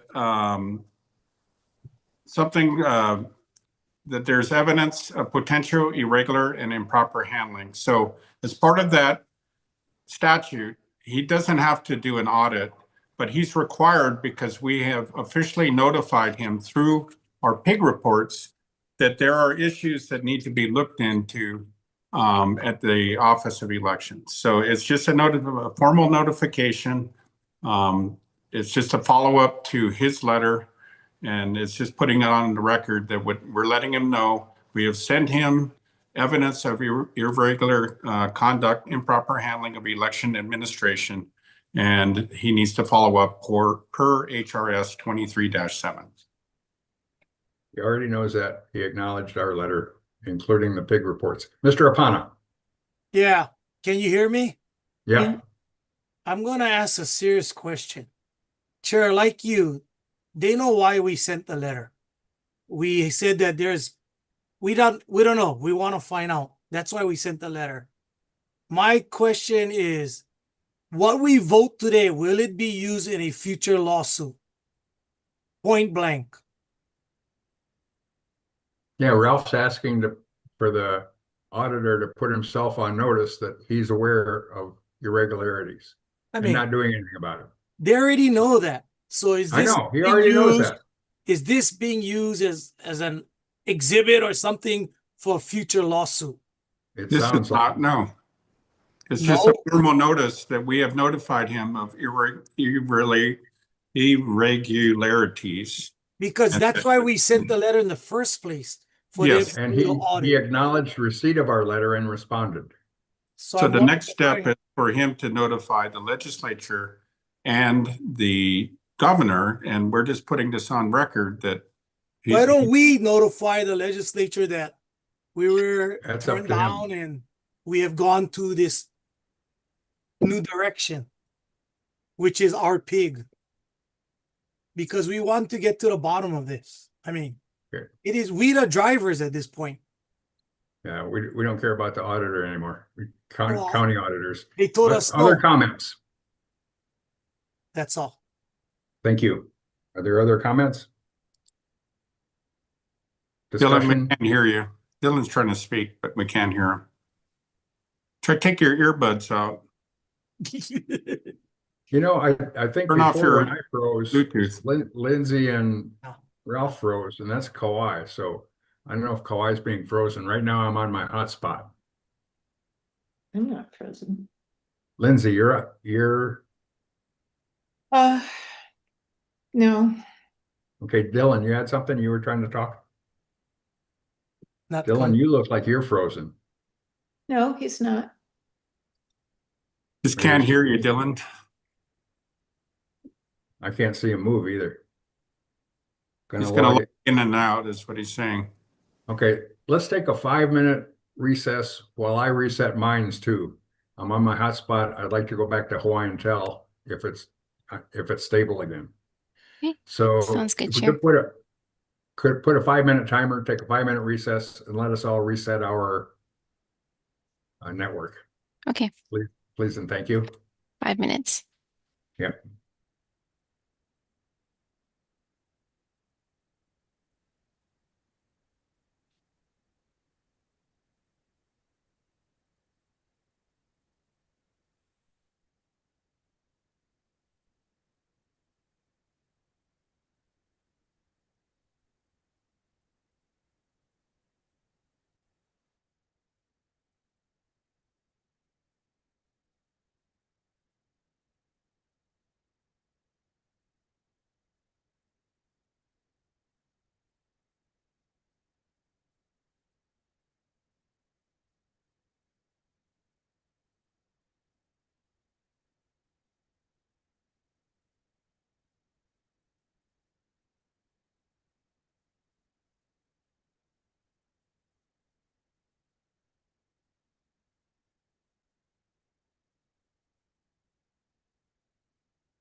Hey, John, can you hear me?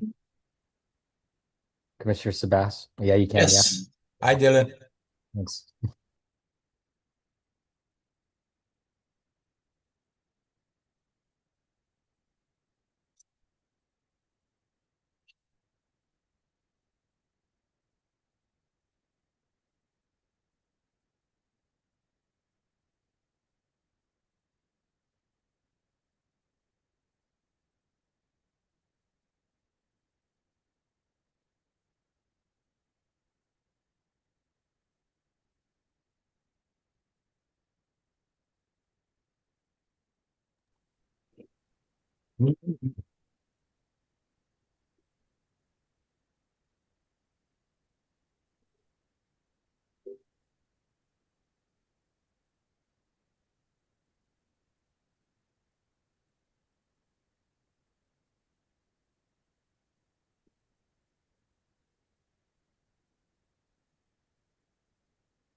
Okay, it's been past 5 minutes. I don't see Chair Curtis here yet.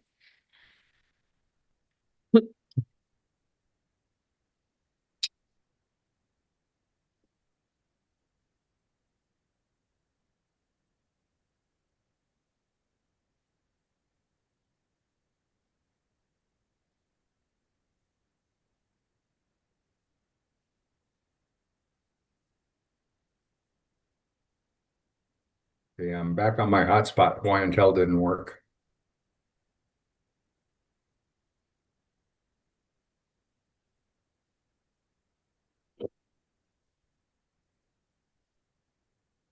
Okay, shall we take roll call?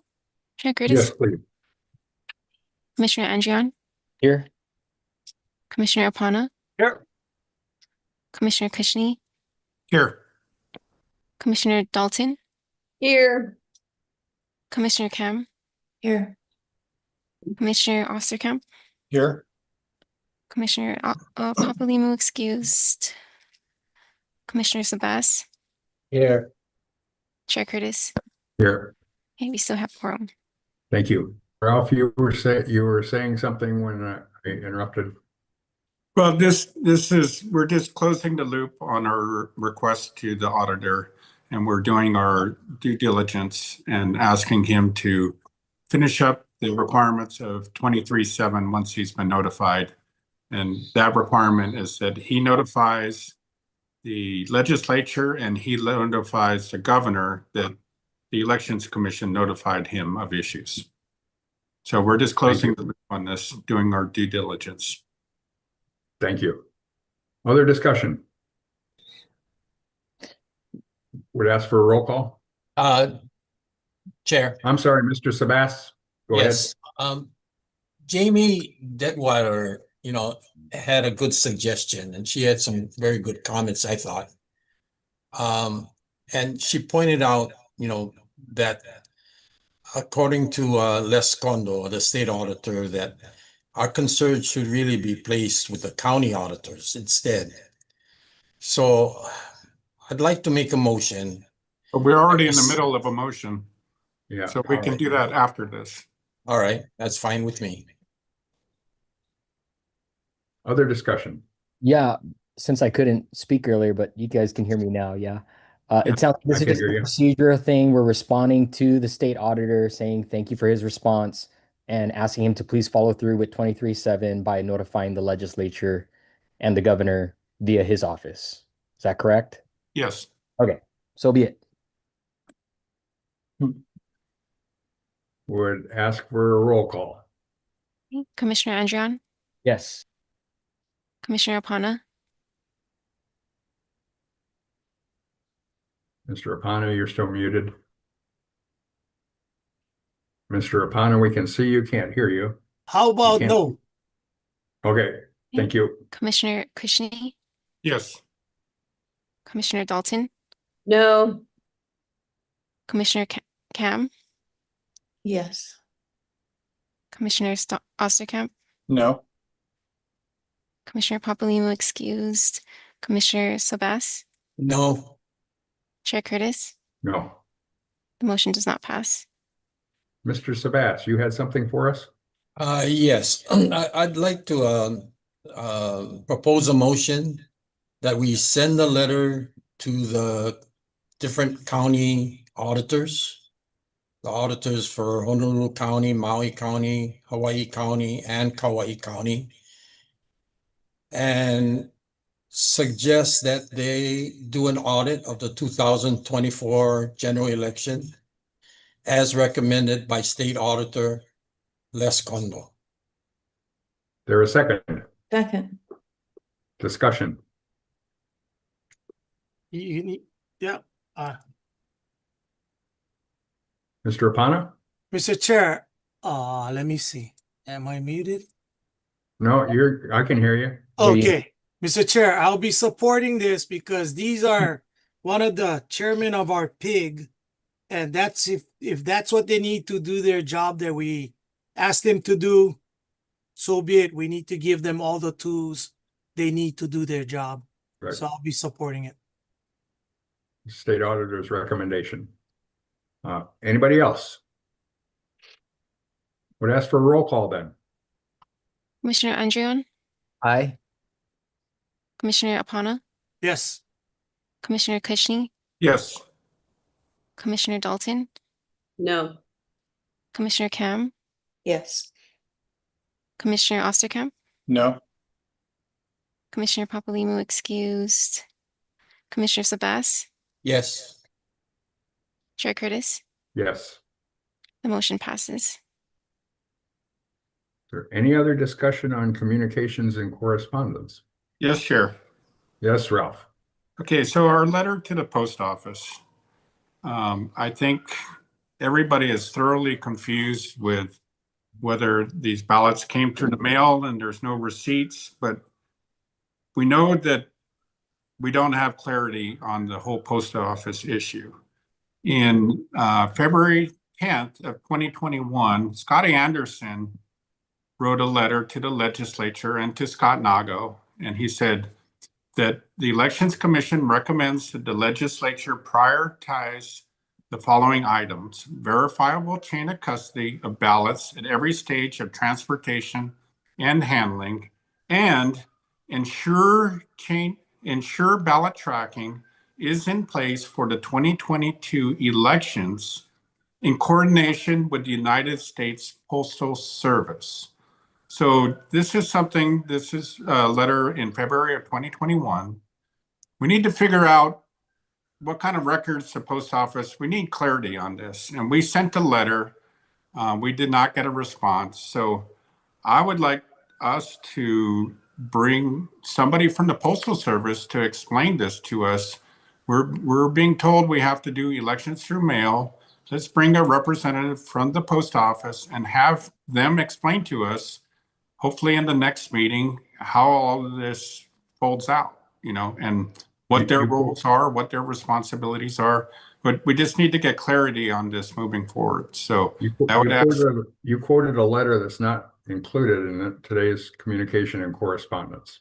No, so I'm referencing our letter to the post office that we have not received an answer to. And I'm following that up with a letter that was written by Scotty Anderson in 2021 when you were a member of this commission. And there has been no follow-up with the post office by anyone for years.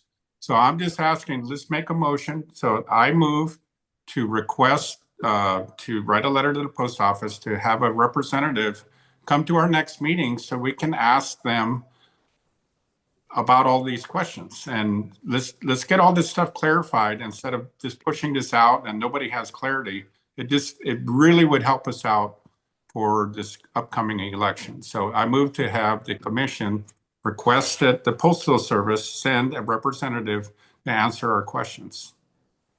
Is there a second? Second. That was Lindsay, I think, beat Dylan that time. All right, so be it. Discussion. Chair, I guess Ralph and Lindsay should go first. I already did my discussion. Dylan, go ahead. Yeah, I think it's a great idea. I think we all have questions. I think Commissioner Dalton actually helped shed some light on some things that I had questions about. But to her point, she has been retired for quite some time. So to have a representative from the United States Postal Service to come and just answer questions. I don't see any harm in that. And I think it would be good education for the testifiers or the public that would be on the call as well. Lindsay. Yeah, it would be a good education for us as well. It seems like it's a little vague, though. To whom are we writing this letter? That's a great question. I don't know who would be responsible. Somebody or willing. Well, somehow we got to get somebody, a representative, to come and join us. So, I mean, I don't have an answer to that question, but maybe the chair could find out who the letter goes to and send it out, and maybe shotgun it, send it out. Someone might have a suggestion. Mr. Sabas? Mr. Mr. Sebastian? Chairman, may I ask a question of Barbara, please? I'd like to hear from her as to the validity and the practicalness of us doing this, giving her experience, with the Postal Service. May I? Barbara, there you go.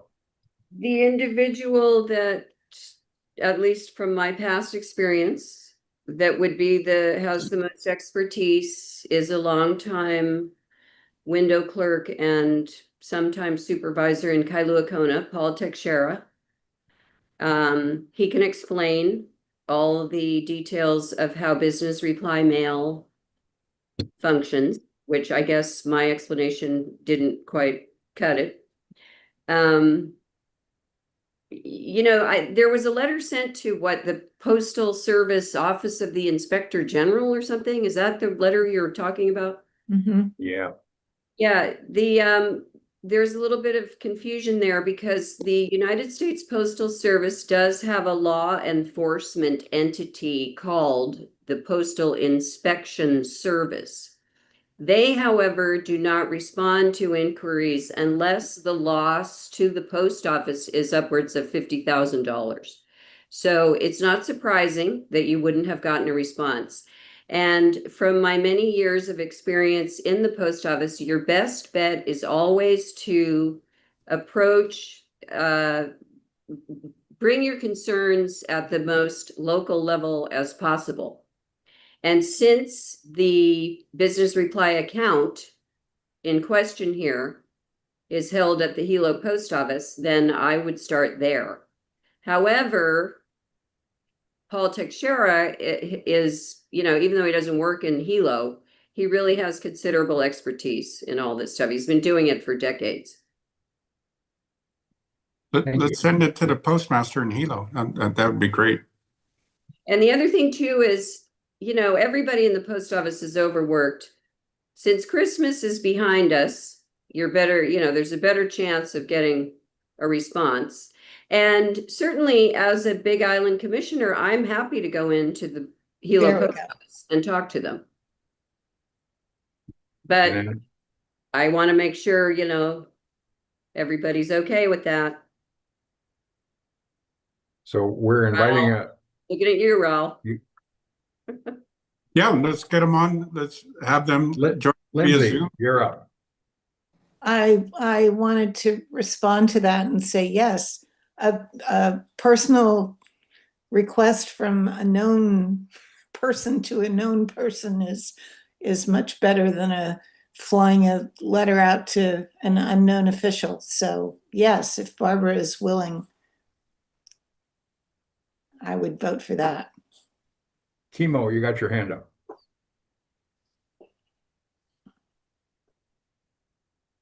You're still muted. How's that? There you go. There you go. Now we can hear you. Two questions. First, you guys reference a Scott somebody. Who is that? I don't know. Who's the past chair of the commission? Okay. Scotty So it came from the commission. Okay. And the second thing, I just want to say that if we're going to invite a federal employee or anybody, we should give them at least the parameters, what we're interested in, so that they can prepare themselves, so that we don't waste a lot of time, their time in it, as well as ours. So if we could kind of tell them what we're looking at. Barbara. That's all, Chair. I just have a question for Kimo. Are you related to Sheila Apana? Ah, that's my cousin. Yeah, because she's still the postmaster of Kahului, yeah? No, she's Did she retire? she's the Western region something. Even better. Oh, She good for does her. all the UPS, Amazon contracts, and she Okay. does Guam and all over. Little All bigger in than Maui? Kahului, She does all that out of Maui, or did she move? out of Maui. So if this Right, thank passes, you. we can Sorry ask for that Barbara to digression. deliver it. Yeah, I think that would be good. Could you read the motion again, please, Madam Secretary? Yes, sure. A motion to have the Elections Commission request that the Postal Service send a representative to answer the commissioner's questions. There further discussion?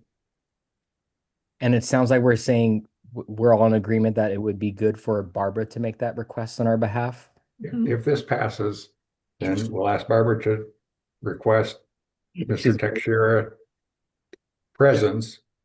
But like Barbara mentioned, there has to have to be specifics warning them what's coming at them with their invitation to address us. Question. Yep. Yeah. Who's going to draft the letter? Barbara's going to ask the Barbara? person she knows. Well, no, I'll who's draft going to the draft the letter? I will. No, I'll ask Barbara to do that because she knows post office lingo. Good. Well, can we get, we want to find out if the post office would supply us with receipts for the Wait. This motion is to have a post office representative address us. Let's Okay. limit it at that. I thought you wanted specifics. Well, specifics is what Barbara could fill in based on her Send experience her our here questions. when she talks to her contact. I If thought they're it was willing to specifics address it. about how the process works. Correct. Isn't that what Yeah, we're and talking the about? questions we have, yeah. Should we vote? Okay. Ask for a roll call on this, please. Yes, Chair. Commissioner Andrian, Yes. Commissioner Apana, Yes. Commissioner Kushney, Yes. Commissioner Dalton, Abstain. Commissioner Cam, Yes. Commissioner Osterkamp, No. Commissioner Papalimou excused, Commissioner Sabas, Yes. Chair Curtis. No. The motion passes. Thank you. Other discussion on communications and correspondence. So, Chair, we talked about making sure we can brief the representative on possible questions. Are we saying it's good if should we be sending Barbara our potential questions so that she can let the representative know? Are we sending that to you? Are we sending that to the commission email? I don't think we can all talk to Barbara at the same time. So Barbara, do you have a pretty good idea of what we're looking for? I think so.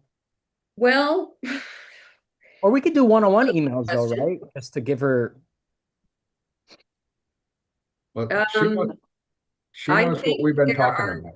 I think there are certain individuals who are looking for a particular response, but my goal is would be to have somebody from the post office basically explain business reply mail and how it works, and if it's valid as a method, as a means of accounting for votes. You're on it, Okay, yeah. as far as I can see. I'm not Lindsay, entirely. did you have something else? An objection to that. Well, I just wanted to say, especially business reply mail, especially as it applies to elections, Yeah, of course. There is no distinction. Okay. Well, except somebody said that for the election, they often don't stamp the envelopes. Wasn't that true? That's true of all business reply mail. Oh, I see. They're Okay. not business reply mail, at least back in the days before the entire mail stream was automated. It was often separated out without receiving a cancellation. There's no need to cancel it because there's no stamp on it. Yeah. Okay. So Yes, Chair, I'd like to be recognized. I would like to suggest that we leave it to Barbara to address Mr. Texera or whoever she wants to talk to invite to attend our meeting and answer some of our questions. Chair, I'd like to be recognized. Okay. So Corey Psyche wrote a letter to Kekeilani Ho, a candidate, regarding this issue. And I'd like to have the postmaster address the issue of the letter, which was Corey Psyche said that the post office did not invoice for those. So I would like her to address that letter specifically and have her respond to, yes, this is possible, or, you know, just explain how that could happen and with that letter. And I'll forward that letter to the Office of Elections. And they can forward it to Barbara. Okay. Yeah. That's reasonable. On to Sunshine Appeals. Oh, Lindsay, you got something else? I thought Dylan had his hand up. No. No, I was don't- going to make a suggestion that, if we all had other questions, we could give that to the secretary and she could forward that to Barbara, but I think we're good. It's okay. So on to Sunshine Appeals. Mm. Would entertain public testimony now on Sunshine Appeals. Okay. I'm not seeing any hands here on Zoom yet. Otherwise, we have no testimony. Okay, we'll move on to Sunshine Appeals. Oh, I see. Okay, I see a few now. The first testifier is Austin Martin.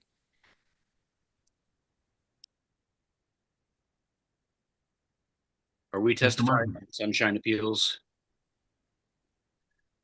These are records requests, and a lot of them are things that most ordinary people would think that we already would have and know about. And I just suggest that the Office of Elections and the Elections Commission absolutely provide the necessary documentation that's being asked for.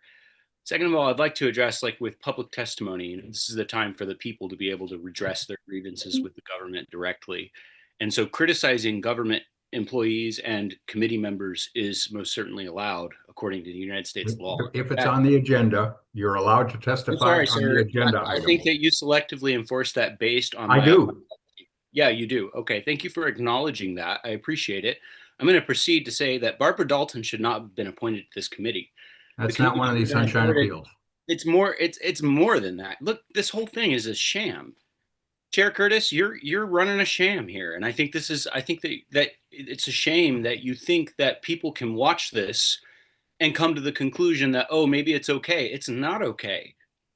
So these appeals need to be answered, yes, but there are bigger things on the table. You just defended Scott Nago when there's clear evidence of criminality. What's going on, man? Barbara Dalton? Which one of these Sunshine Appeals are you I don't addressing? know if you really think you don't get to moderate our content. I Commissioner, do. you don't let them I ask allow questions. you to testify on the agenda item. or Sir, not. I'm If a you can member talk of on the the public. agenda item, you can continue testifying. Otherwise, you're out of order, and I'll cut you off. I'm not a member of the committee, sir. I'm a member of the public giving public testimony. Public I do not testimony believe you have the legal authority on to cut me agenda off because you items, don't- and I do. And I am testifying on the agenda items, and you're still cutting me off because you don't like the content of my speech or the fact that I'm criticizing members of the commission. Which one of You these deserve to be appeals criticized. This is applies corrupt. to your testimony? When they What when testimony they appear, are you applying it to? what are you talking about? I just started off by This talking agenda. about records requests and it's necessary for you guys to provide these things. Ralph Kushner did the first one. I'd like to see that answered. I'd like to see those things entered of record. I'd like to see those records produced. I need to do election planning as a party chair. I can't get statewide records. That's the real list of voters. And I have to go to the fake list, which does not include the total picture, apparently. And I have to go through these county chairs who themselves are county clerks who, in my case, my county, I mean, he lied about me in federal court, mischaracterized me as disruptive because he did not like the content of my speech either. So, Mr. Curtis, I think you're shutting down people's testimony and interfering with public testimony is wrong and not about order and very much about First Amendment viewpoint discrimination. And I think that it's ridiculous that you guys don't have a secretary from this board. I think it's ridiculous how you're getting handled. How come they don't have a vote on the agenda, sir? Why are you able to just dictate that Which it does and sunshine doesn't? appeal are Who you gave addressing? you the authority to do that? No one. When they made me chair, I'm No, that sorry. doesn't Thank- give you the Thank you very authority much, to Mr. Martin. The next testifier is Tammy Ash Perkins, followed by Mary Healy. Thank you so much. I want to know, first of all, if these appeals were submitted to the Office of Information Practices, and then if so, where is the review or the remedies for these agenda items on these appeals? Because according to the Sunshine Law, from my understanding, is that you're asking appropriate authority to review, invalidate, or remedy whatever the appeal is. So where is that in the process? And what is the timeline and who's reviewing? And so I think I'd just like to know a little bit more about these. I don't want these to get shoved underneath the rug just like everything else. So that my first question was, were they submitted to the Office of Information Practices? And if not, who is looking at these and who's reviewing them, invalidating them, or remedying the actions that are asking in this appeal?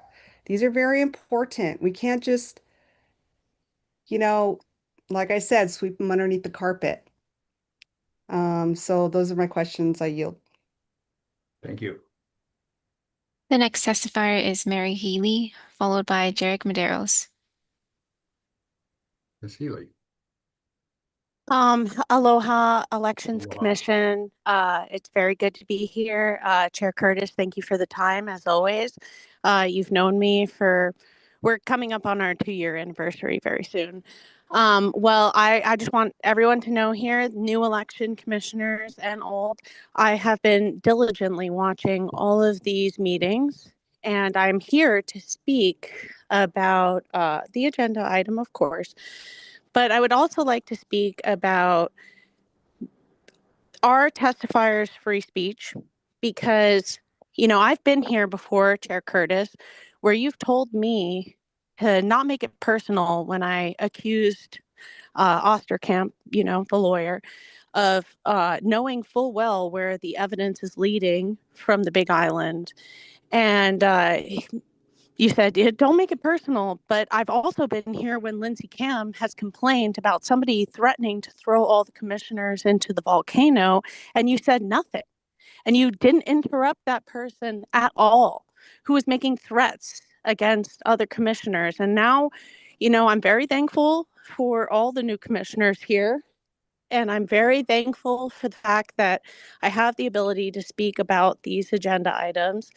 But what I'll say to you is that I can understand where the public's frustration is coming from, because there's a lot of wheel spinning and not a lot of action taking place for the obvious fraud that's happening in the Hawaii election systems. These mail-in ballot systems have to go. They're ripe with fraud. There's a reason why the rest of the world doesn't use these systems, because there is fraud that can be committed very, very easily out of one address or several out into these drop boxes that are unsecure. And at the end of the day, the public understands what's happening. The federal system understands what's happening. Election fraud is not a new thing. Election fraud has been something that's occurred since the beginning of elections. And I look forward to the time where we have people who seriously look at these actions instead of spinning their wheels for their puppet masters. And I thank every single commissioner on here who stuck their neck out and have tried to advocate for the people. And I'm very thankful for the new opinions, but we all know where these cases are leading to. And the obvious, result at the end of this is that mail-in ballot systems are ripe with fraud. We need to change the system immediately. And Scott Nago is a corrupt elections officer, and he needs to be held accountable for the elections that he's been holding. Elections officer. I've called him a dictator for a reason in previous testimonies. All you new commissioners, you can go back through the last 2 years. I've called him the chief election dictator for a reason. Because this guy and his office are running corrupt elections. So you all need to recognize that the public understands this, that the nation understands this, and no amount of pageantry is going to change this. Thank you for Ms. Healy. listening to me. And also, I would like to say, The next testifier is Jarek Medeiros, followed by Michelle Stefanik. Yeah, I just wanted to address a couple callers before me, but it's to do with the Sunshine Law too, though.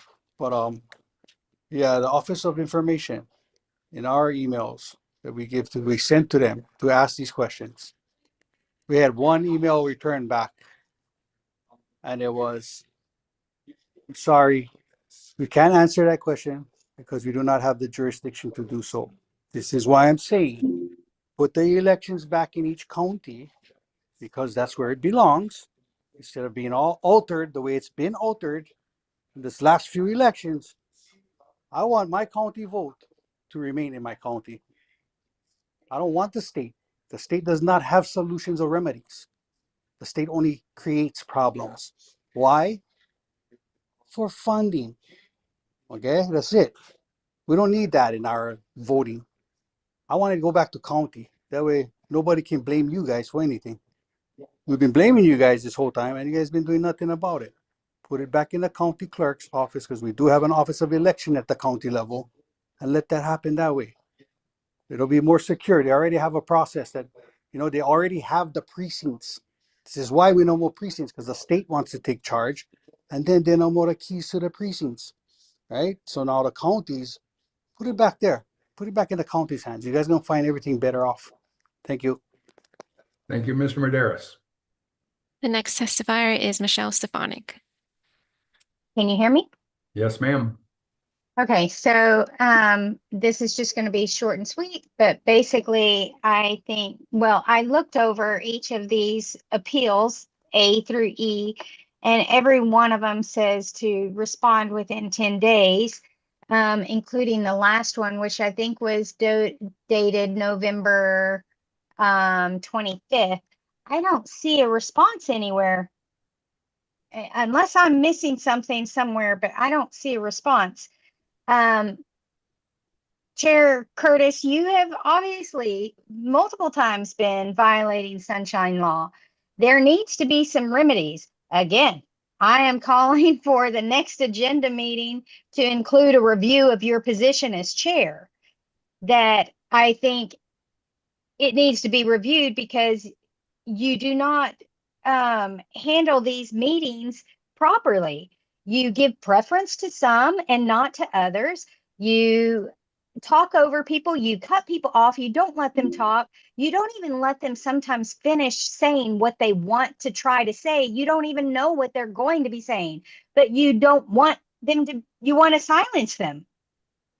Anyway, in regards to these appeals, I hope that one of the remedies is going to be either that you step down voluntarily, or hopefully the other commissioners can put it on the agenda for the next meeting so that there's adequate notice for everybody, that it be voted on your position next meeting, the very next meeting. And if you say it'll be put on the agenda for next meeting, it needs to be put on the agenda. Don't say that it will be and you miss it. You don't put it on. That's all. Thank you. The next testifier is Junia Nakoa. Junior, welcome back. Yes, I don't know about being welcome, but continuing with the whole thing about putting this election back in the county hands. The Scott Nago, he said he's on the board of that Eric thing, yeah? Is that part And of what, excuse me, Junior, is that one of these agenda items and appeals? yes, it is. Yes, it is. I'm getting there, buddy. Stop Okay, interrupting. okay, thank you. Stop Sorry. interrupting, okay? It's gonna get to that. You gotta stop that, brother. Okay? Okay? It's getting to the whole thing about the Scott Nago. So shut up. Sorry, I'm getting frustration because you just cut me off. Okay? Bottom line is, see, you cut me off. Bottom line is, Scott Nago is on the board of this Eric thing, and that is all in underneath the states, right? If you put them in the county's hands, okay?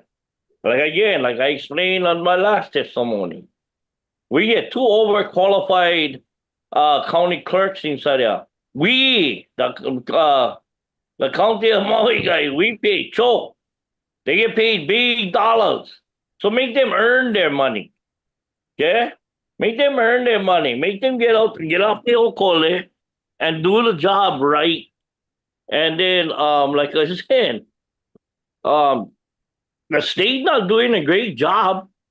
Okay, because again, this commission, you guys already try to do now. Now you gotta go back to the county and do an individual audit at each county. So why are we dealing with the state? Yeah? Why we not just leave we're in the county so we can control our county? Like I said, I concentrate on my county commission, county council, because that's the guys I can control. Okay, I can see them personally. I can go to running to the store and I'm running to them. Yeah, you know what I mean? And we can kind of talk story over here. And that is why put them back in the county hand. Get rid of this Eric King. Because remember now, the Eric King is all the commission when never like them. The commissioner never like this Eric King. But Scott Nago will push them through. Okay? So all this kind of stuff can be controlled at the county level. Yeah, and so my last 15 minutes is, whoo, brother Mike Curtis, you gotta stop interrupting us when we're trying to talk, bro. Okay? Give me the power of my voice to talk what I like talk. Okay? Shoot. Okay. Thank you, Mr. Medeiros. Chair, there are no further testifiers. Thank you. Do any commissioners have any motions, comments on the Sunshine Appeals? Yes, Hi, Chair. Chair. Sorry, I don't want to interrupt. I just want to, should I premise with the submittals that have been brought, why the purpose for this posting first? I don't know if you want to open that up or if you'd like to just open up for discussion with the commission first. Please enlighten us. Okay, yeah, no, just to refresh, I think at the last meeting I had brought forth these Sunshine Appeals that are currently pending before OIP. I had requested that the commission authorize our office to respond on behalf of the commission.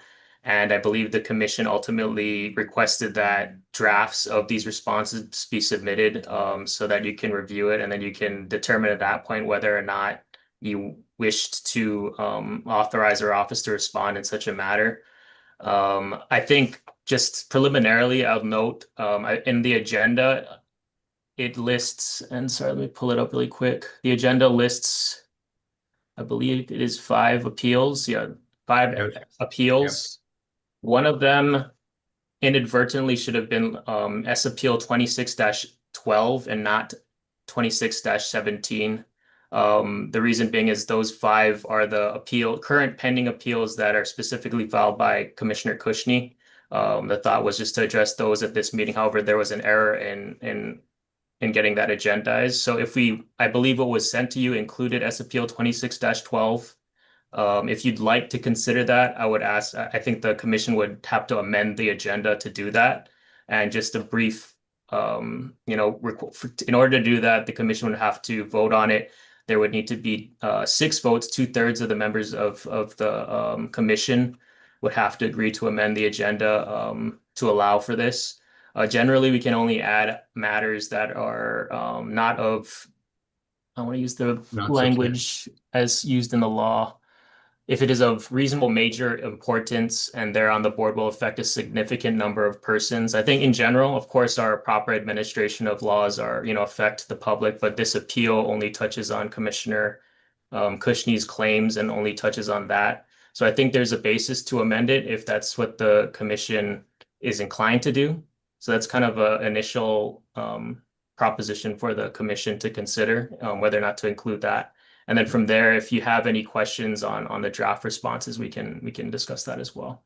Okay, I'm not sure, did that 5th item make the agenda? Yeah, so 26-12 was not agendized. Instead, 26-17 was agendized. So that was a mistake. So in order for us to consider 26-12, we'd have to amend the agenda to do so. If not, yeah. To change 26-17 to 26-12. Or To you want consider 26-12 instead of 26-17, yes. So 26-17 shouldn't be on the agenda. 26-12 should be. Yes. And 12 is what was in our packet. That's Okay. correct. Yeah. Then I would entertain a motion to adjust the agenda to change 26-17 appeal to 26-12 that was included in the packet. And as mentioned, it takes 6 votes to change the agenda to include that item, to make that change. I would entertain a motion to that effect. So moved. There a second? Second.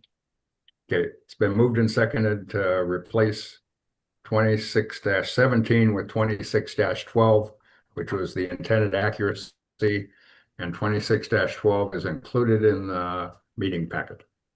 Is there any other discussion? Yes, Chair. Yes, sir.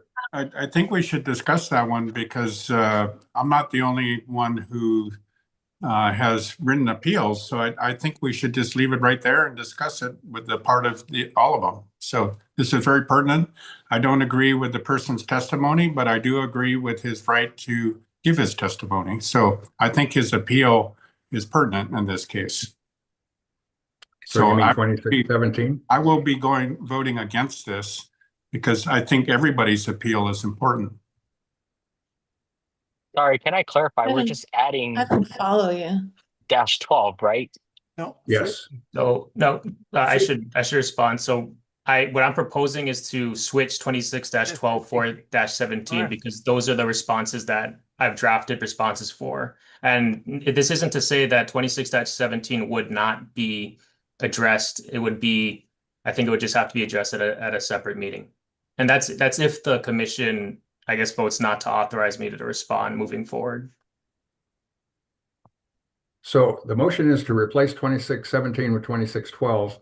We could amend that to add 26-12 as the 5th appeal item and not remove 26-17. If 17 comes up on the next agenda, I'm good with it, but this person should be heard also. They should be heard for sure. But whether they heard today, replaced by a 12 or heard And in I would addition to just, 12. sorry, I would just note too that the responses drafted don't include 26-17. So it may Okay. make sense to, but I mean, that's up to the Okay, commission. then that makes more sense to act on this motion approval and consider 26-17 after you've had a chance to respond to it or Correct. offer a response. So if we can amend the motion to put. No, we'll get to next meeting. 26-17 It's fine. when Mr. Ching brings it on, and it'll be at the next meeting. We're not flubbing it. It's just that he hasn't had a chance to address that yet, and we don't have a chance to see his address. That's So fine. the motion is to replace 26-17 with 26-12, which is all included in our package. Any other discussion? I would entertain a roll call, please.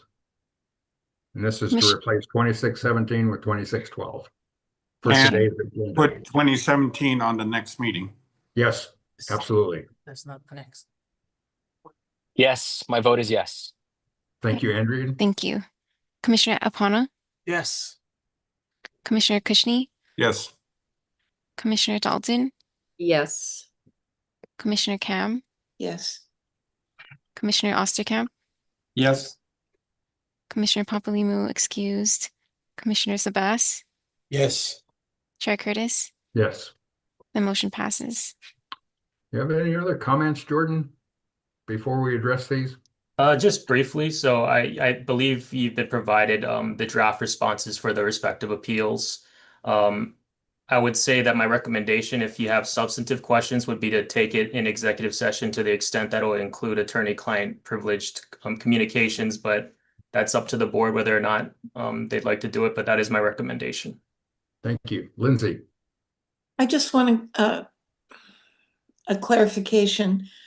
As I recall, the question came up about who replies to complaints, and the answer was Jordan does.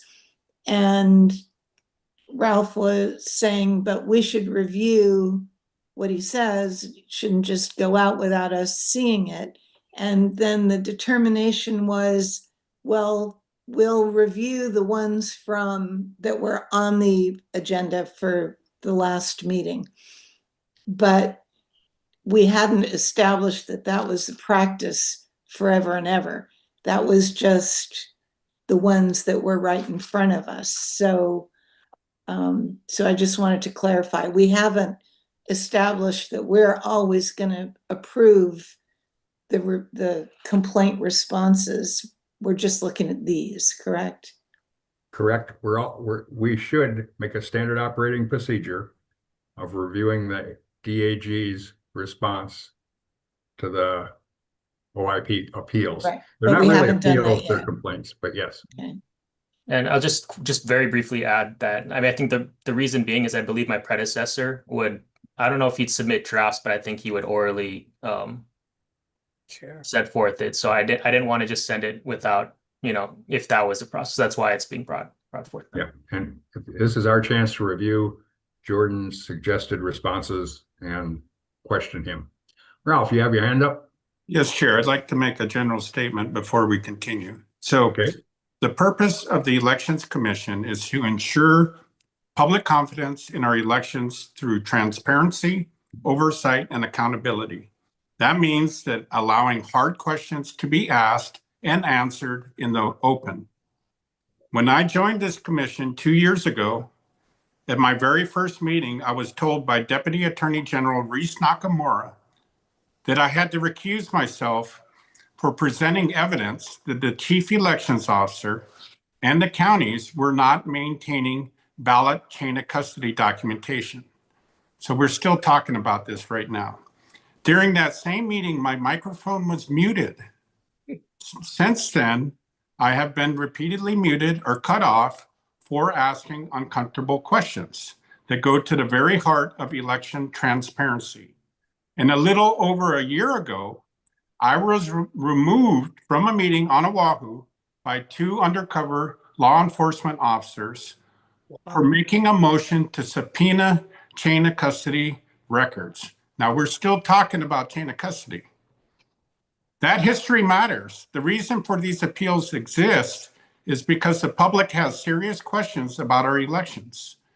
Yet what the public sees is not open inquiry. They see the chair and the deputy attorney general controlling which questions may be asked, when they may be asked, and who is permitted to ask them.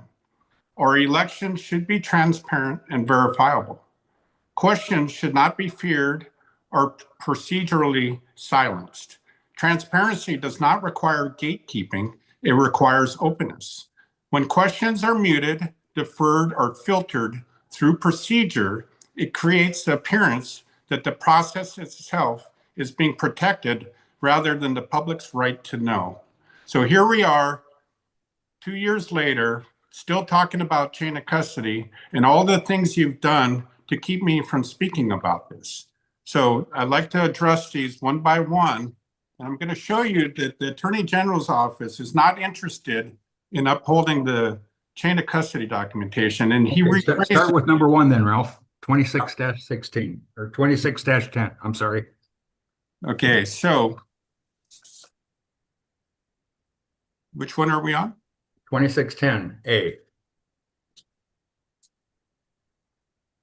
Okay, so in this, the Deputy Attorney General's response improperly narrows the Sunshine Law to a technical discussion on board packets under HRS 92-7.5, while ignoring HRS 92.1 and 92.3, which govern open deliberations and public policy formation.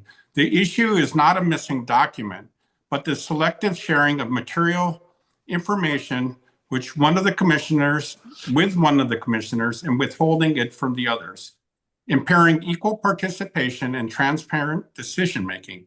The Sunshine Law must be liberally construed to prevent information asymmetry and ensure openness, regardless of whether a formal packet is required, by relying on technical compliance to individual denials rather than addressing whether the commission ensured transparency with equal access. So I believe this was the fact that you gave Commissioner Osterkamp.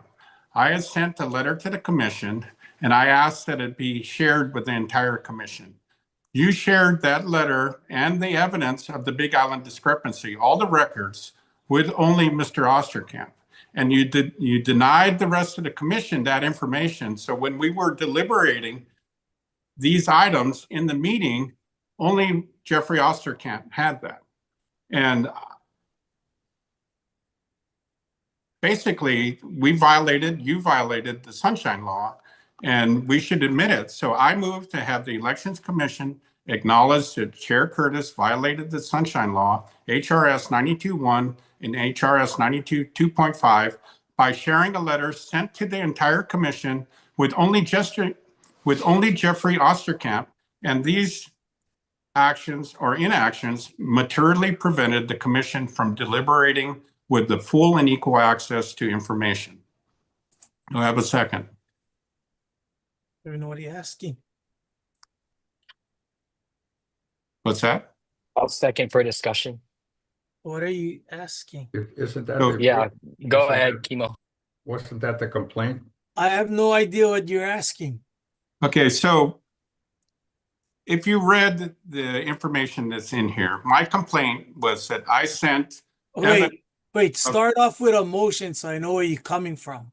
Sorry, It's I'll read the motion again. I move to have the Elections Commission acknowledge that Chair Curtis violated the Sunshine Law, HRS 92-1 and HRS 92-2.5, by sharing a letter sent to the entire commission with only Jeffrey Osterkamp. So I sent a letter to the entire commission. Chair Curtis only shared it with Jeffrey Osterkamp, and that these actions or inactions materially prevented the commission from deliberating with full and equal access to information. What was the date of that letter? Was I on the board? No. I have no knowledge then. I mean, how am I going to say something that I have no knowledge on? I mean, I'm just. Did you read You're it? asking- Did you read any of You're it? asking us to determine a violation of OIP when we've Well- already appealed to OIP to see if it's a violation in their respect. And then No, this the commission number has A to respond. has the response of the DAG attached to it. And besides your motion, the question is whether we want to authorize the DAG, Mr. Ching, to offer his opinion on that one. Back to the OIP. It's his response to the OIP that'll determine the answer to the question that you're asking. But the motion's on the floor. Other discussion. That's not correct, Chair. You're misphrasing that. So I am. Jordan Other than Ching's- Ralph, you filed this complaint? Yes. Then you'll recuse yourself in the vote. No, Chair. Yeah, you're, You're gonna tell me I have to recuse myself? I'm not recusing myself. you made the You complaint. violated my sunshine, and You you're can't be gonna try to do neutral this again. when you filed the complaint. But there's a motion on the floor. Other discussion. Yes, Chair. I'd like to finish my discussion. So Can- all the commissioners. Ralph, can you just tell us, because there's all these appeals and was a response already drafted by Deputy Attorney General for this? Jordan Chang responded that, okay, I got to set up the basis. I sent records from the Big Island. I did a UIPA request to the Big Island. I sent all of those to the commission, and I asked the chair to share all those records with the entire commission. Instead, he just shared it with Jeffrey Osterkamp. Jeffrey Osterkamp cherry-picked what he wanted out of my request to send all the information with the commission, and he put that into his report. When the commission was discussing the report, the rest of the commissioners did not have access to that information, okay? Now, Mr. Ching has replied that there's no requirement of what the board receives in a board packet. So he's misphrasing what I said. He rephrased it to be a 92-7.5 violation. I'm saying it's a 92.1, and that information was supposed to be shared with the entire commission so that they could deliberate. And I'm saying we need to admit that the chair did this, and it's in the records, and he shared it with Jeffrey Osterkamp and not the rest of the commission. So that is a clear violation of the Sunshine Law. And I'm just asking for the commission to recognize that and have that to be the reply to the OIP, that yes, the Sunshine Law was violated. Other discussion. Yeah. Kimo. Is this in reference to the pig from the Big Island report? Yes. Okay, so let me give you an example so I understand it. If all the commissioners send our pig, Dylan, I, and Mr. Sabas, things they want in it, and we pick and choose what we make sense, because maybe two people talking about the same thing, but we feel one is better. So we choose this one. That means the other commissioner going to sue us for not putting theirs one in? Is that what this lawsuit is about? No, you totally got it wrong. Because the pig get to choose what. No, that's not correct. I got UIPA, which is FOIA request records.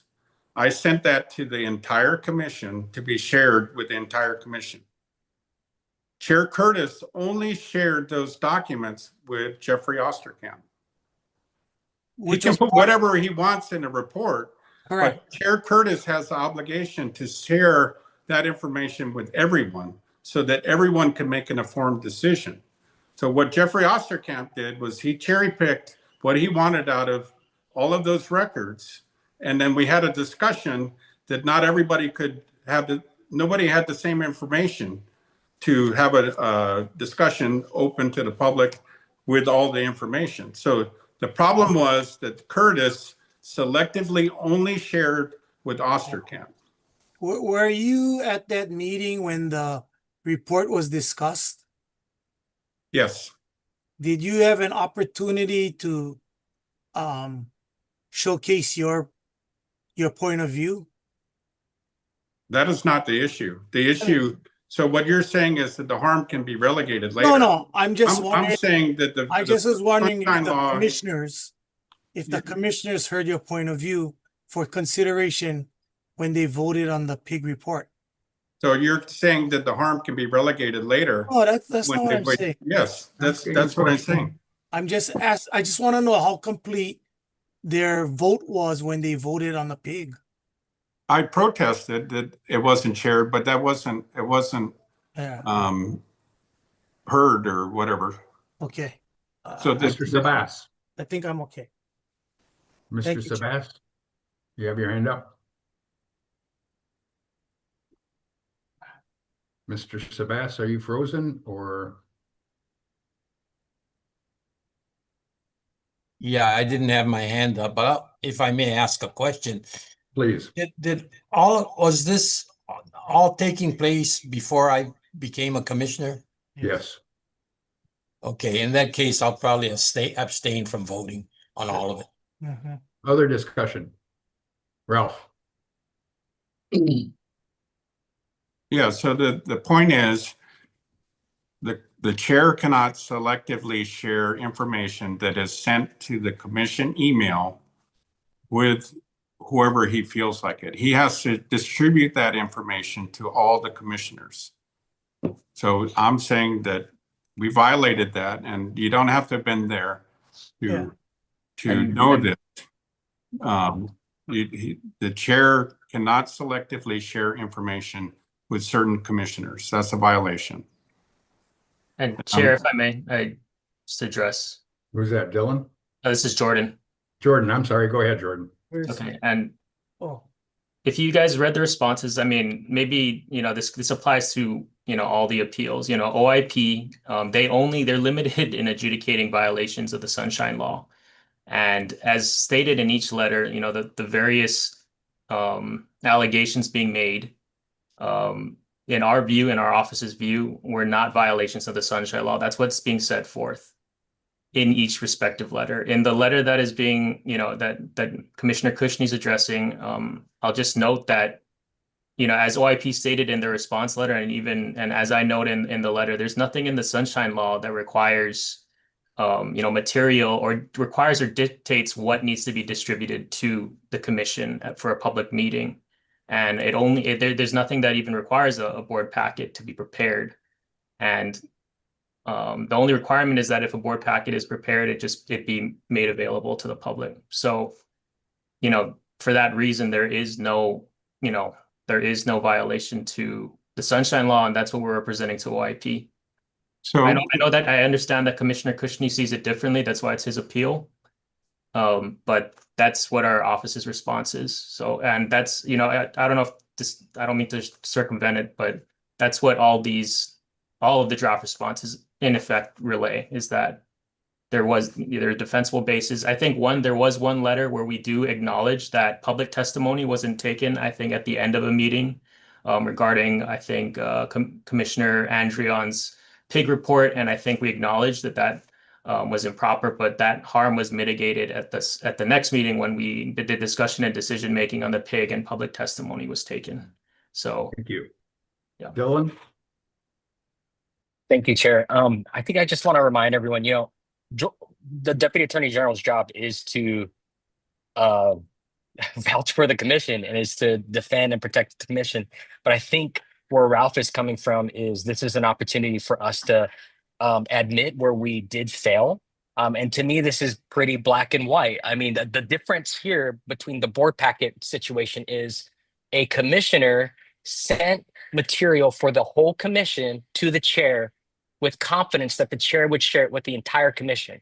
Instead, the chair, who had that responsibility, chose to share it with one commissioner only. And to me, that goes completely against the transparency, the spirit of the Sunshine Law. So I agree with the motion. I think we should, the response should state that this was a failure on our part. Yeah, and just briefly, just to respond to that, I think the Sunshine Law doesn't allow for dispersal of information or views outside of a duly noticed meeting. And so it would be against the Sunshine Law to distribute it to all, to the extent that it may invite conversation, especially if it's outside of a duly noticed meeting. So I would just note that in response. So, and again, there's nothing in the Sunshine Law that requires any, or dictates. So I understand that we all have. Wait, one at a time. But Mr. I understand Chan. we have all our views, but the Sunshine Law, OIP is only here to, adjudicate sunshine complaints. And as I say, we may not agree on every decision that's made, but the relevant question here is what is permissible or illegal under the Sunshine Law. And what these responses set forth is that, the allegations that Commissioner Cushney raises are not, they're not illegal under the Sunshine Law. So this gets to my broader point that I've been asking about chain of custody for 2 years. You've muted my microphone. Let me Disappeal. speak, Chair. You muted my microphone and you removed me from And the I'll do it again if you get off topic. We're talking about on topic. sunshine appeals. We're Let me talking about speak, number Chair. 1, 26-10. Please keep your comments to that. Yes, so we're talking about the control of information.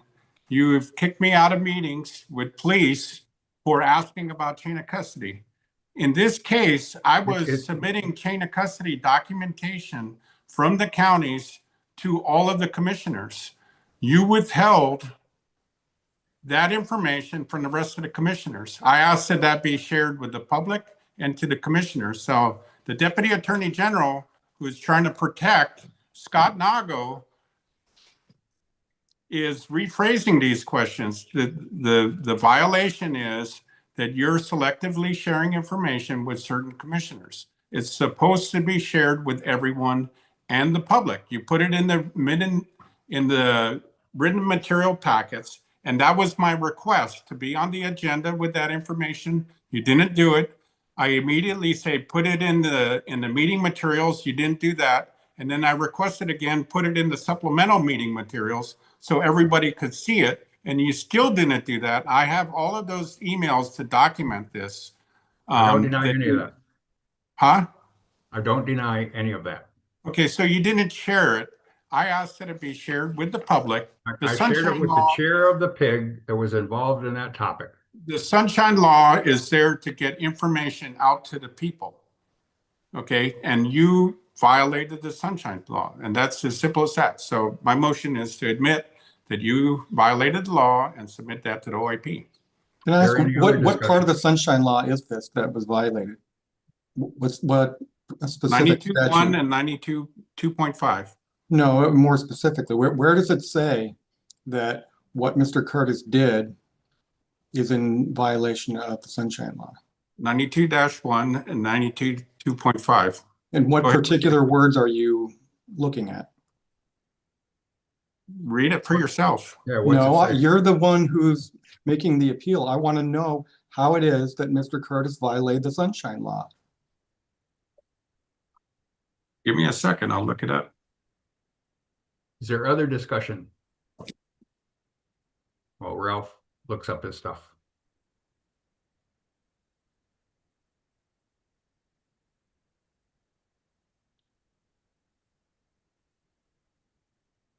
May I ask a question? Me and Certainly. Lindsay. Okay. A question for the Deputy Attorney General. So is what Ralph was attempting to do, distribute information to all the commissioners, is that legal or is that illegal? Generally, any discussion on board business outside of a duly noticed meeting with more than, just one-on-one conversations is against the sunshine law, unless it falls in the scope of a permitted interaction. And, just Okay, generally and speaking, if you guys all just emailed, each other just now, like any report, that is a violation of the sunshine law. I mean, I guess a report that pertains to board business, that would be a violation to the sunshine law.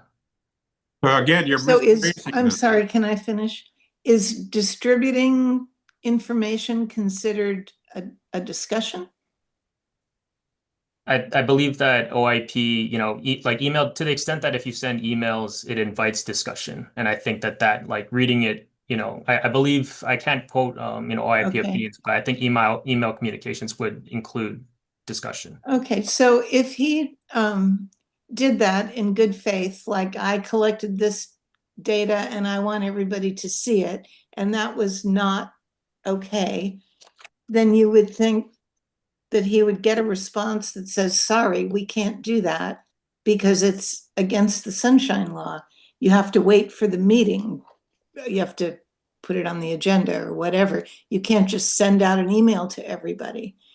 Am I understanding that correctly? And why wouldn't somebody, you or the chair, say, sorry, we can't do that. It's against the sunshine law when it happened. I can't speak to the exact circumstance when it Okay. happened. That would be appropriate, I think, if Okay. it was against the sunshine Okay, law. I'm just trying to understand Yeah. what is and isn't okay. Thank you. Thanks, And Lindsay. Can I just say something, Chair? Maybe it'd be good for us, the different boards and commissions I've been on, at least one of our meetings, we get sunshine law training. It sounds like we probably need that, and maybe we should schedule that. I know we have a bunch of other stuff on our agenda always, but seems pertinent. Also, I just don't see how, like, we get this all the time. Like, if Ralph sent the chair material for all of us to review, the chair could have blank carbon copied all of us, so we could have all gotten it. That's how we get information all the time, is the secretary will forward information to all of us and we all get it individually, and it's not a group email where discussion is invited. So Put on the a little meeting confused packet. here, but right, yeah, or it's put on the meeting packet. So I don't understand the reframing, and I'm standing by the fact that I think this could have been handled differently. So I'd like to answer Lindsay's question. So I sent these records. You were gonna look up the verbiage of the laws. Yeah, I got that. Okay, So let's hear I that. sent the records to the commission to be put on the agenda, Lindsay. It did not make the agenda. So then I asked that it be put on the meeting packet. It did not make the meeting packet. So then I asked for it to be on the supplemental meeting materials, and it was not on that, but it showed up in Jeffrey Osterkamp's report. And that's the issue. He's not freely sharing that information with everyone. He only shared it with Jeffrey Osterkamp. And so 92.1 Declaration and Policy of Intent. In a democracy, the people are vested in the ultimate decision-making power. Governmental agencies exist to aid the people in the formation and conduct of public policy. Opening up the governmental process to public scrutiny and participation is the only viable and reasonable method of protecting the public's interests. Therefore, the legislature declares that it is the policy of the state that the formation and conduct of public policy, the discussions, deliberations, decisions, and actions of governmental agencies shall be conducted as openly as possible. Chair Curtis did not conduct himself as openly as possible. He only shared this with Osterkamp. Openly as possible means sharing it with the public and with all of the commissioners. So that's your clear language that he violated. I'll go on. That's not even remotely close to clear language. That is a declaration of the intent Jeffrey, of the statute. There's Yeah, nothing in there that openly as supports- possible. Jeffrey, It's Jeffrey, pretty clear you'll get that your wasn't chance. open. Right now, Ralph has the floor. It is the intent that this part to protect people's right to know. The people had the right to know the information that I was sending to the public and the commission. The chair did not put those items onto the agenda. He could have put them on the meeting packet, supplemental meeting packet, or the agenda. He only shared it with you, Jeffrey. The provision requires open meetings shall be liberally construed, and the provision providing for exceptions to the open meeting requirements shall be strictly construed against closed meetings. So you gotta justify why you only shared this with Mr. Osterkamp to show that you didn't violate the Sunshine Law. So if you can shared justify information with that. me that was relevant to Mr. Osterkamp's pig. I forwarded your information to him. I did not take your instruction to give it to everybody. I don't answer to you. I thought Mr. Osterkamp for That's why you benefit from violated your 90 information. That's why you violated 92-1. This is crazy town, Ralph. This is complete crazy town. Jeffrey, you There's have the nothing floor. in the statute that supports you on this. Just drop it. Wait, What does openly as possible mean? We'll let OIP rule on this. And the question today is whether we're gonna allow Mr. Ching's response our support. You have a motion on the floor? I'm sorry, Barbara, go ahead. May I call for the question? Certainly. What's the motion, first of all? Madam Secretary, please read the motion. Yes, Chair. Motion to have the Elections Commission acknowledge that Chair Curtis violated the Sunshine Law, HRS 92-1 and HRS 92-2.5 by sharing a letter with only Jeffrey Osterkamp. These actions and inactions materially prevented the Commission from deliberating with full and equal access to information. Thank you. The request was made to end discussion and call for the vote. It takes six votes to end the discussion. I would entertain a roll call to end the discussion and bring this issue to a vote. Yes, Chair. Commissioner Andrion, No. Commissioner Apana, Aye. Commissioner Kushney, No. Commissioner Dalton, Yes. Commissioner Cam, Yes. Commissioner Osterkamp, Yes. Commissioner Papalimos excused, Commissioner Sabas, Yes. Chair Curtis. Yes. The motion passes. So you can have a roll call vote on the motion that you just read. Commissioner Andrion, Yes. Commissioner Apana, Abstain. Commissioner Kushney, Yes. Commissioner Dalton, No. Commissioner Cam, Yes. Commissioner Osterkamp, No. Commissioner Papalimos excused, Commissioner Sabas, Abstain.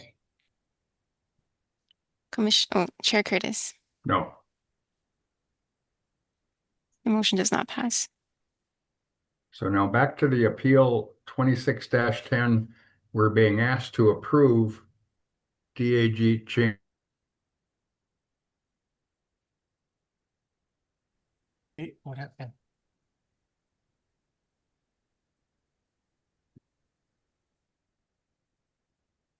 Uh-oh.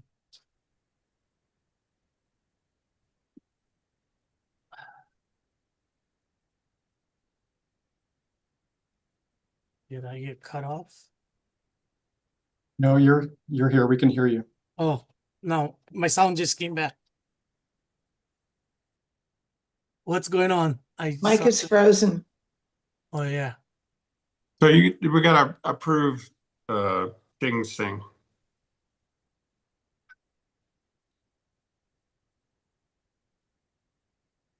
You're muted, Mike.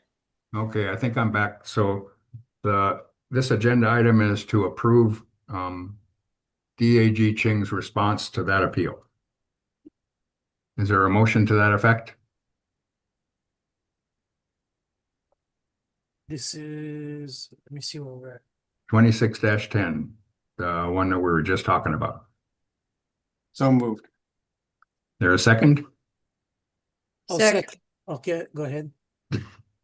Ms. Dalton, go ahead. Any discussion? Yes, Chair. Yes. You're proving to the public what the public has been saying. We're not sharing the information. It's got to be done as open as possible. By you selectively sharing information with who you choose is not being open as possible. We So, just discussed I'm- that and voted on it. I'm voting, I'm giving my reason why I'm voting no. This is discussion to this motion, right? The motion to approve and support DAG Ching's response to 26-10. Go ahead, Ralph. This is my discussion, no, and once again, you're cutting people off while they're speaking. So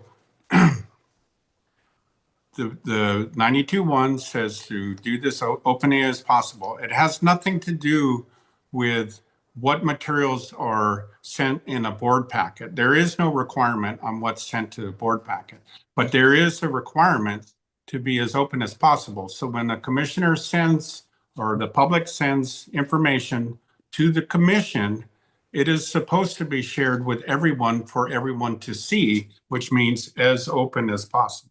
So I will be voting no on this. Thank you. Thank you. Mr. Apana. I need to ask the AG a question.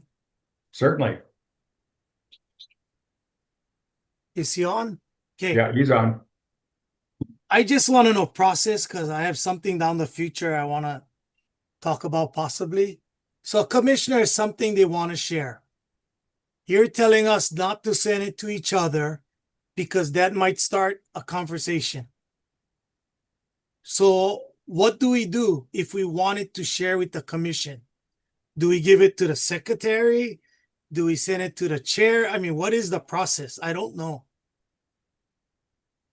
I think the appropriate process would be to send it to the secretary and you could copy the chair, but then if you want it distributed for like a meeting packet, like that would be the, you know, the appropriate way to do it.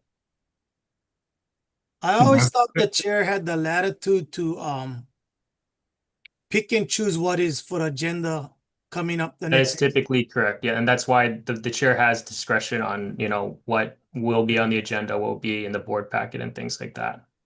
Let me ask you one last question. It's personal to me. Earlier today, I voted no on the minutes because had so much things that they said we missed, and I couldn't remember. I only remember 1 of 4 or 5 items.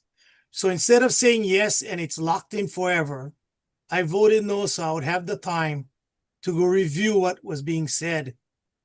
So now if I wanted to ask the commissioners, if you go and make a motion that something is wrong, please let us know ahead of time so I can do homework. So I don't, you know, stymie the commission. Would that be wrong? I'm I'm sorry, like if you ask it in this meeting or? I mean, just as a, I guess, mode of operation. Like we get our agenda of last minute's meetings. We get a couple days ahead, and we already know what we're going to say. This is left out. Can they how do they let the other commissioners know they're going to make this motion to add something in? I think it's only appropriate at a you know, at a meeting, because that's the board business that, you know, that should be only discussed in an open meeting. So And again, I had 4 or 5 items thrown at me. I couldn't decide, so I voted no.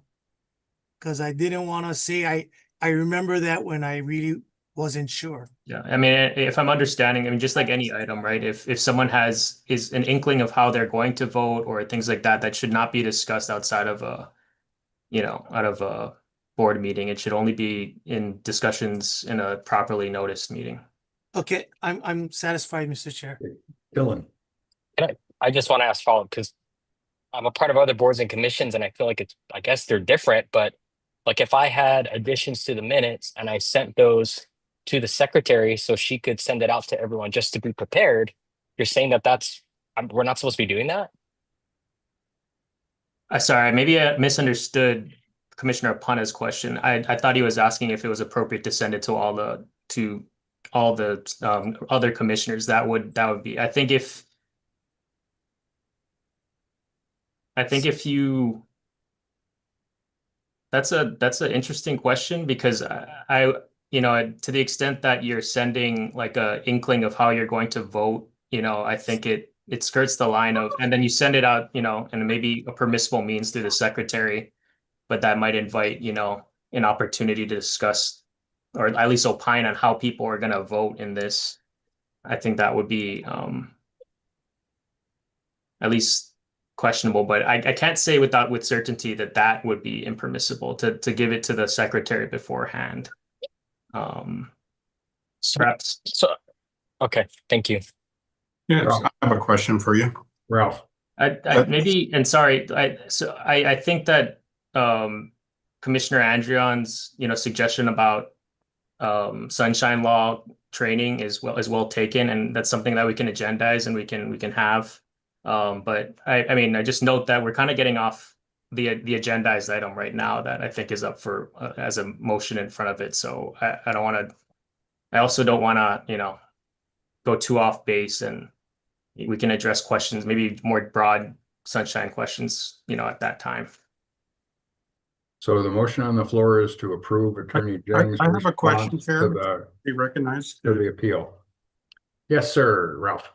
Yeah, so how would the commissioners get information to the board? So in HAR 3-170, it says that anyone can write to the commission. This is more part of a sunshine law thing rather than This is a sunshine law. So let me ask my question. rather Again, cutting than me off. the motion on the floor is to approve the Attorney General's response to the appeal 26-10. So let me ask my question to the Attorney General. You let everybody else ask the question. So how would I get some information to the public and to the rest of the commissioners? What's the process? Are you talking about just information in general, or? Just information. So if I send a letter, like we got 176 pages of letters. How do I get what I send onto that 176 pages? That's all I'm asking for, to have the information that I sent be put on the meeting packet. I get it, it didn't make the agenda, but after it didn't make the agenda, I asked for it to be put on the meeting packet. Then it didn't get on the meeting packet, and I asked for it to be put on the supplemental meeting packet, and then it didn't make it there. So how would I get information to the rest of the commissioners, just like the public can write in? And That's not relevant to the motion that's on the floor. Yes, it is, Chair. This No, is it's not. exactly It's relevant to OIP training. This No, one, it's I not. admitted, This is exactly relevant. I admitted to sending information to the chair of the PIG. I didn't send it to the commission. I think that would have been a violation. Yes, so let's The admit it. motion on the floor is to support DAG's response to your appeal 26-10. What you just Other said, discussion on that motion is germane. yes, so I've got a discussion item for that. Relative to that motion. Yes. So Not a big umbrella. You're not going to ask a big umbrella OIP question. my complaint, how do you get that information to the commission? That's another question for another time. The question on the floor is whether we're going to support DAG Ching's response to that appeal 26-10. I'll entertain a roll call on that motion. Okay. Commissioner Andrion, No. Commissioner Opana, Yes. Commissioner Kushney, No. Commissioner Dalton, Yes. Commissioner Cam, No. Commissioner Osterkamp, You're muted. Yes. Commissioner Papalimu excused, Commissioner Sabas, Abstain. Chair Curtis. Yes. The motion passes. The motion did not pass. Oh, I'm sorry. It does not pass. Okay. We'll look at 26-13. Or unless the commission wants to rephrase or direct the DAG on how to respond to that complaint. No, we're doing it the way we're doing it. Okay, then 26-13. Item B on Sunshine Appeals. Would you support the DAG's response to appeal 26-13? And sorry, I should clarify that this the response that was drafted was to both 26-07 and 26-13 because both of them appeared to relate to the same allegations. So it's a joint response. Okay, thank you. Would you care to explain the appeal and the response? Yeah, let me find it. Now I'm asking Mr. Ching for that. I mean, I drafted my response. If there's any questions, I would entertain it. This generally relates to, I believe, allegations related to the August 27th meeting, where I believe Commissioner Kushney alleged that he was not allowed to testify on an agenda item and not allowed, and that also that the commission did not allow public testimony on agenda item 4 in that meeting. You can review my response, but generally speaking, regarding the second one, the second issue, as to public testimony, I believe we acknowledged that after review of the meeting, it did not provide the opportunity for the public to provide testimony on agenda item 4, which had to do with Commissioner Andrion's report. But because we discussed it, that harm was mitigated because we allowed for public testimony at the next meeting where this discussion and decision making was made. I believe, as described in as to issue number 1, that had to do with a back and forth between Chair Curtis and Commissioner Kushney, where I believe Chair Curtis ejected him because he continued to raise an issue that Chair Curtis felt was did not address the agenda item, and so I believe all I noted was that under the Sunshine Law. Specifically, HRS section 92-3, you're authorized to remove individuals who are obstructing the agenda or I'm not quoting the exact language, but who are, you know, I guess maybe I can. I won't try to read it, but you know, who are obstructing the agenda, and also, you know, I think the commission specific rules empowers, or it gives chair with that discretion to remove anyone who is, you know, willfully obstructing the agenda. So it's kind of a very in a nutshell, or not so nutshell. It was not concise, but that's what this appeal has to do. You got several different ones in there. They're not a part. Wait. Would entertain a motion to approve the DAG's response to Appeal 26-13. And perhaps, sorry, maybe I'll re-explain it as simply as I can, because I think that's what's relevant for this OIP appeal. It's the two issues are whether or not the chair, you know, violated the Sunshine Law by muting and ejecting Commissioner Cushney from the meeting. It's not part of this one. 26-7 and 13. I believe it is. It's and that's 15. I'm looking at 26-7 and 13. I believe that's what chair had up. But again, and the second issue was that public comment wasn't taken on an agenda item. And so I already explained the bases for those two, but those are the kind of the two root issues of these two appeals. I'd like to be recognized, Chair. If you're going to make a motion to agree with DAG's response to Appeal 26-13-7, I need a motion on the floor.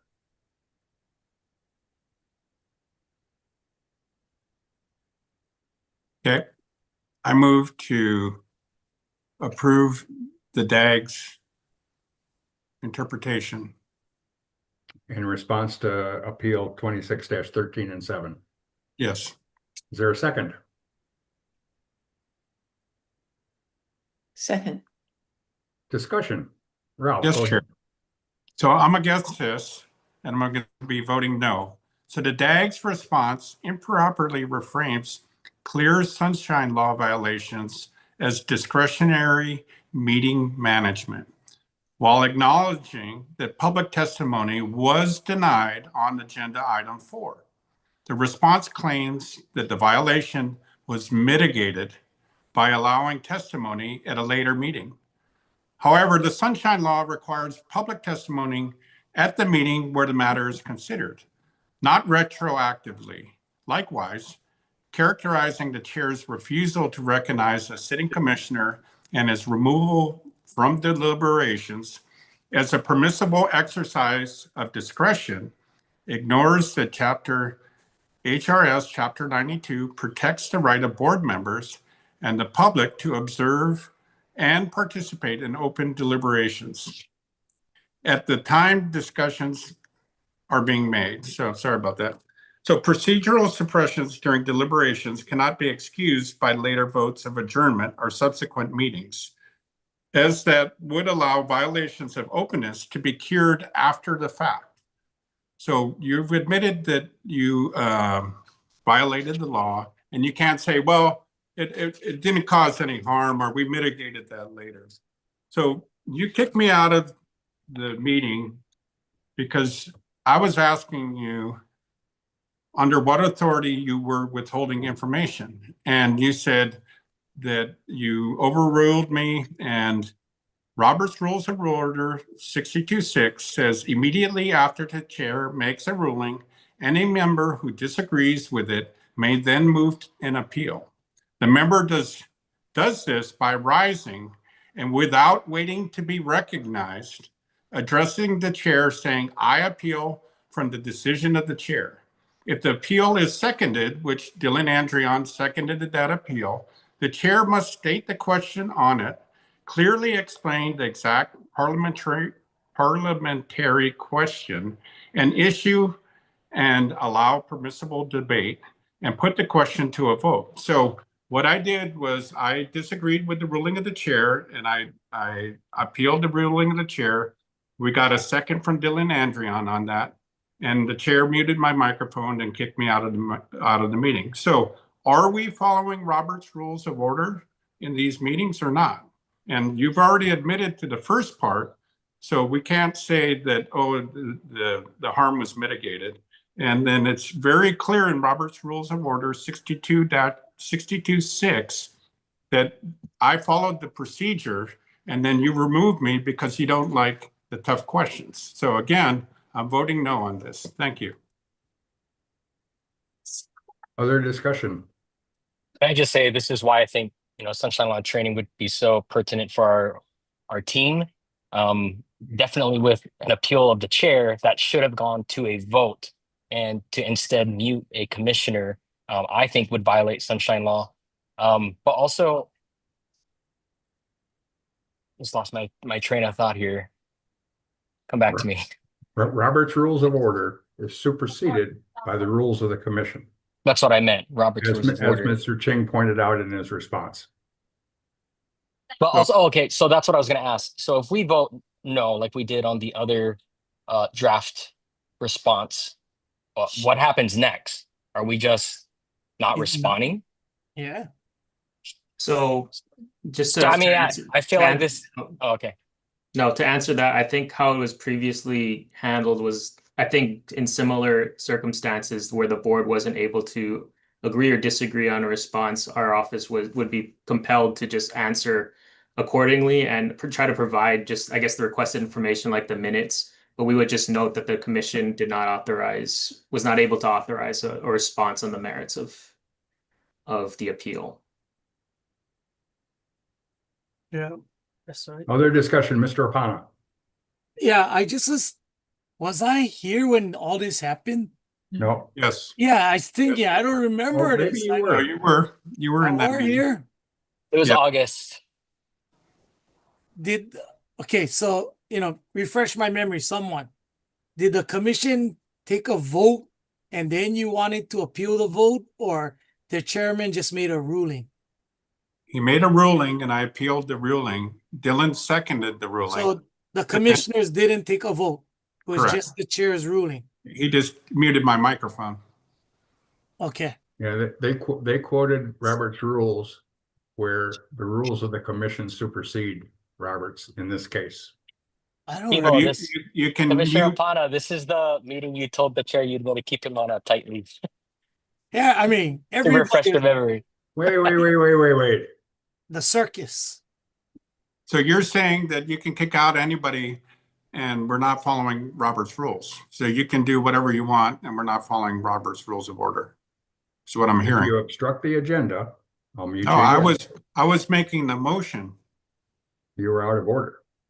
No, but you appeal the ruling of the chair. The question here is 26-13 and 7.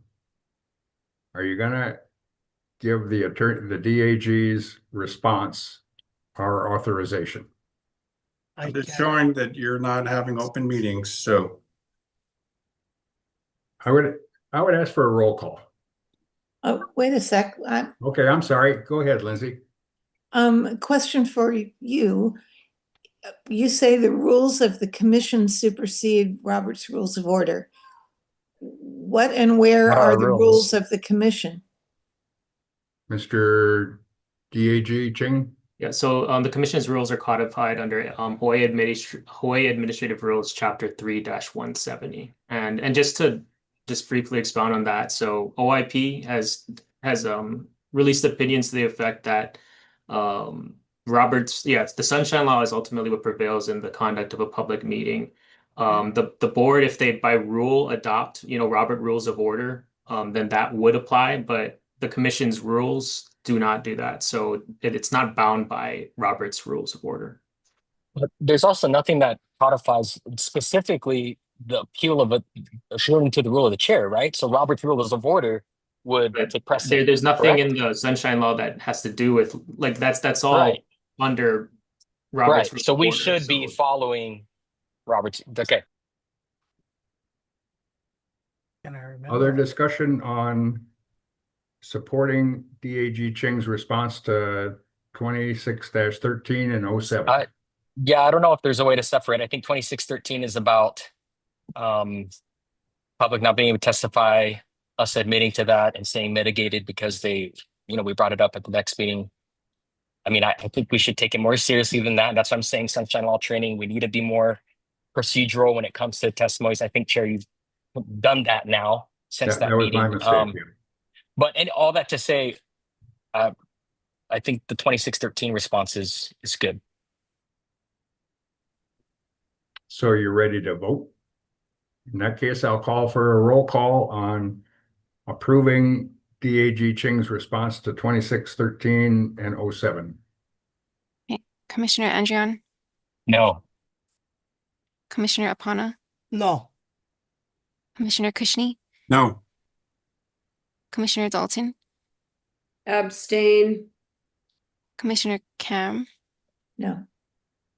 Commissioner Osterkamp, Yes. Commissioner Papalimu excused, Commissioner Sabas, Abstain. Chair Curtis. Yes. The motion does not pass. On to Sunshine Appeals C, 26-15. Would you give us an overview of that, Mr. Ching? And your response?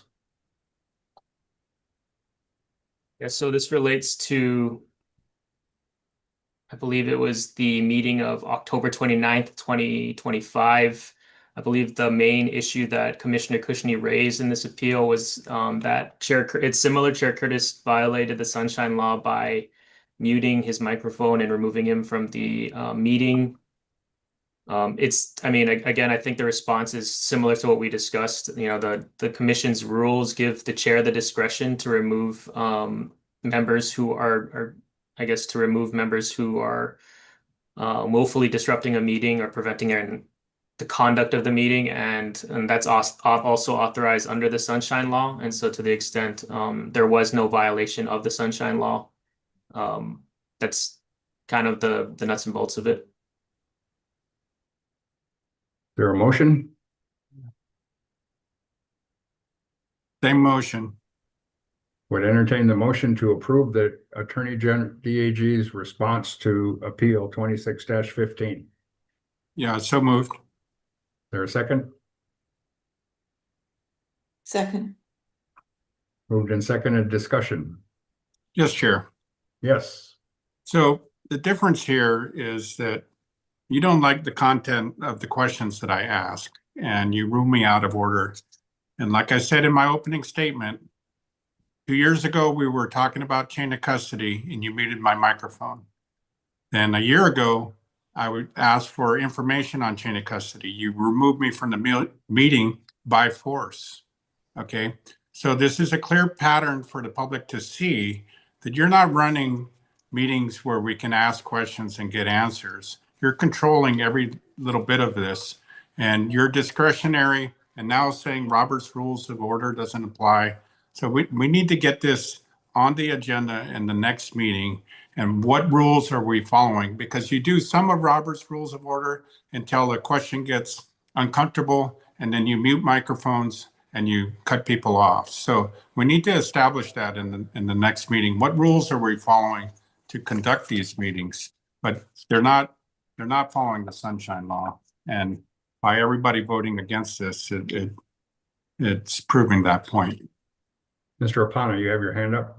Yep. Dylan, was I here? October.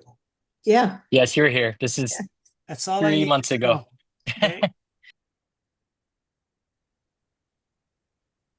Any other comments? Discussion? Entertain a roll call? Commissioner Andrian, No. Commissioner Apana, No. Commissioner Kushney, No.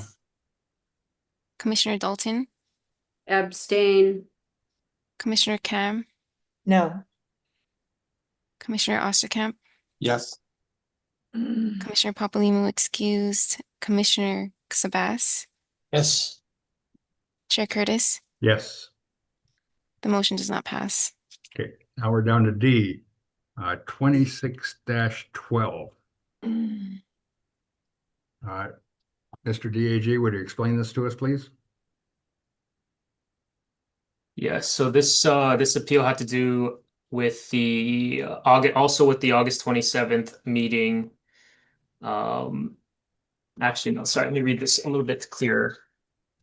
I think it was the October 1st meeting regarding the August 27 minutes more so. And basically this has to do with Commissioner Cushnie's contention that the commission is improperly withholding, I think, that his proposed additions to the minutes.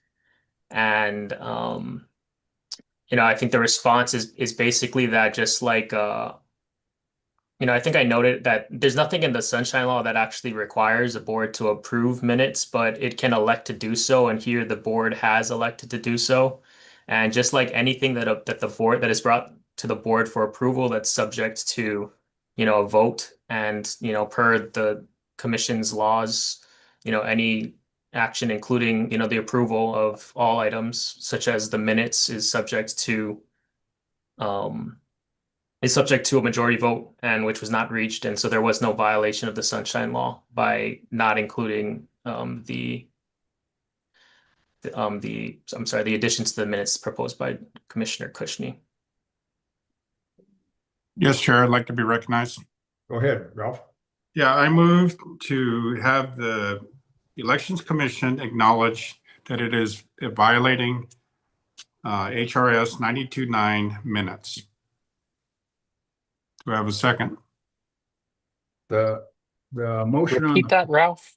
the agenda item is Appeal 26-12. Yeah, regarding minutes. So I move to have the Elections Commission acknowledge that it is violating HRS 92.9 minutes. So this is how we're supposed to reflect our minutes. So my motion is to say that we are not following the Sunshine Law regarding posting minutes. And DAG's response to that question? No, it's a separate motion. So Dylan seconded me, so it goes. So wait, we have one motion regarding this Appeal 26-12, yeah? No, I made a motion. Do you have a topic? I made a motion. That was I thought that was a motion made on the floor for discussion. No, we have not. Oh, okay. Then I'll entertain a motion for this Appeal 26-12 to approve the DAG's. No, I already made a response. motion. It was seconded, Chair. The motion is that we acknowledge that we're violating 92.9 minutes. And there was a second? Yes, Actually, I didn't. I just asked for you to repeat the motion, but I can second it for discussion. Discussion, Ralph, go ahead. Yes, Chair. So 92.9, I'm going to read the statute. It says the board shall keep written or record minutes. And the requirement is the date, time, and place of the meeting. The members of the board recorded as either present or absent. The substance of all matters proposed, discussed, or decided, and a record by individual member of any votes taken. If an electronic audio recording, a link be provided for that. And then number 5, any other information that any member of the board requests to be included or reflected in the minutes shall be included in the minutes. It's pretty simple. And you can reflect it that way, that Commissioner Cushnie requested these items to be in the minutes. So the law is pretty clear that we're supposed to record all the substantive things that happen in a meeting, including whatever a commissioner asked to be on. So that is 92.9-5. So I'm just saying we're violating that. We voted against following that. So let's just admit that we're violating the law and move on. Send it to the OIP. Okay. Other discussion? Call for the question. I need 6 votes to end the discussion. Then I would ask for a roll call to end the discussion, call the question and the vote. Roll call, please. Commissioner Andrian, Yes. Commissioner Pana, Yes. Commissioner Cushnie, Yes. Commissioner Dalton, Yes. Commissioner Cam, Yes. Commissioner Osterkamp, Yes. Commissioner Papalimou excused, Commissioner Sabas, Yes. Chair Curtis, Yes. motion passes. So I'll call a roll call on the motion that were illegal regarding our minutes. Okay, regarding minutes. Commissioner Andrian, Yes. Commissioner Pana, No. Commissioner Kushney, Yes. Commissioner Dalton, No. Commissioner Cam, Yes. Commissioner Osterkamp, No. Commissioner Papalimou excused, Commissioner Sabas, No. Chair Curtis. No. Motion does not pass. So we're back to item D on the agenda. I move to approve the AG's letter. There a Second. Discussion. Chair, I'll be Yes. voting the same as the last one since it's almost identical. Yes, Chair. Yes, Ralph. So the DAG's response mistakes the issue by treating the Sunshine Law as a discretionary voting matter rather than a mandatory transparency requirement. HRS 92.9 requires meeting minutes to accurately reflect what occurred, including motions, objections, and material procedural events such as commissioners being denied recognition, muted, or ejected. A majority vote cannot lawfully erase those facts from the public record. Noting that a motion was considered or rejected does not satisfy the statutory duty to produce accurate minutes of the meeting itself. Other discussion. Dylan. Sorry, Chair. I'm sorry, Mr. Okay. Sabas. Yeah, what meeting was this related to? Everyone. I'm sorry. I'm sorry. So this appeal is specifically relating to the October 1st meeting and the consideration of the August 27th, the minutes for the August 27th meeting. Okay, thank you. Chair, I just want to state, sorry, I was confused about what appeal we're looking at. In this case, I do see the Deputy AG's response is sufficient. I do agree that we are not doing due diligence with our meeting minutes, and I think we need to approach that differently. I mean, what body can't approve their own minutes and just put in facts?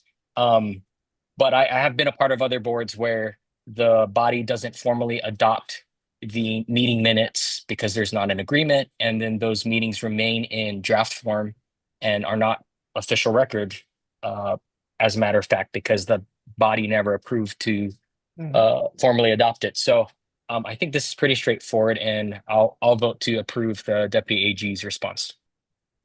Other discussion. I'll ask a roll call on the motion. Commissioner Andrian, Yes. Commissioner Apana, Yes. Commissioner Kushney, No. Commissioner Dalton, Yes. Commissioner Cam, No. Commissioner Osterkamp, Yes.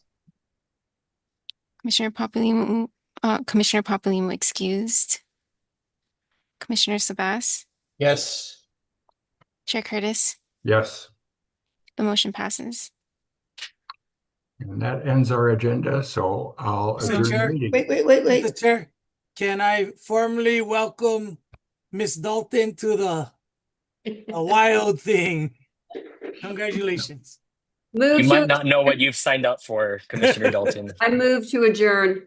Can we get some items? My for hand next is up. meeting, please? The agenda is ended. I'll adjourn the meeting and see you next month.